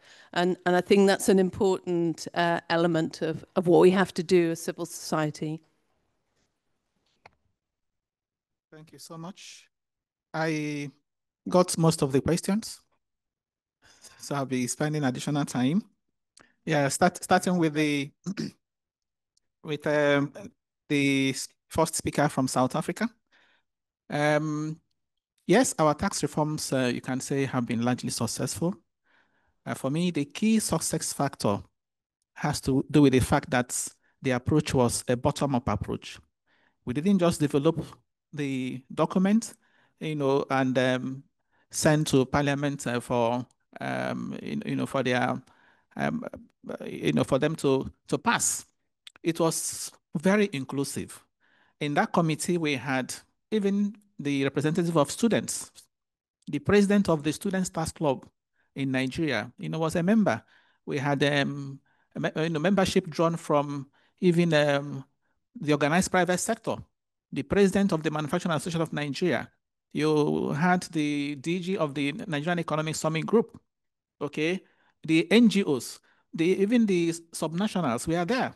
The governors forum also sent representatives. So it was an inclusive, committee. And of course, that explained why it took time. We started in 2023. You can see the time we're just finishing. And that's why when it was ready, Parliament didn't have any, qualms passing the bill. And of course, the president also gave assent. It's also important to note that it had the backing of the president. So political will of the leader is also very important. Once the president is determined to do that, and is an all-inclusive thing, of course, the president has power. She talked about political power to, influence many, governors of nationals to, support it. So today it's been a success. Now to the second question, difficult choices, yes. Yes, I would say not all our recommendations were accepted, but I would say over 90%. So that's why I said it's largely successful. One of the ones that was not accepted was our intention, of course, using numbers, the research that we did. We wanted to rebalance our tax system more in favor of indirect taxes. By the way, she was my quiz partner. You didn't give us the result of the quiz. We answered most of the questions correctly. So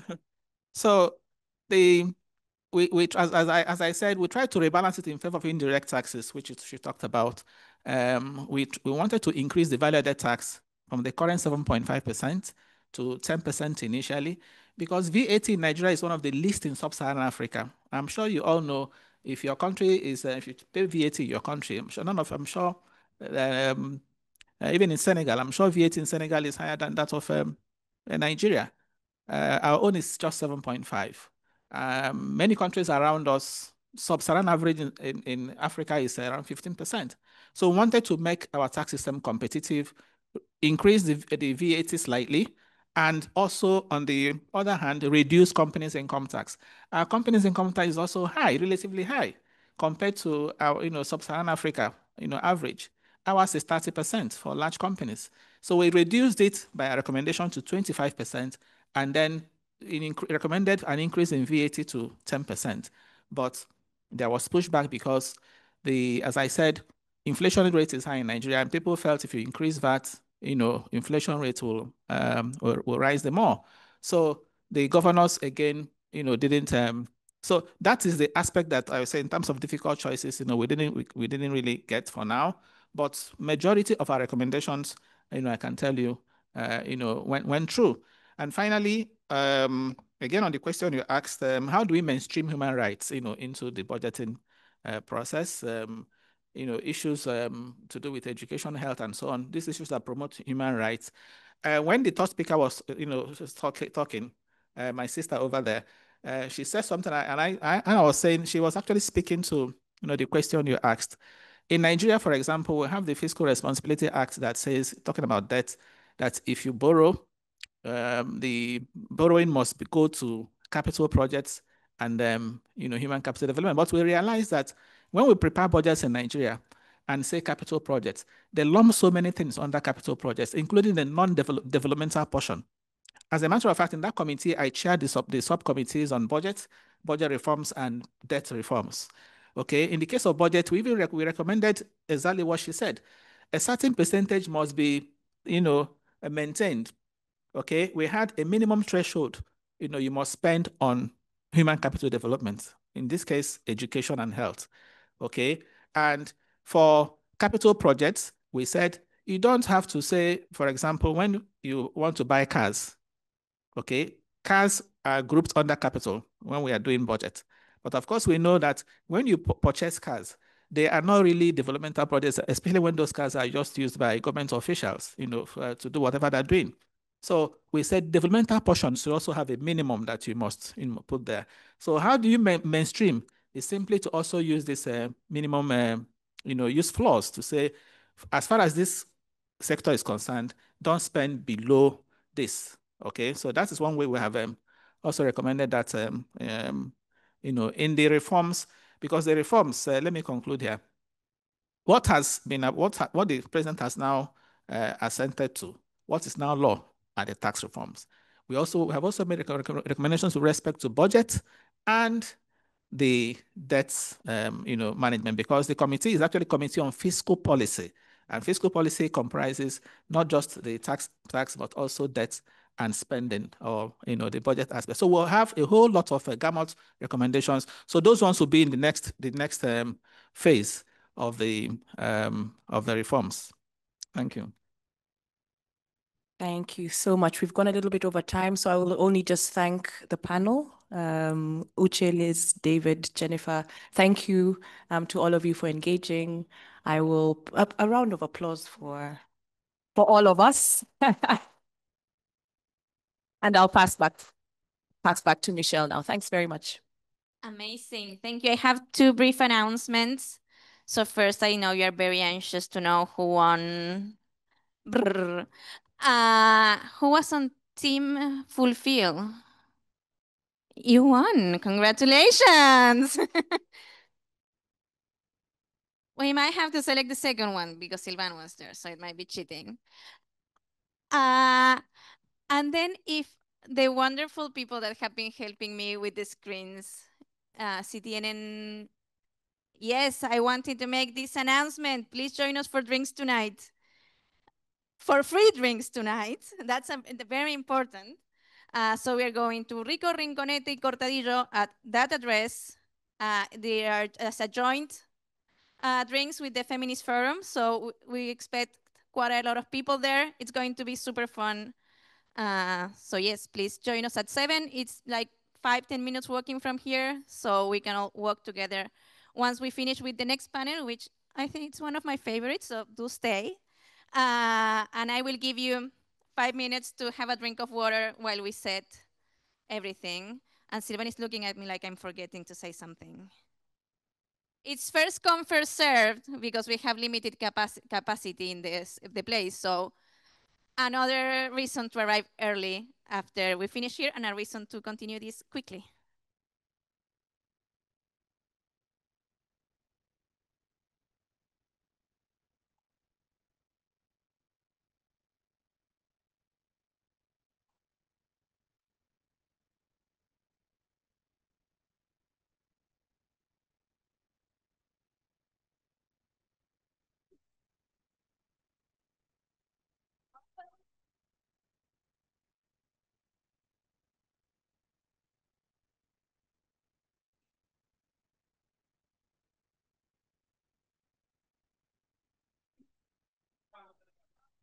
Human Rights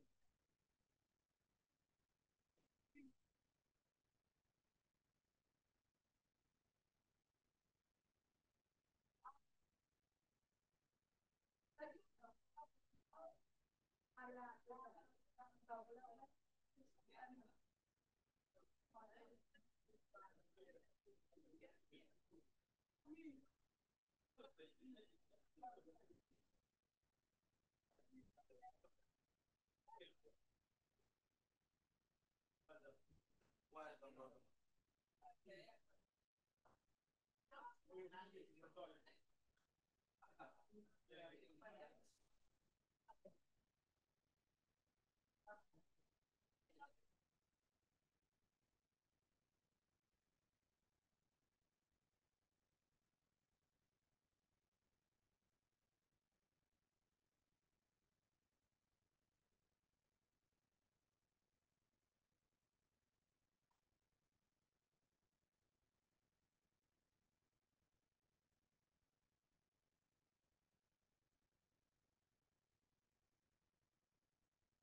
Yeah,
I can make a little bit of room at the end for that.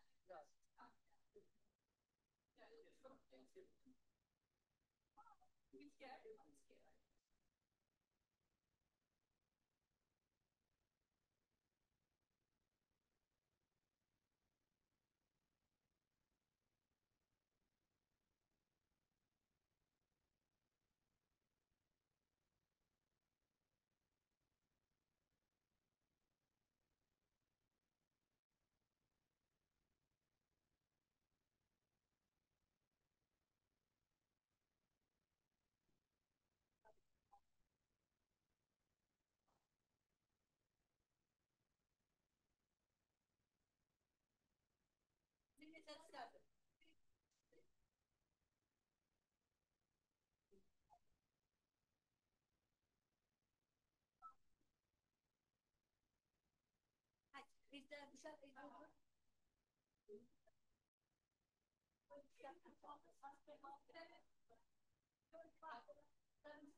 Wonderful. It's okay. So I will give maybe eight hits.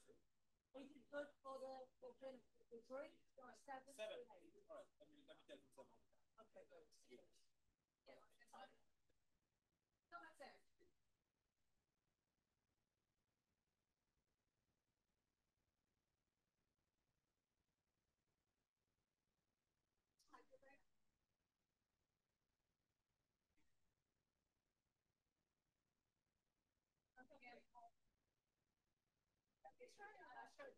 I'm really being the bad cop today. So if our panelists want to make their way to the stand, yeah, we have an amazing and also all-female panel. Yes. So if everyone wants to start going back to their seats, we can start with this last panel. After it, we can have drinks.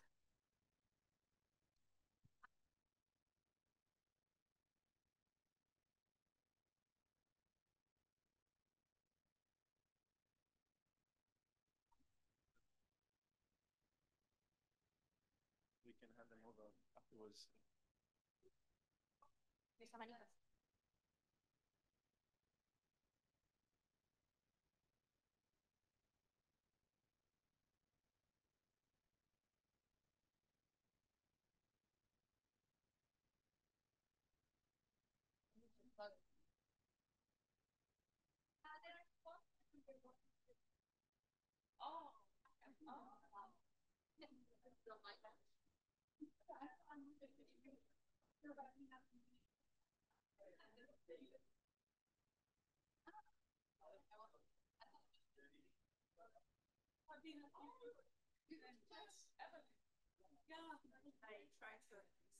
Yeah, so take it away, Sarah. Thank you so much. Shh.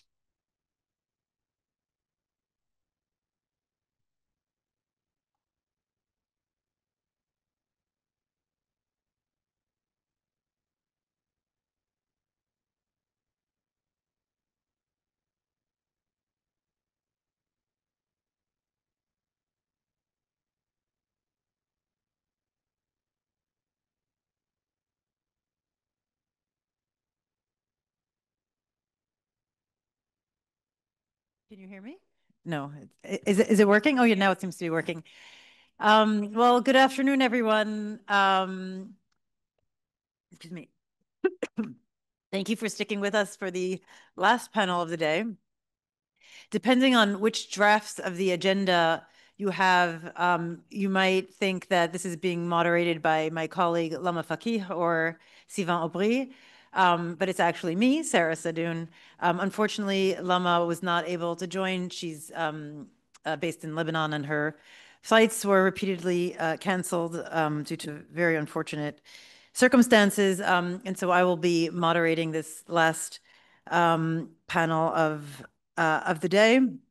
So today we heard about the depths of the challenges we face, as well as a vision for an alternative that can take the world in a better direction.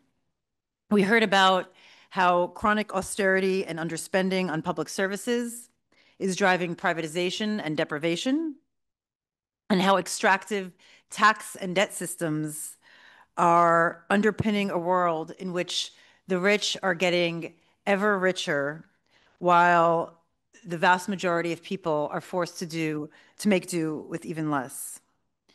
And we've also heard a bit about how this assault on economic, social, and cultural rights is happening within a context of rising authoritarianism and unconscionable war crimes, including the unfolding crimes against humanity and acts of genocide we are seeing in Gaza.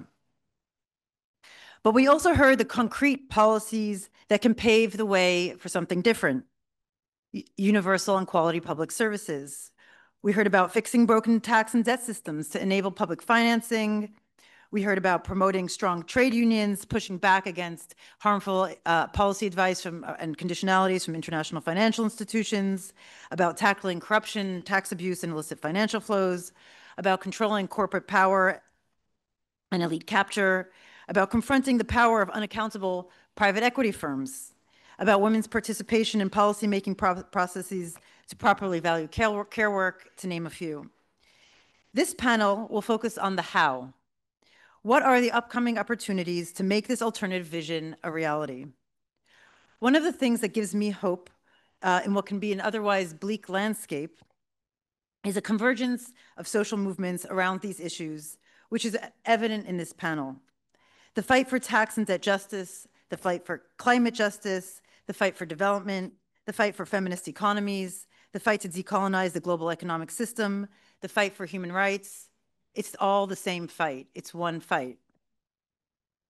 And so it is my pleasure to introduce the speakers and ask them to share with us their view on how we can implement the wins we have achieved, including at FFD, and how to continue the fight for what we have not yet won. We have with us Evelyn Wendo, the Senior Policy Officer on Tax and International Financial Architecture at the Tax Justice Initiative Africa. We have Maria Ron Balsero, who's the Executive Director for the Center for Economic and Social Rights.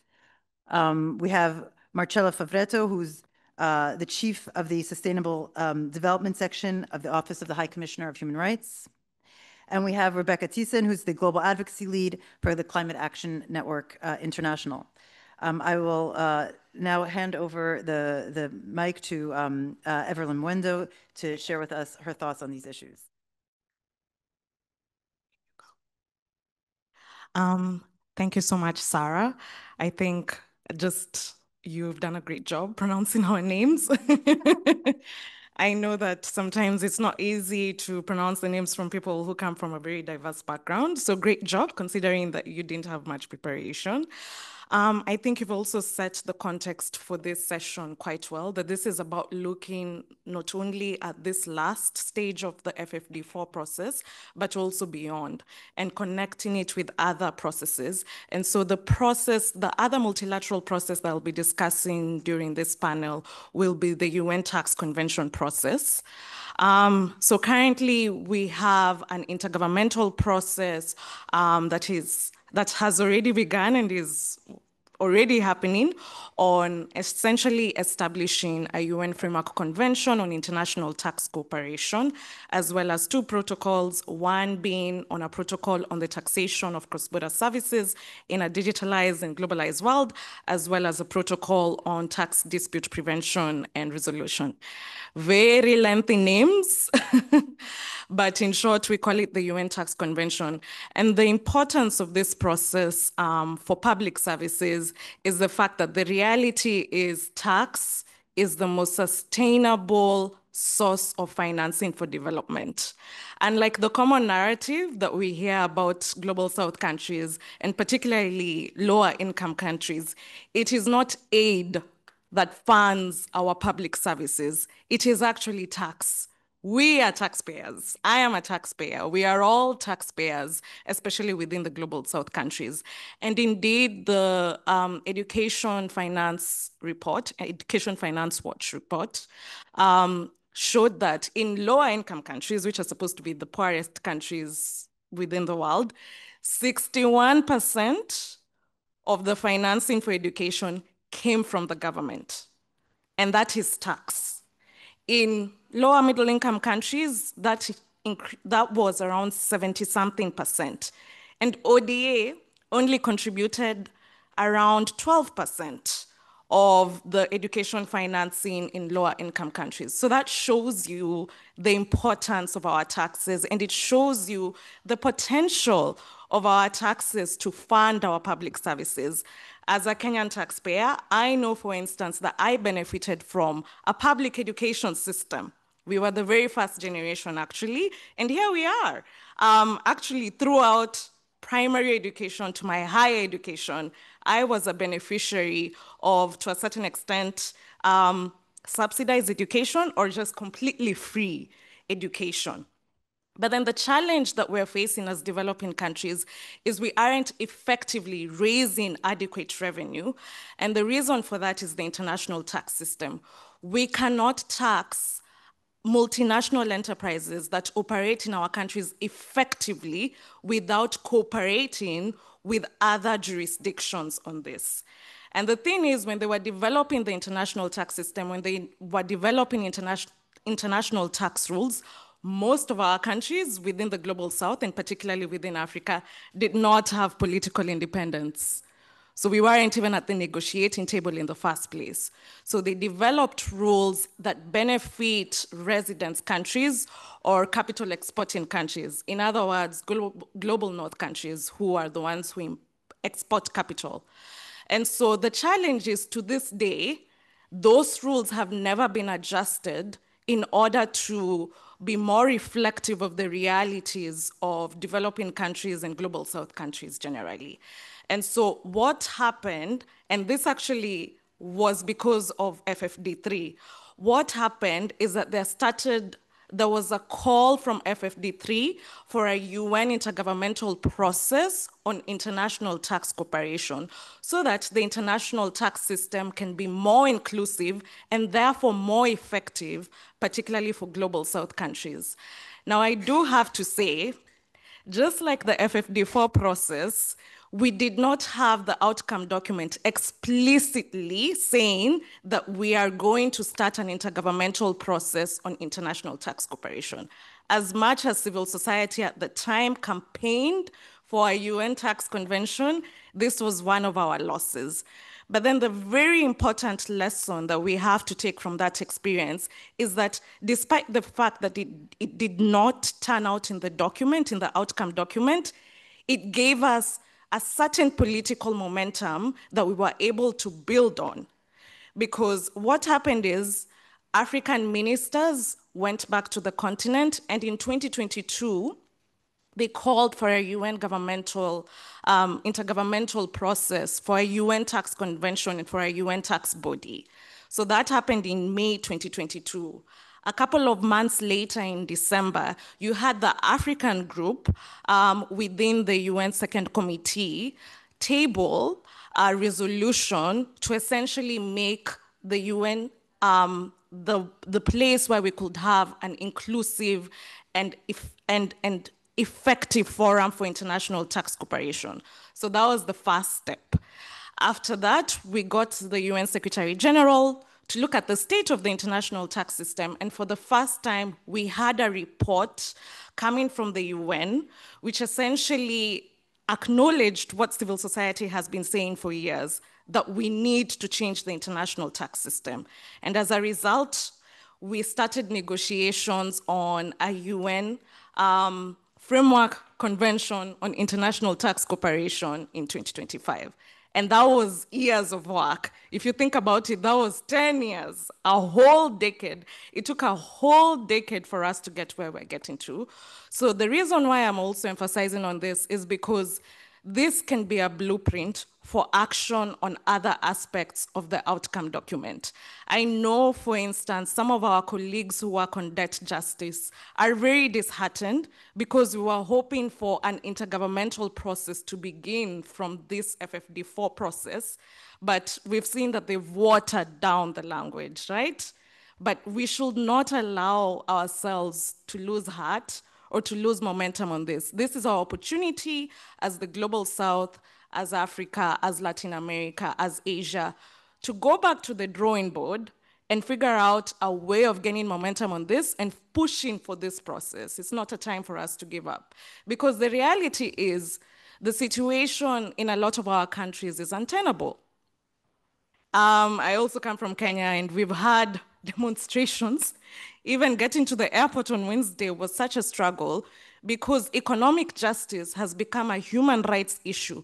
Everyone is feeling it. Senegal, Togo, all these countries are where, sorry. It's because of the churro. Anyway, all these countries are countries where you're seeing a social movement start happening because of the economic injustices that we're facing. So as civil society, and as people who've been working on these issues, one of the actionable items that we can take from this process is we need to go back to our countries, and we need to go back, particularly for the Global South, and find ways of building solidarity and of putting more effort into this momentum in order to call for an intergovernmental process for other issues within the outcome document so that we can get something tangible. Because at the end of the day, the FFD outcome document is not binding. But these intergovernmental processes do lead to binding instruments. The other thing is we should not forget the process that's happening within the UN Tax Convention. At the very least, what the FFD4 has helped us is to map out the blockers and our allies in the process for the UN Tax Convention. So in August, we'll have the very first round of substantive negotiations. So we also need to be present for that, and we need to keep pushing for our interests at every step. Let us not tire out. Like I said, it took 10 years to get here. And so it's very easy to lose hope and to get tired, considering, for instance, the difficult geopolitical context that we're in. But we need to be there to support our member states. As Global North countries, we also need to call out our states who are blockers of these processes. And I believe that together we will be here 10 years later, God willing, celebrating the success of these processes and what we've managed to do throughout. I respected my time, right? Thank you very much.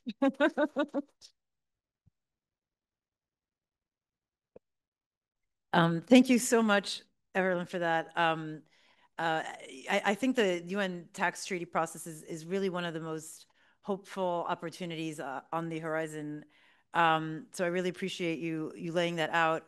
And in the spirit of converging movements, I will mention that Human Rights Watch just published an analysis of every reference to tax by UN human rights treaty bodies. We have that outside, and welcome you to take one. But something that really emerged really clearly for me throughout listening to the panels throughout the day is the very close relationship between tax justice and debt justice.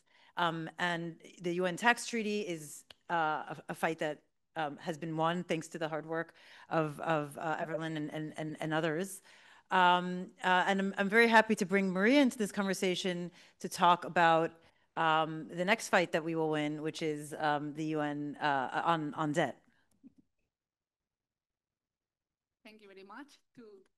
Is this working? It's not live? Is there something I need to press? Oh, this one. Okay. Why not? Thank you. Thank you very much, particularly to the organizers and to the previous speakers as well. As it's such an honor to be in this panel. I just continue talking like with friends and people that I deeply respect and admire. And as Evelyn was saying, this is key, right? And at CSR, at the Center for Economic and Social Rights, the organization I represent, we normally talk about fiscal justice. And that is because we talk about tax. I think it's working now. Thank you, Evelyn. Yeah. Okay. And debt justice. And it is about economic justice. And these are not technical issues, right? They really affect everyone's lives. So this is about how to raise and spend money, right? When we are talking about fiscal justice. And these government decisions, they really impact what's available, for whom, and where, right? And this, as we have heard from some of the speakers before, particularly those that represent the government, these are not easy decisions. Because what we see is that there is extreme pressures for all governments, but particularly for Global South governments, to give, like tax incentives, to really lower the minimum corporation tax, and to particularly pay their debt. I don't know whether you were here before, but we were talking about this pressure of always like paying their debt from the IMF, from the impact I would have if you default. And by not defaulting on debt payments, they are actually defaulting on development, they are actually defaulting on their human rights obligations. And this cannot happen. Debt repayment can never trump human rights obligations. Okay, so can we make that clear from the beginning? And this is key, right? And that's why it is so important when we are talking about the FFD4. Also, I've been asked to talk about the G20. Before, we have been hearing about the advances that we managed, particularly for the G20 in Brazil. Our colleague Camila was talking about some of these, and these were particularly on taxing the super rich. At CSR, we did some analysis, we did some consultations in terms of lessons learned. This had to do not only with the political will of the government of Brazil, but also by bringing and harnessing the power of academic, of civil society, and bringing them together, right, to coalesce around this particular topic. This is building momentum. This is also something which is definitely not rivaling the UN Tax Convention, although I know that there was like a few months ago, we were talking about what the optional protocol should be and whether it should be on taxing the super rich or illicit financial flows. We have been moving on from that, but this is something that also our colleagues from Oxfam have been pushing for. But in terms of what can the G20 in South Africa, for the first time in an African country, do? You would think this is the perfect opportunity to be talking about debt, right? This is the Jubilee year, this is the FFD4 year, and this is the G20 in South Africa. So why are things not happening? Please put your hand up if you are from the IEJ or you are from a South Africa organization. Well, you know, Ramaphosa, right? Is not the most convinced, person to be pushing for this agenda of taxing the super rich. We also know that in governments, it's quite difficult what the Minister of Foreign Affairs says. Sometimes it's a lot more progressive than what the Minister of Economy or Finance would say. So we really need to be building those bridges at the same time that we need to be building bridges among ourselves and be bringing this cross-sectoral mobilization, because we cannot be talking about debt justice or tax justice and separate it from public services. Everything needs to be coming together. And particularly, we cannot be adding gender at the end or climate at the end. And I'm sure that Rebecca will be talking more about the need for financing climate justice. But particularly debt, this is crippling societies, right? And this is affecting everyone. And that is also the consequence of not raising domestic resources because of taxes, because of the lack of progressive taxation. And there is some space at domestic level, but a lot of it is being imposed by an international financial architecture that is not fit for purpose, or at least is not fit for the purpose of actually upholding human rights, or of actually protecting the planet so the next generation can live with the same levels of dignity. So this is something that we need to change, because maybe the international financial architecture is actually working very well by those who actually drafted it. And we were talking about the colonial legacies before, right? And I really don't want to be talking about the global north versus global south, because this is very much about those investors that are getting richer and richer, are getting more and more power, right, against everyone else. So it's not really going to be helping us. Of course, the global south has been really suffering from the colonial legacies, from an extractivist economy that continues happening today. And particularly the debt, the current debt infrastructure is actually replicating and exacerbating these problems. So I'm just going to give you some numbers, and for that I'm going to read because I don't tend to memorize them all. But just over the past decade, debt levels in developing countries have surged at an alarming rate, in the sense that low and middle income countries now owe $11.4 trillion, which is 90% of their export earnings, right? And in Africa, that has consistently outpaced the GDP growth for over a decade already.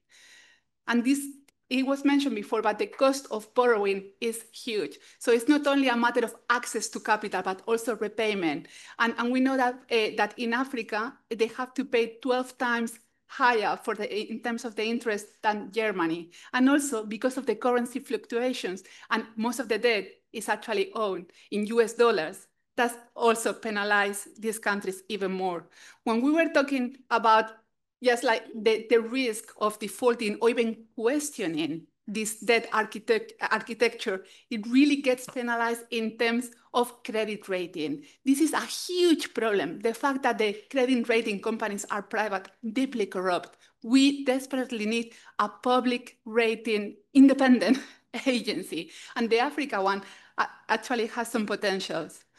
Also, is this inequitable and extractive financial system was exacerbated particularly during the global financial crisis in 2008 with the recession that followed and the private capital that flowed into low and lower middle income countries in search of higher returns, because as David was saying before, they actually make a lot of money and it's really secure in that sense. And it was offered under poor terms, complete lack of transparency, and obviously no human rights or gender impact assessment. And this was harbinger in the development of the billions to trillions narrative. I'm sure that you have all heard about these things. So I'm going to go, I have seen the time.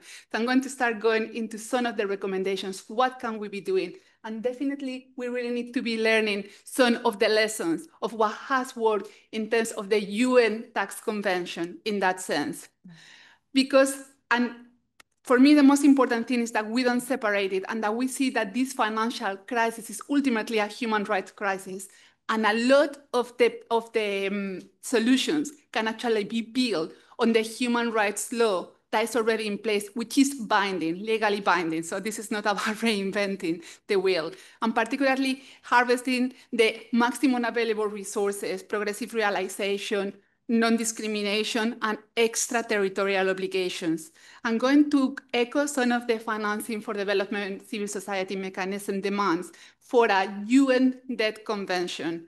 And they need to establish a fair and transparent multilateral sovereign debt resolution mechanism in order to deliver faster, fairer, and more orderly debt restructuring and cancellation for borrowing countries.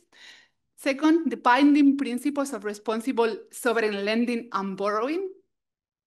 A new approach to debt sustainability framework and analysis.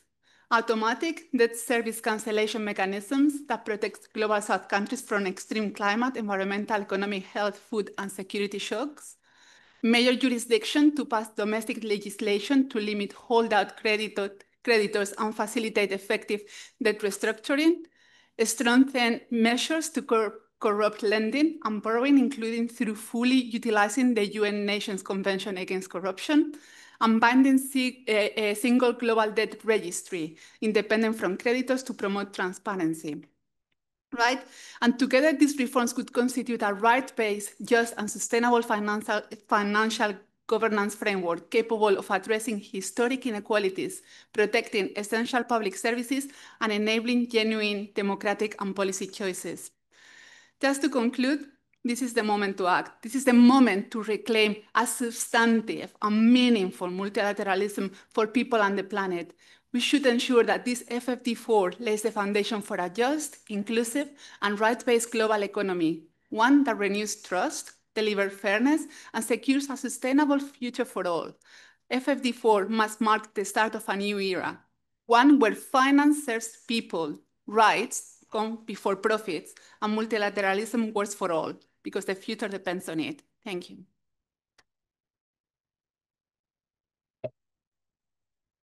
Thank you so much, Maria. I particularly appreciated how concrete your recommendations were, and also the focus on G20 as a really critical advocacy opportunity. I want to bring Marcella into this conversation to talk about the Second World Summit for Social Development. The point was made throughout the day, particularly strongly by Jennifer from the International Budget Partnership, that the point of raising revenues is to spend them in a way that actually improves people's lives. FFD focuses on the financing side. But we have a real opportunity with the on the spending side and the outcome side. So please, love to hear your thoughts on that. It's working. Yeah. Okay. Thank you, Sarah, and thanks for this opportunity, to provide our perspective, not only on the summit on social development, but also on the question, how do we sort of optimize the commitments, the positioning of member states that we see in different platforms, including the Human Rights Council, which we follow and support in Geneva, to advance language and to advance the agenda. So I'll start with the summit, and then I'll go into a few observations for a discussion in the room.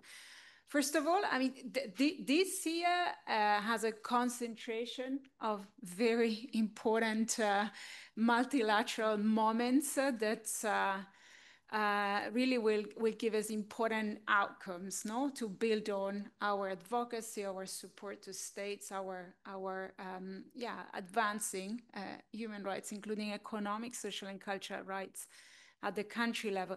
And the Social Development Summit for sure is one. FFD4, we engaged extensively with the text that was negotiated with FFD4, advising on language. Obviously, we wanted to get strong human rights content. We wanted to see recognition of this connection between human rights and financing for development, but I'll come back to it later. So for the Social Development Summit is really the same level of priorities. There's a lot at stake in terms of reinvigorating commitments to the social dimension of sustainable development and making sure that human rights obligations by states provide guardrails, provide guidance, provide really the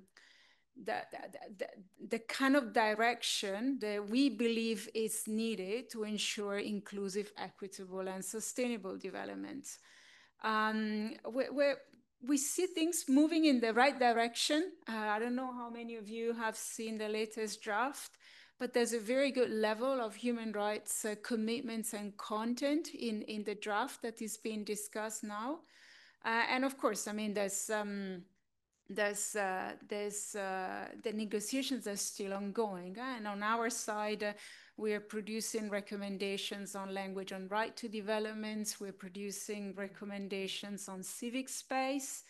There's certainly space to have a stronger language on protection of human rights defenders, those who are in the front lines to protect labor rights, environment. So there's really an important component there. Beyond GDP is an extremely important dimension for us, this commitment in the path for the future to develop new metrics beyond GDP, but then in defining these new metrics, how do we ensure that some key essential human rights indicators can be included in that thinking. And there are issues around language on climate. So it's not over. It's still ongoing, and we know that we can count on the support of a good number of member states who really want a human rights strong dimension in those commitments. But so I'm coming to the second point that I want to highlight here today. That's one common thread, if you want, of our engagement in this FFD4 Social Development Summit COP this year has been highlighting this connection between human rights and economic policy making, human rights and financing for development. Trying to get language that recognize that connection, which is obvious, I guess, in this room. We all are convinced. But it's far from being obvious outside this room. And I get questioned, what is OHCHR doing at FFD4, and even at the Human Rights Council, I have to say that session is ongoing.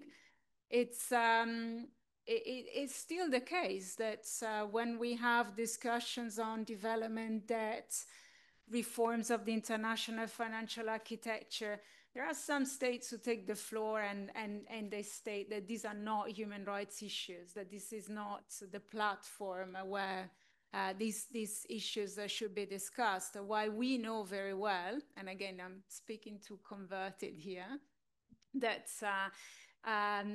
domestic economic choices have huge repercussions on human rights and financing for development. So when you look at the domestic and the international financial side, we're really talking about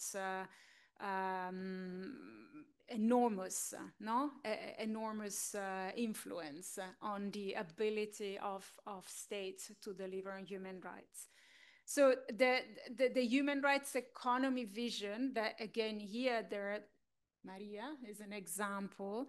Here there are civil society organizations that have been campaigning, conceptualizing, advocating for years. So the human rights economy vision is really about making that connection and making it clear that there are very specific actionable recommendations, requirements in the human rights framework when it comes to budgeting, when it comes to taxation, when it comes to aspects of economic policy making. But the question is, where do you see that happening in practice? Where do you see budget processes where staff in finance ministry really look at the requirement in the Covenant on Economic, Social and Cultural Rights of maximizing available resources for progressive realization, ensuring no retrogression, ensuring no discrimination. So how do we make sure that those requirements actually move from nice to have type of aspirational goals to be perceived as what they are, which is part of the rule of law, legally binding obligations, and really requiring a clear action, and integration into processes, mechanism, and accountability mechanism, at the country level.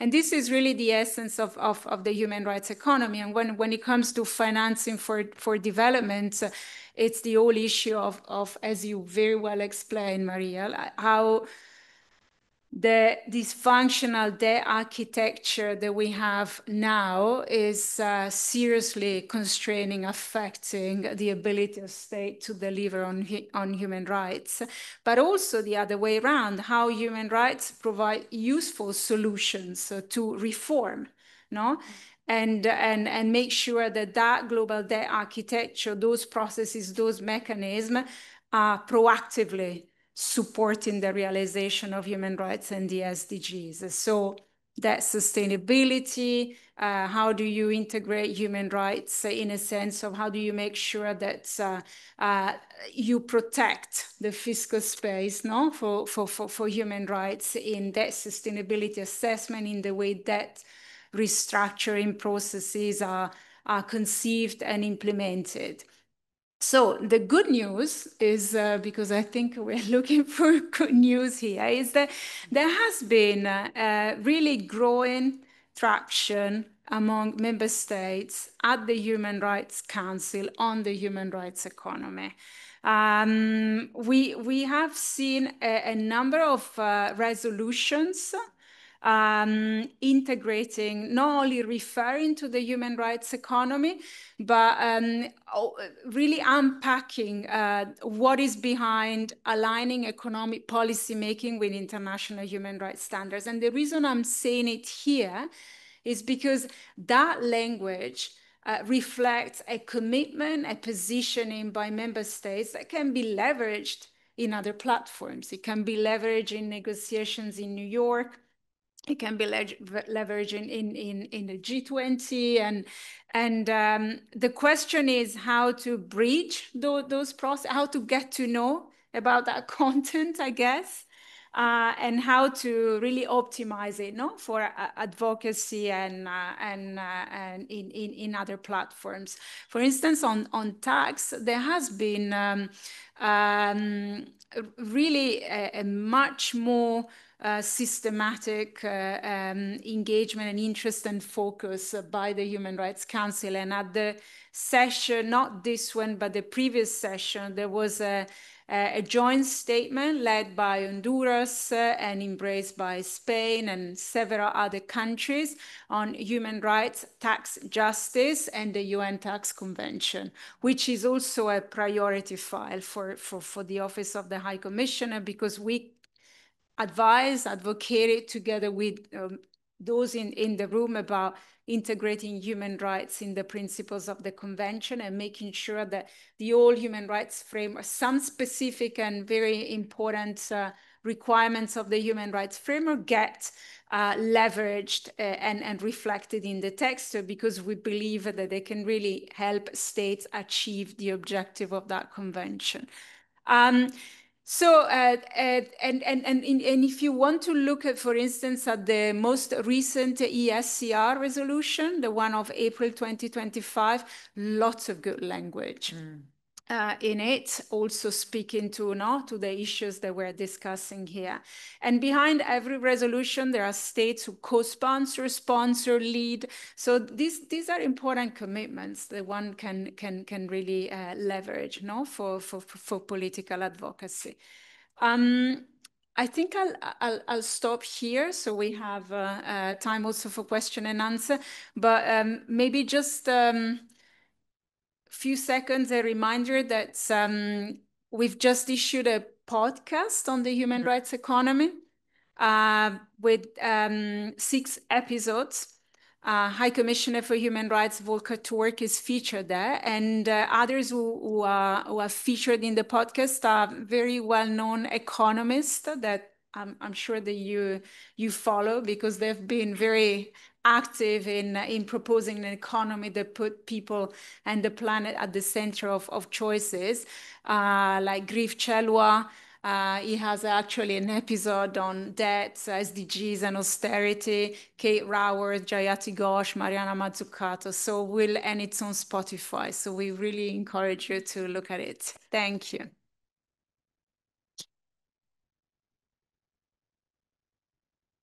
Thank you very much, Marcella. Well, a lot in there. I really appreciated your mention of moving beyond GDP and a fixation on growth, because I think so much of what we're talking about today is driven by a perverse incentive structure of our current economic system.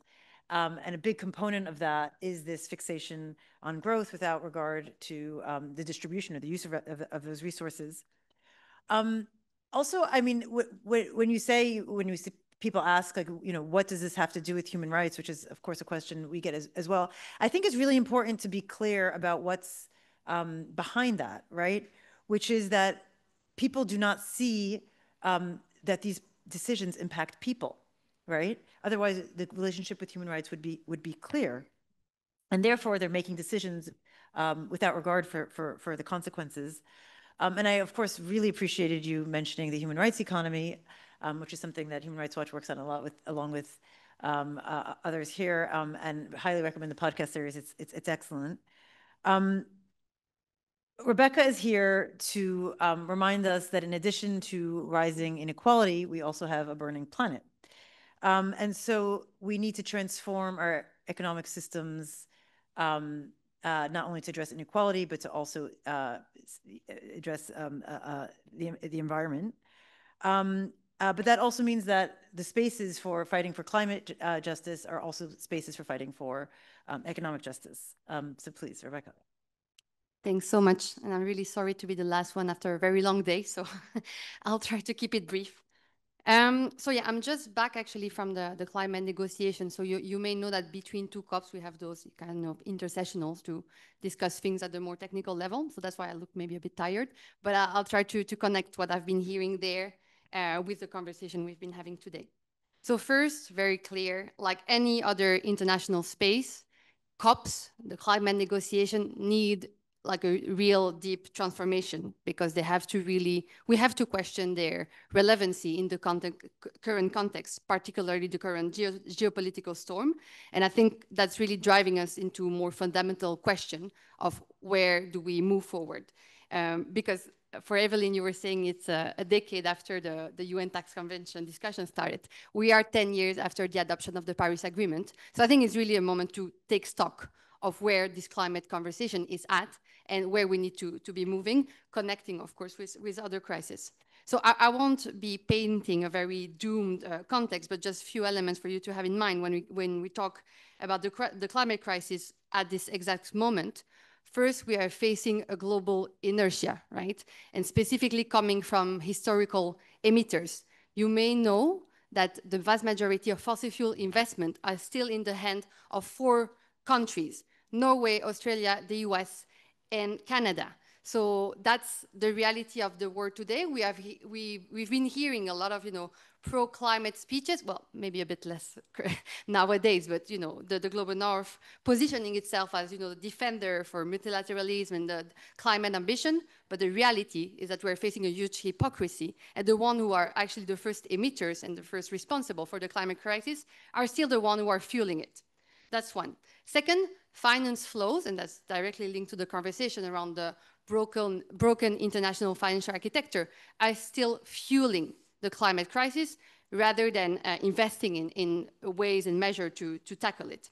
And third, the cost of inaction are rising and impacting first the most vulnerable people and communities, and of course having detrimental impacts on public services and increasing inequalities both within countries and between countries. So that's the context we are in when we question how this climate regime is still adequate and what needs to be really transformed.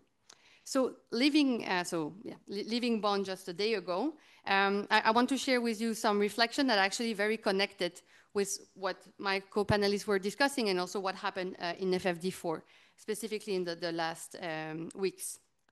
So one, what we've been seeing in the climate negotiation are totally connected with what I've been hearing from the panelists, the power imbalances that are at play and the real need for us to build strong coalition that are centering justice. Because to be very frank, justice is being ignored and sidelined. So it's not even just a nice to have anymore. It's something that we just don't want to address anymore because it's seen as inefficient or off topic.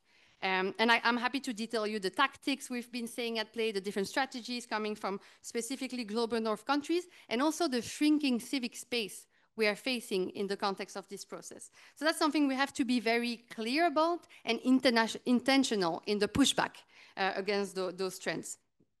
Second, public finance is now something that is contentious.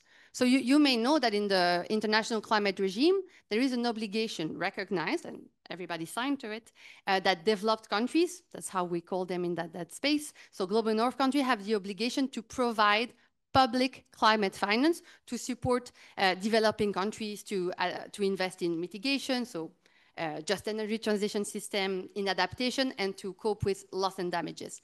So that's a legal obligation. However, bit by bit, years after years, summits after summit, we've been that obligation being diluted and eroded.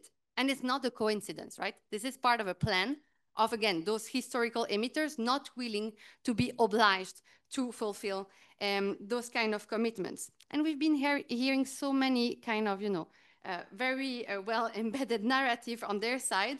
One, they can't afford it anymore. Sorry, we don't have public budget to invest in climate finance. Same for ODA, right? While actually they just agreed to top up the 5% GDP to invest in defense and military spending by 2035, right? So the hypocrisy is so clear. We also hear a lot that there is not enough public finance, but we should really rely on the private sector to cope with that gap. But not only that's not happening in real life. We've been hearing for years and years that private sector was going to fill the funding gap for climate action. If you look at any type of study, including from the World Bank, so not only the radical civil society, this is not happening. And beyond the fact that it's not working, it's of course highly unfair because those private finance instruments are embedded in the same system we were talking about. So actually increasing vulnerabilities and inequalities and serving Global North high-reach individual interests rather than Global South communities. So that's the false narrative we've been confronting over and over. And the last one, which is, I think, one of the most worrying one, and that was also very clear in the FFD negotiation, is the fact that there is no more climate debt, right? I was telling you that they do not want to fulfill their obligation to provide public finance, but they do not even want to recognize that there is a historical responsibility behind this obligation. So we are moving towards a regime that's actually that does not have any accountability anymore. So everybody could actually be responsible to finance the climate crisis. No quality anymore. So we had a clear refusal from Global North country to specify, for example, what portion of grants would be provided to developing countries, which is actually essential to ensure predictability, right? If you have to invest in your public services, in the way you're going to transform your agriculture, et cetera, you need to know exactly what's going to be given to you rather than receiving a high share of loans that you will have to repay back, sometimes with high interest. And of course, the quality conversation is just absent. We know from many reports that the needs of developing countries only are in the trillions. And last year in Baku, we just managed to agree on the 300 billion goal that's actually meaningless. It's even less than what you would need to cover adaptation needs only every year. So just giving you the scale of how inadequate the response is now. But I heard that I have to give you some hope and some opportunities. So I think COP30, that said, is a turning point because of many reasons. One being Brazil. That's a potential leader on the front of climate justice, although we have to push them a lot. So call for everyone to make sure we don't let them sleep until we get to Belém. So I think, yeah, if we think about the COP process linked to other spaces and the need to have a real vision and alternative, one thing that's really now emerging, and again, leaving the technical negotiation that was one of the clear outcome yesterday, is that the conversation around just transition and just transition as a framing is really emerging as a concrete conversation. Just transition has been part of a narrative for a very long time, but now it's more positioned as, what if we do climate policy differently? What if we try something different that we've been trying for 30 years and actually not working, right? I've been painting you the context. Emissions are still rising, inequalities are rising. So the way we've been approaching climate policies for 30 years hasn't been working for anyone. Well, maybe for the richest, but not for us, for the people. So if just transition could actually bring a new way to discuss climate policies, embedding justice at the core rather than as a footnote, that could really be bringing probably much more people along beyond the climate negotiator and the climate technique space. It could allow to have a conversation looking at what transition we need for each sector, right? Not only talking about the fossil fuel sector that needs to transition very fast, but what about the critical mineral sector? What about the transport sector? What about the education sector, et cetera, et cetera? And so again, bringing communities, workers, people at the heart of the conversation through meaningful participation systems, etc., rather than only working via high-level objective, distant in time and totally disconnected from the realities. That's one. Second, that has to be combined with real finance. I think the fact that, I arrived in Bonn and we didn't manage to start the negotiation after 3 days because developing countries said, if we don't talk about the provision of public finance we're going to receive, we don't want to start a discussion. And I think that was a clear call, right? If we are not serious about the real finance that would be put on the table following international obligation, there is no climate regime anymore. So changing the framing, talking about justice, but also being just pragmatic and realistic about the fact that without finance, there won't be any action, We won't reach that ambition gap. We won't stay below 1.5 degrees. So having that talk about finance, and I prefer to say real finance, because if you go to any global north government, they will tell you, oh, but I'm mobilizing a lot of private sector finance. What is your problem, right? So I think we have to be much more vocal and intentional about the quality of the finance we need. And it's not any type of finance. It's a finance that serves people interests, not profit, as Maria was saying. And the last thing, and I'll stop because I see Michelle's looking at me, is how do we connect those conversations? Because now I've been, bringing you into my silo and my bubble about what's happening in the COP space. But as you can see, there are many links to be drawn with the conversation that are happening in different forums, including FFD, because all those tactics I've been detailing, I've been observing them in New York as well. Exactly the same. So we have to connect our fights. And I think that this question around changing the rules and making sure that everybody understands that the current systems are actually fueling all the crises we are working on. No matter who you are and where you work from, we have that in common, would be key. So yeah, I think just to conclude, I would echo Evelyn, it's not the time to give up. So we have to align and work together to make this world fairer and just.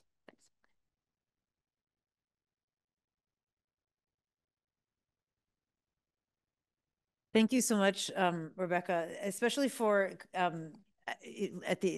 your final remarks about linking the economic justice and climate justice fight. I think you really clearly laid out that these are actually two sides of the same coin, and you can't fix one without fixing the other. Okay, questions, moments of inspiration, thoughts, ideas, calls to action. Thank you, everybody. I work with the Office of High Commissioner on Human Rights, specifically on issues related to debt. And previously, I know some of you from my own time at civil society. So I wanted to say one thing. Many of you will remember that when the call for a UN Global Tax Body was being led by civil society, back in Addis, it was towards the very end when it was dropped. And yet, due to several circumstances and with a lot of momentum from the African group, with the political will, of course, from the African Union, in 2022, when this resolution came about, that was not a year of FFD. So even if the FFD document is perhaps not delivering enough on debt, an argument can still be made that at the General Assembly, you can still have the African group push for a debt framework. So I wanted to leave this with a little bit of hope to our colleagues here who I know are working very, very hard with several member states and in several spaces. Thank you.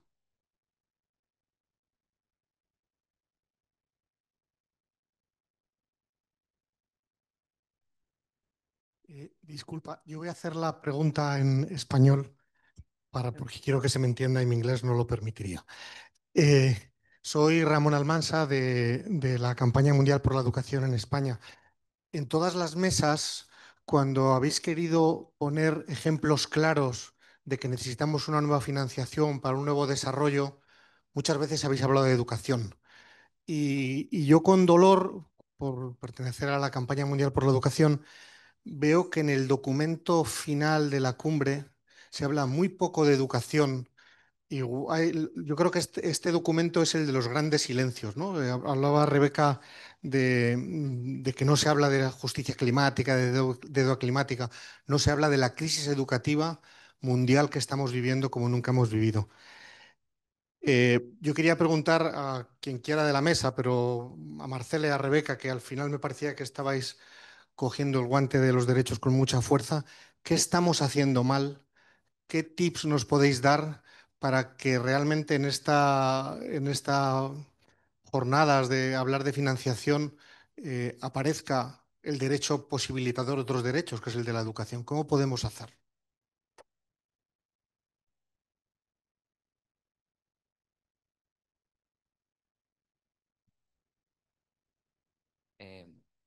Hi, everyone. Thank you for such a great panel. My name is Sergio Chaparro, and I work with a Colombian human rights organization called De Justicia, and also with the Tax Justice Network. And yeah, my question is regarding another potential strategies from the Global South to face the current crisis of multilateralism. Because I like very much what you said, Rebecca, on the importance of trying to rethink how are we doing climate policy and how just transitions open the door for expanding the conversation, and for instance, speaking about, okay, what are the ways in which other sectors should also incorporate demands for a transition that is fair with communities, but also how to transform the economic model in general.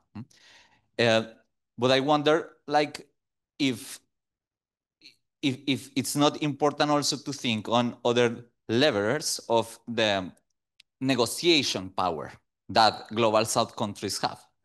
Because what I perceive that we are facing is that we are getting stuck in multilateral spaces because we cannot see how, like, make global North countries just consider the very basic of what is needed.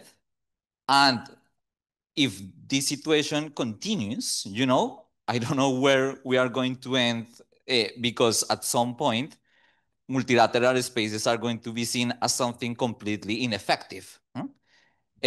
So the power equation behind the negotiation process is very important in terms of how to avoid getting stuck.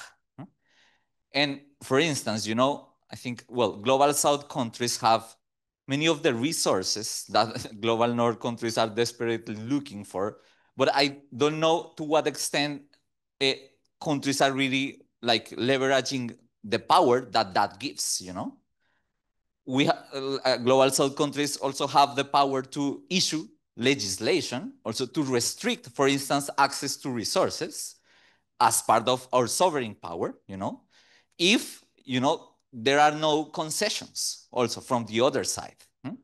But also the way policies are designed internally can have this kind of protection of national sovereignty in light of the lack of international cooperation.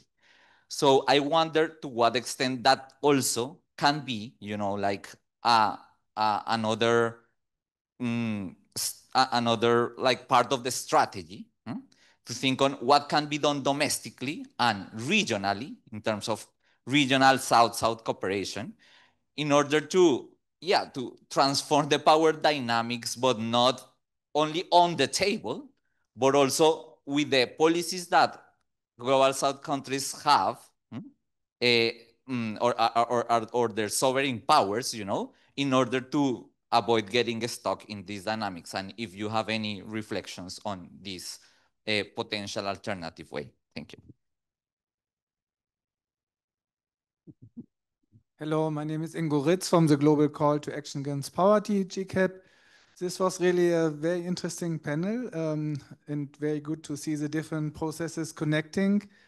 Thanks also to the organizers for the full day. I really liked it. As we are all together here, and actually today is the first day of the Global Days of Action, so it's great to see the pictures coming from around the world with mobilization. So the next days we will be, of course, very busy with events, but we should use this opportunity to think together how to mobilize. So we have heard about the G20 summit, the COP, also the World Social Summit in November. So there are already plans, of course, developed for Global Days of Action. So we would like to invite for a meeting for the 2nd of July, 6:30. We're still planning for the venue. You can contact me or probably others like Sylvain or David. To think together how the mobilization went so far and how we can strengthen later in the year.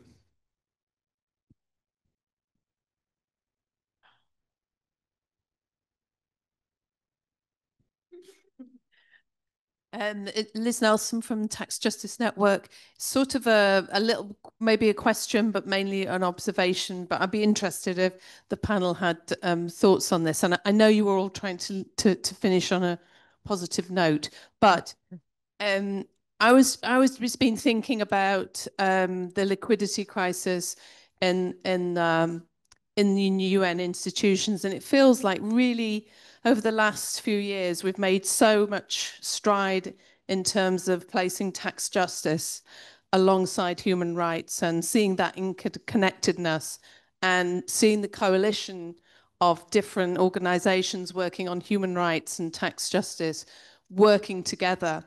And now at the same time, it feels like there's some sort of plug being pulled on the spaces in which we can work.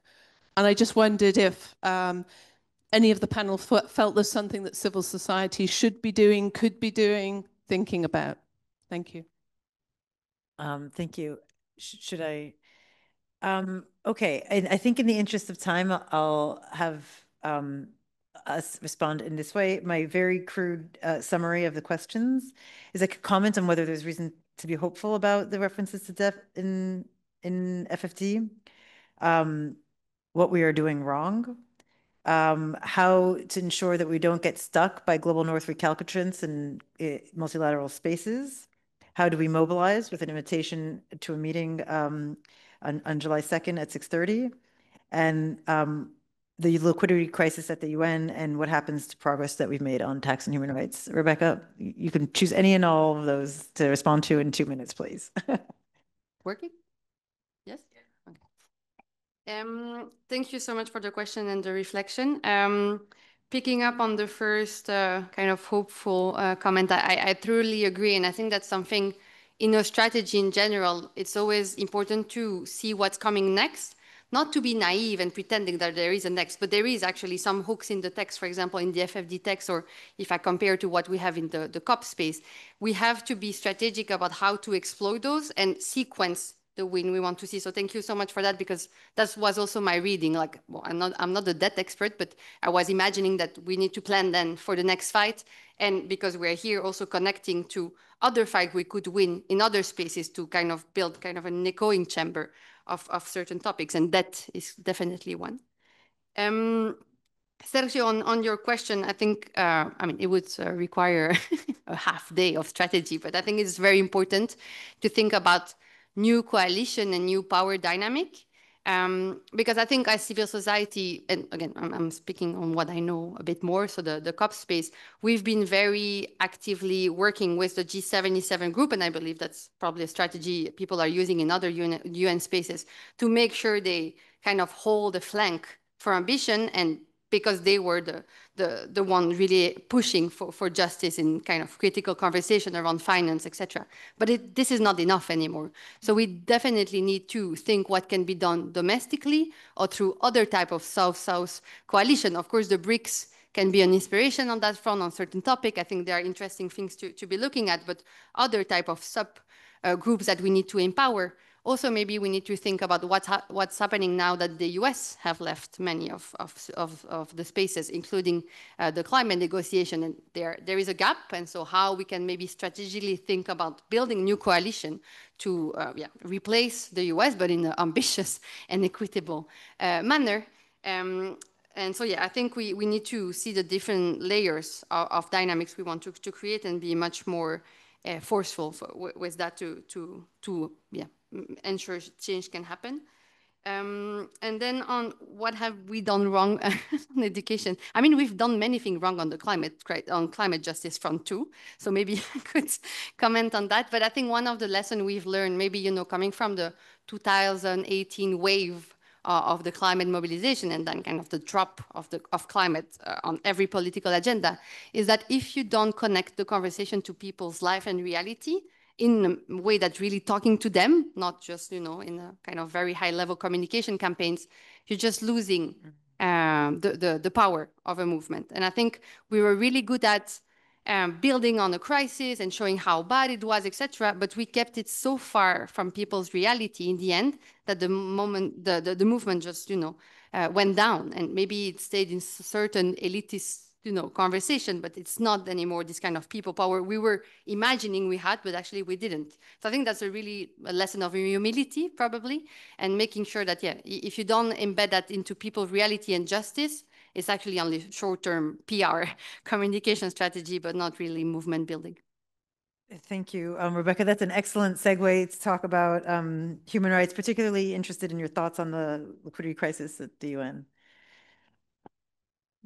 No, this is a very painful subject, but it's enough. No, but it's very important that we talk about it. And actually, I really welcome the attention and focus on it, because sometimes I have to say that, and I'm sure that some of my UN colleagues share this feeling as well, is that we see a lot of erosion of capacities, erosion of no space, erosion of multilateralism, and you would like this to be, you would like to see this as the on the front pages of newspapers, but you feel like, where is the attention to what is going on, which is extremely serious and extremely impactful in the long term.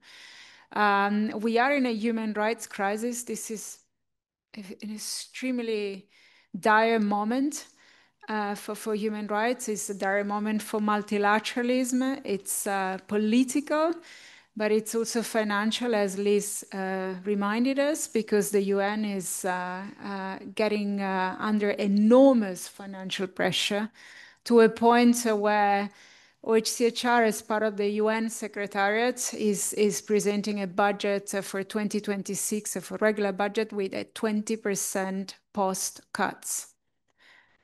So, I mean, as somebody who has been working in the organization for more than 20 years, I mean, you can see what is it that we will not be able to do because of that. We have an office in Colombia that has been working on many important issues, really achieving lots of results. I mean, much of that capacity will go. This will affect our operations in Sudan. It will affect our ability to advise, advocate, develop positions, really bring the UN human rights system where it should be, to push for. So I really thank you for the attention to this issue, because it really, it's difficult to understand why is it that, especially when you hear these enormous figures of wealth, that how is not possible to fund what is extremely valuable and important for all of us, which is multilateral institutions that work for the common good, and that really resulted from World War II, built, as far as human rights is concerned, an architecture of norms and standards that protect us all, that I think these times are showing us that should never be taken for granted. But, that architecture of norms and standards must be preserved, must be protected, and must be advanced. So that on the liquidity crisis. On education, there are no easy answers. But I think at least I would like to offer two observations. One is really going back to the need of a shift in the economic paradigm. Unless education is seen like other public services as an investment, as a legally binding obligation, not as a cost, we're not going to be where we should be. I can say that when I look at the special procedures, special rapporteur, treaty bodies, I see attention to education. And I think it's, last point, I think we should never give up, but we should really utilize to the extent possible the UN human rights system. And for me, one mechanism that is not sufficiently utilized for this kind of issues, public services, is the UPR, the Universal Periodic Review. We need to have more specific recommendations that speak to the socio-economic, environmental dimension of sustainable development. And yeah, I would like to leave that observation with you. Thank you. Thank you very much, Maria. Let's see whether it works. This is not counted towards my time now. Yeah, it is. Yes, I think we really need to be aware and not naive. Things take time, and there are many powerful allies, in the sense these coalitions of really rich people, there is a lot of interest to be made on education, to be made on public services. Like David Boyd was talking before, like the government is the biggest contractor in that sense, no? So there is a lot of money. Like I remember like when we started, I actually started in education. So when we were talking like 20 years ago, 15 years ago, we're talking about the privatization of education. Now it's more about public-private partnership. The same for climate. It's about de-risking, the financialization. This is key, and this is really eroding the social contract. This is the result of the lack of progressive taxation, of having less and less domestic resources, and then just getting the private sector to attract it to fill those gaps. Those gaps are actually not being filled. And that's why the unpaid and unrecognized care work keeps increasing. That's why we are really like leading to this ecocide. But in terms of being positive, I really think that we are joining forces because again, 15 years ago, 20 years ago, we were a lot more divided than we are at this moment. We are really breaking these silos. And it shouldn't be, oh, why isn't education getting all these things in the FFD, the Compromiso de Sevilla? Actually, no one is happy with it, let's be honest. It's the lowest common denominator. But we are talking about it, and this is something that we can build on, right? Let's not just throw everything away. The fact that, the 50F, in terms of like the debt, the multilateral, intergovernmental debt mechanism got so diluted, doesn't mean that this is not going to happen. We are talking about it. And definitely, when Sakshi was talking about how from 2015 to 2022, things move really rapidly. And this is something that people in the tax justice movement has been working on for decades, right? And then things really accelerated. And definitely, I will take like David Arches when he was saying, this is the time maybe for the Africa group to be pushing for this resolution, because at the UN, this is the time they call it the nuclear vote, right? Because they are the majority. The G77 is the majority, so over 130 countries. Yet, for that, China is a little bit difficult because debt is a lot more fragmented. There is a lot more private debt. And this has to do with this de-risking agenda and this attracting the private sector. So I would just like conclude by just saying that it's not only, and Sergio was talking before, so in terms of some other hopeful mechanisms, not only to be pushing for this agenda and to be really bringing this rights-based economy and human rights as underpinning what we really want for economic justice at the BRICS, because they really have also a lot of responsibility. We're talking before, when Senegal or Zambia ask for debt restructuring, if they are on their own, they get penalized.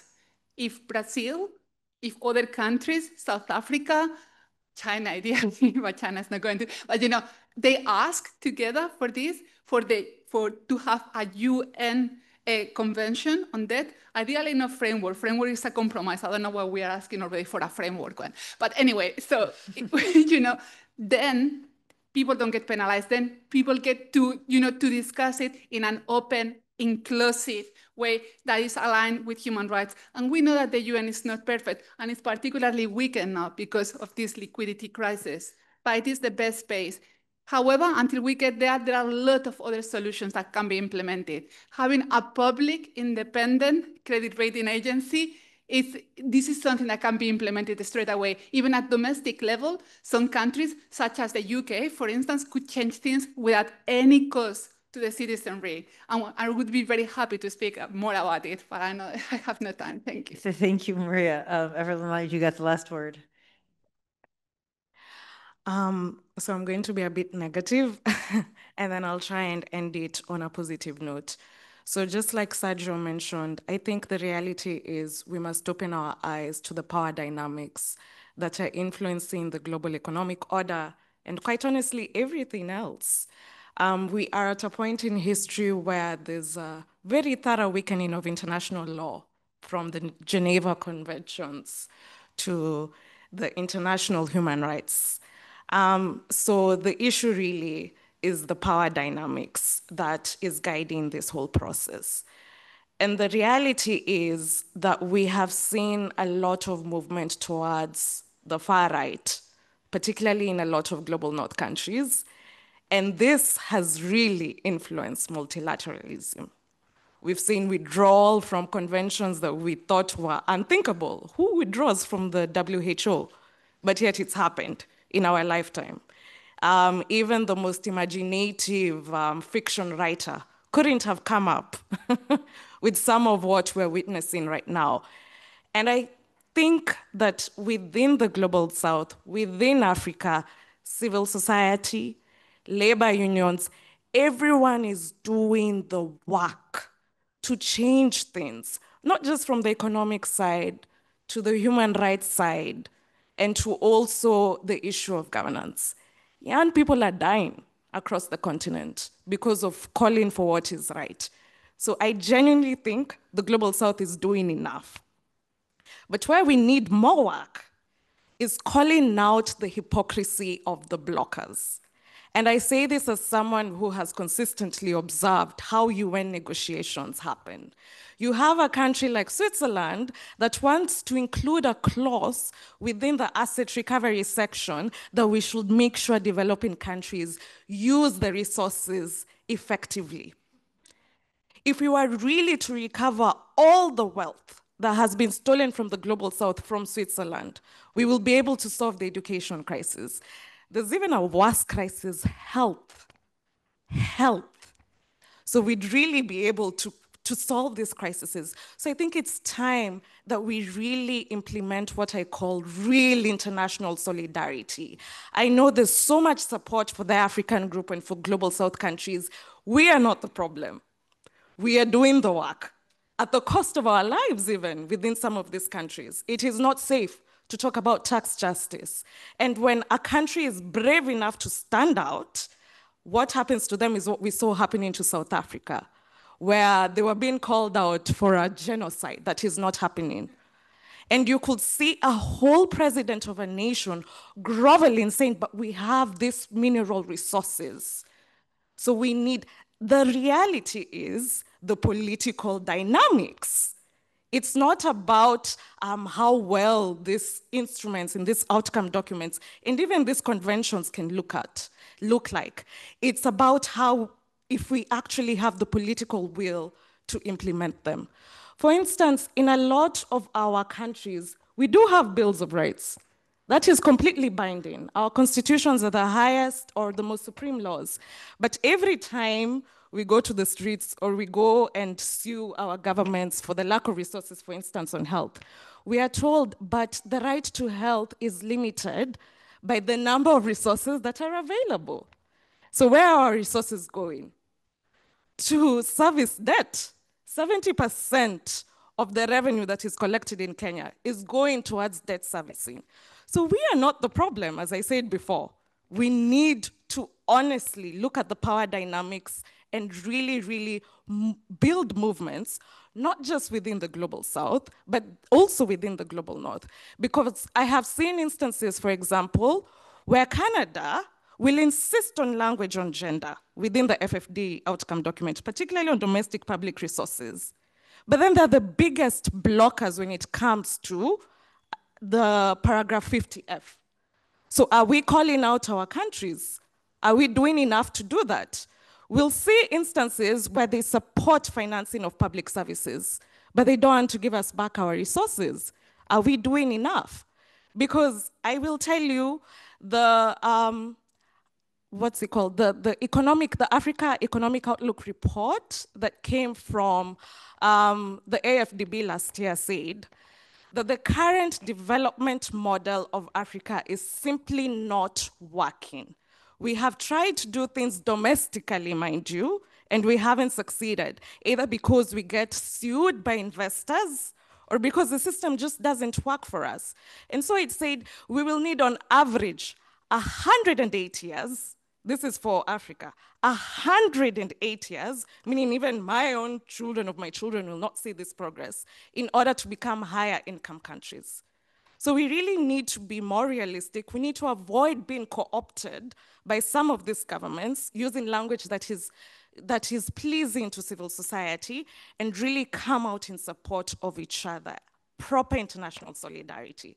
I hope that was positive enough. Thank you very much. That was a wonderful way to end. I want to thank all the speakers of this womanal, and also to the since we're the last panel, to thank the organizers of this event. I found it to be extremely enriching and inspiring. I know a lot of work went into it, so thank you very much.